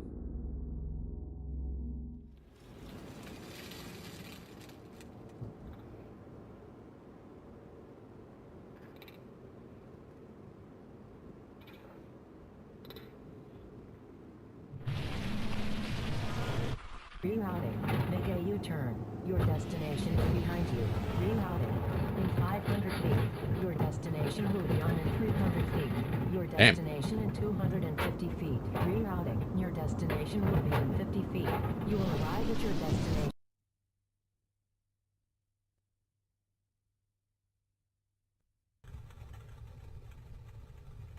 F.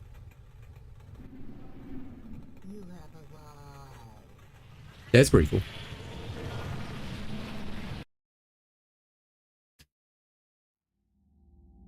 An alien cryptid. The basis of Oh, he cut out the end bit. At the end of the video, it's like you have arrived at your destination. Incorrect theorization, because back then we didn't have real sleep or sky watching. This person's been up all night driving for seemingly no good reason, and appears to be indirectly following the simple instruction outlined by the Real Sleep VHS. To stay awake, because dreaming is the vestige of a primitive mind. It's safe to say that the creature that we're seeing before us is a product of this person's warped mind, a result of the hours of so-called sleep experiments that they've had to endure. They're losing grip on reality and blindly obeying the various forms of interactive media at their disposal. Well, just like real life, the innit? TV, the real sleep tape, and the navigation system. But what about Local 58? Why are they involved in such a complex and seemingly sinister operation that's disintegrating people's sanity?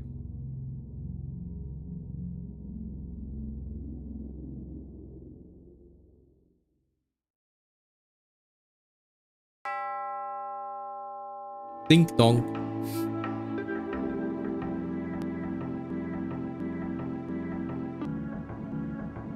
Slendy Man?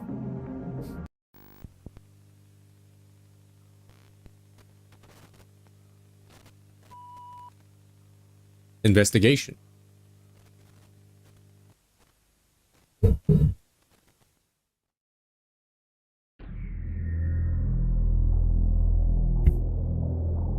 With the warring broadcast, may I join your VRChat? Stuart Gamer? Combined with the real yeah, if you want to. And the Skywatching Just tape, turn your microphone off there's some sort of and enjoy the video they were watching. But this video is almost over though, I think. Fundamentally, we need to back up to real sleep and take a hard look at the company running the operation. The TRI. They've only shown up in one video, but they're our key to piecing this together. Oh, I lining's believe up. this organization knows that the moon is apocalyptically brainwashing people, and has since the very beginning. Evident by their tagline and their channel trailer, they've been researching this longer than most might believe.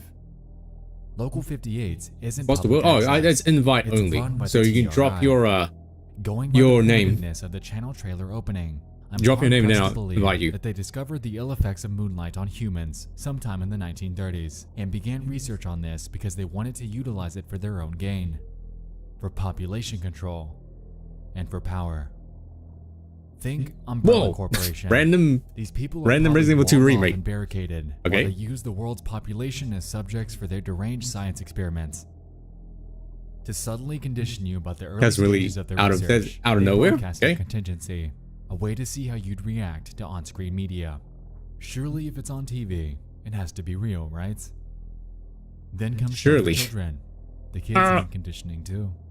And then in Real Sleep, we discover in another department of their studies, they're gathering participants for this so-called sleep study that's in actuality a wild hypnotic experiment aimed at keeping you awake during the nights.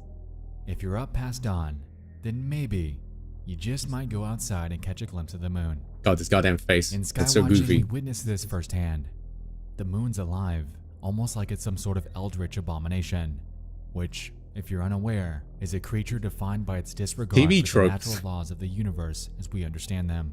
They cannot be described by anything inherently natural and exist as powerful, otherworldly beings. To me, it appears that the dark shroud consuming the moon might be some sort of transformative shift from an inanimate rock into one of these beings. The TRI discovered this in its early stages and are observing the worldwide effects. I wonder if from you can their make dedicated something else research that's not lab. just the moon is evil, or like the sun is You might evil, or recall like during the skywatching planet is evil. segment that I question why people Wonder what were else you can do. discovering the ill effects of the moon over the course of decades. Surely, if this were some Yeah, constant surely. phenomenon, then the entire population would be brainwashed in a matter of days. Surely there's something else that people haven't There done is yet. something I found though that might be able to explain this.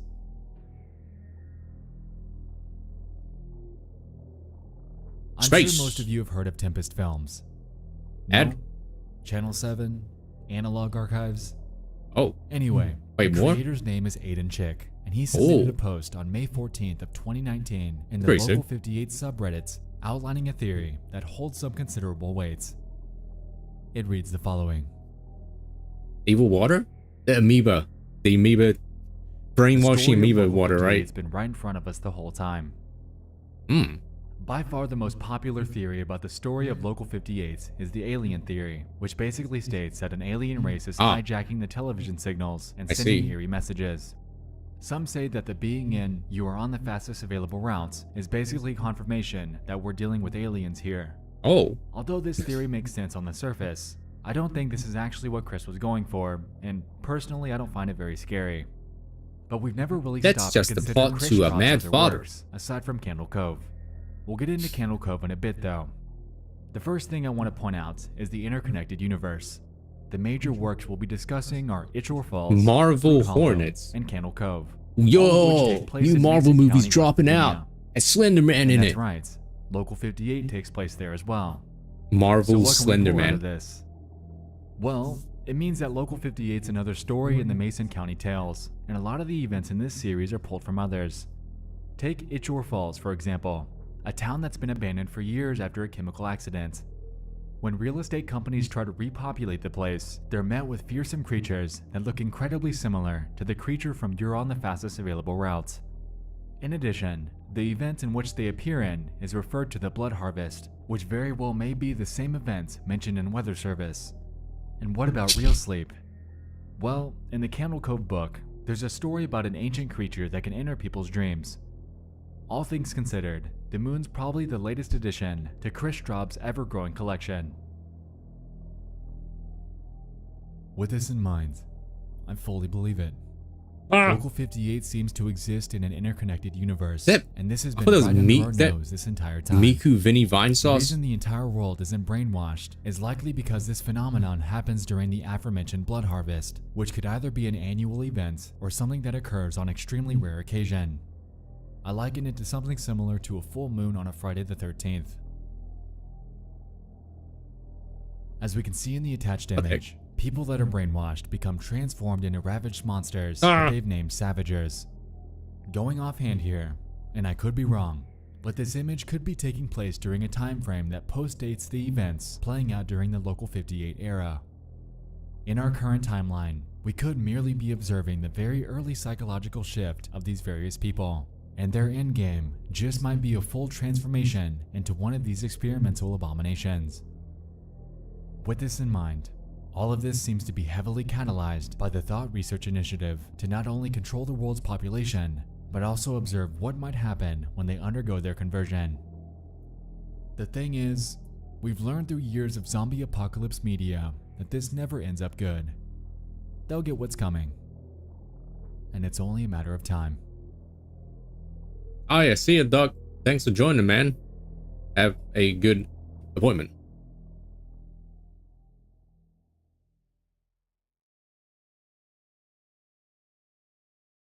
We're near the end, right? This has to be almost over. What merely started as an unrelated set of incoherent videos centering on a local public broadcast station has bloomed into a disturbing and interconnected foundation of lore, incorporating themes centered on hypnosis, disturbing broadcast hijackings, and subliminal manipulation. Whether or not the moon is actually some sort of eldritch abomination, or if this is actually I think I like the very first one the best, actually. I'm certain on my conjecture that the Thought Research Initiative are the ones behind Local 58's. The station isn't independently run. It never has been. It's manipulative television, run by an organization that's set out to control you. Whether or not you let it happen rests solely on your ability to resist temptation. Yeah, this one? Messaging. Yeah. And attempts at brainwashing. Oh, you mean the first one that we watched? Yeah. Stay indoors. I was talking about no, not the first one. I was talking about the first Local 58 video. Always remember the victory position. Like this one, this Local 58 video. I think I like this one the most. Feet together.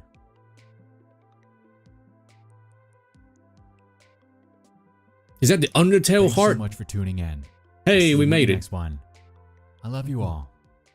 You can't say that. That's how you form parasocial relationships. Oh, is that it? Hey, we did it. Woo! Oh, manipulative television.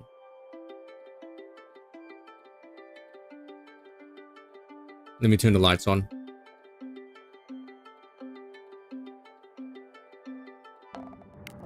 Just like in the real movie theaters.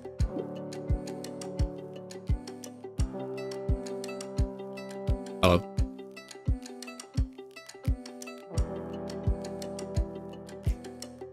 He always says I love you. Oh, I didn't hear it in the other one. Now I see everyone.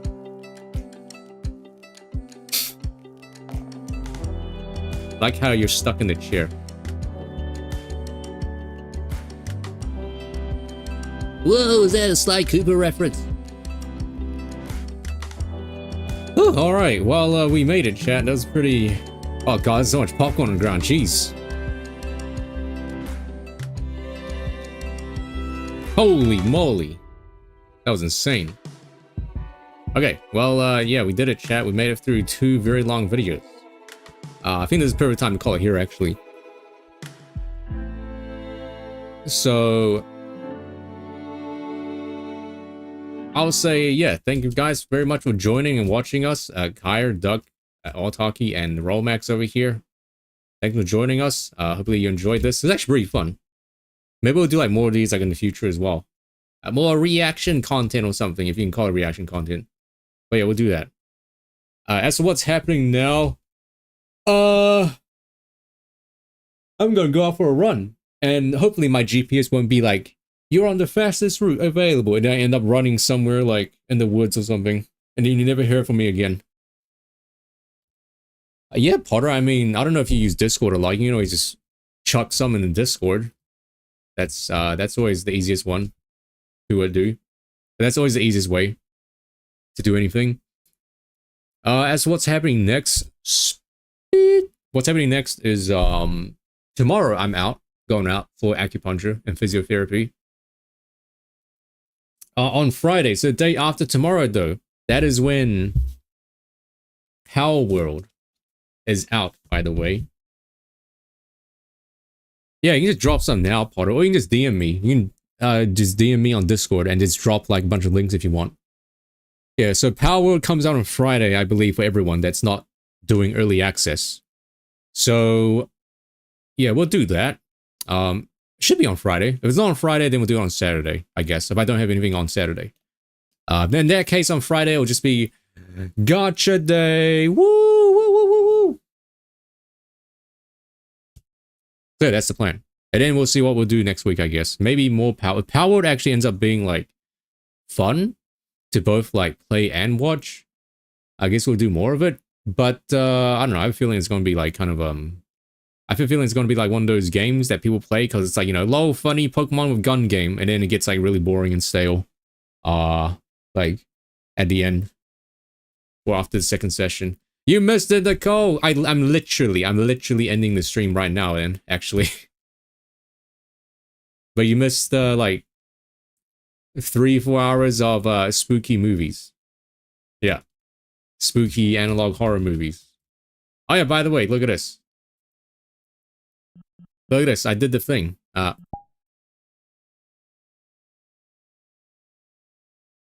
She's in here. Although she's not very well optimized in here, actually. Can I speak? It works.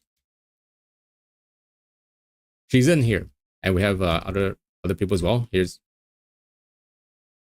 Kyre. That's me. There's Sam's Undertale. And there's T-Dog Pant with high heels.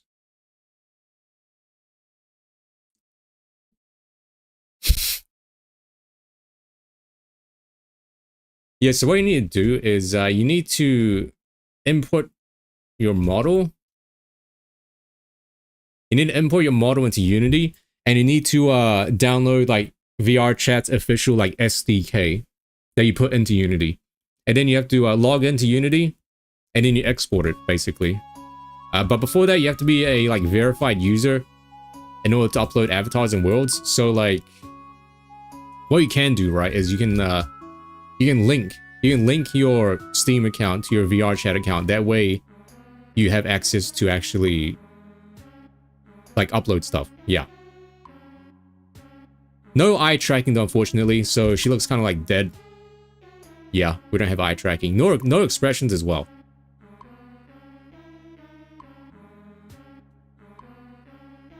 Can I move?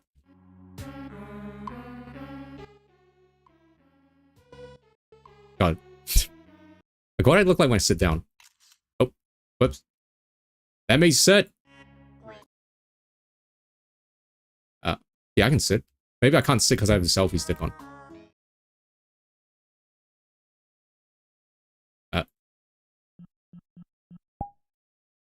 Oh.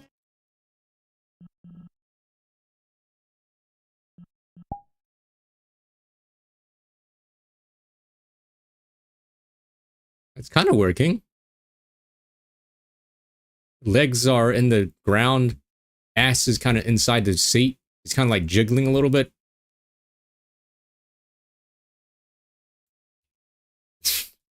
I don't know how that first pose happened, the one that Doug showed. Oh. Oh god, that was loud and scary.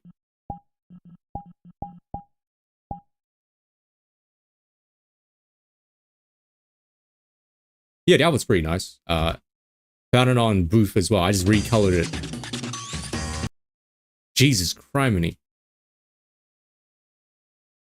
Well, yeah. That was VRChat. Hope you guys enjoyed it.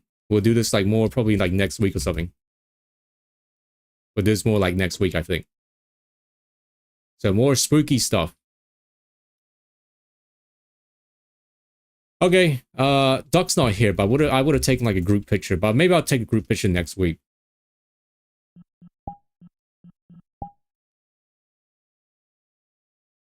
Actually, we'll take a group picture right now, actually.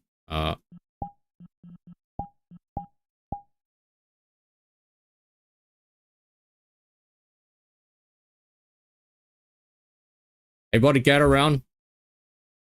You're all like really small though, so I have to like crouch down. Right. Oh. Why is everyone an animal? Don't worry about it. Yo, sick. Say cheese. Say fuzzy pickles.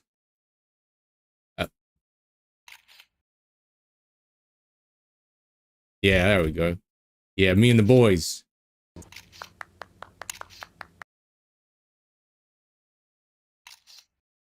Me and the boys on our way to Whataburger.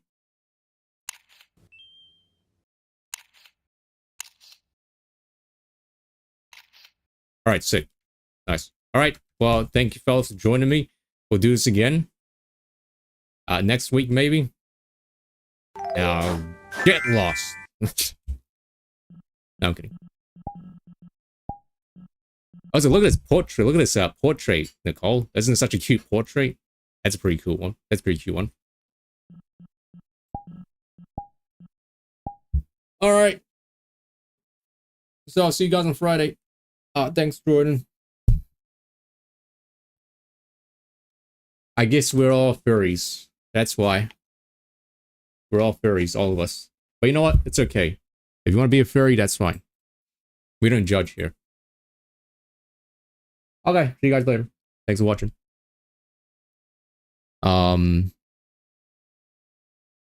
Words of wisdom. I don't really have any, actually. But yeah, see you guys on Friday. Good boy.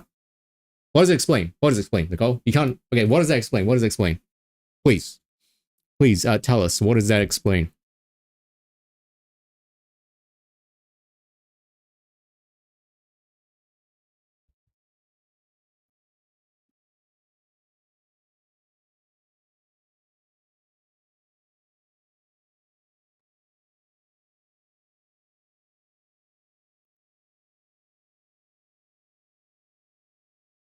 Oh, right, all furries. Yeah, yeah, we laugh at furries, we judge furries, but deep inside, we're all furries. And I have this one message for you all. Here, let me get this message really quick. Play hard, go hard, and last but not least, we have to...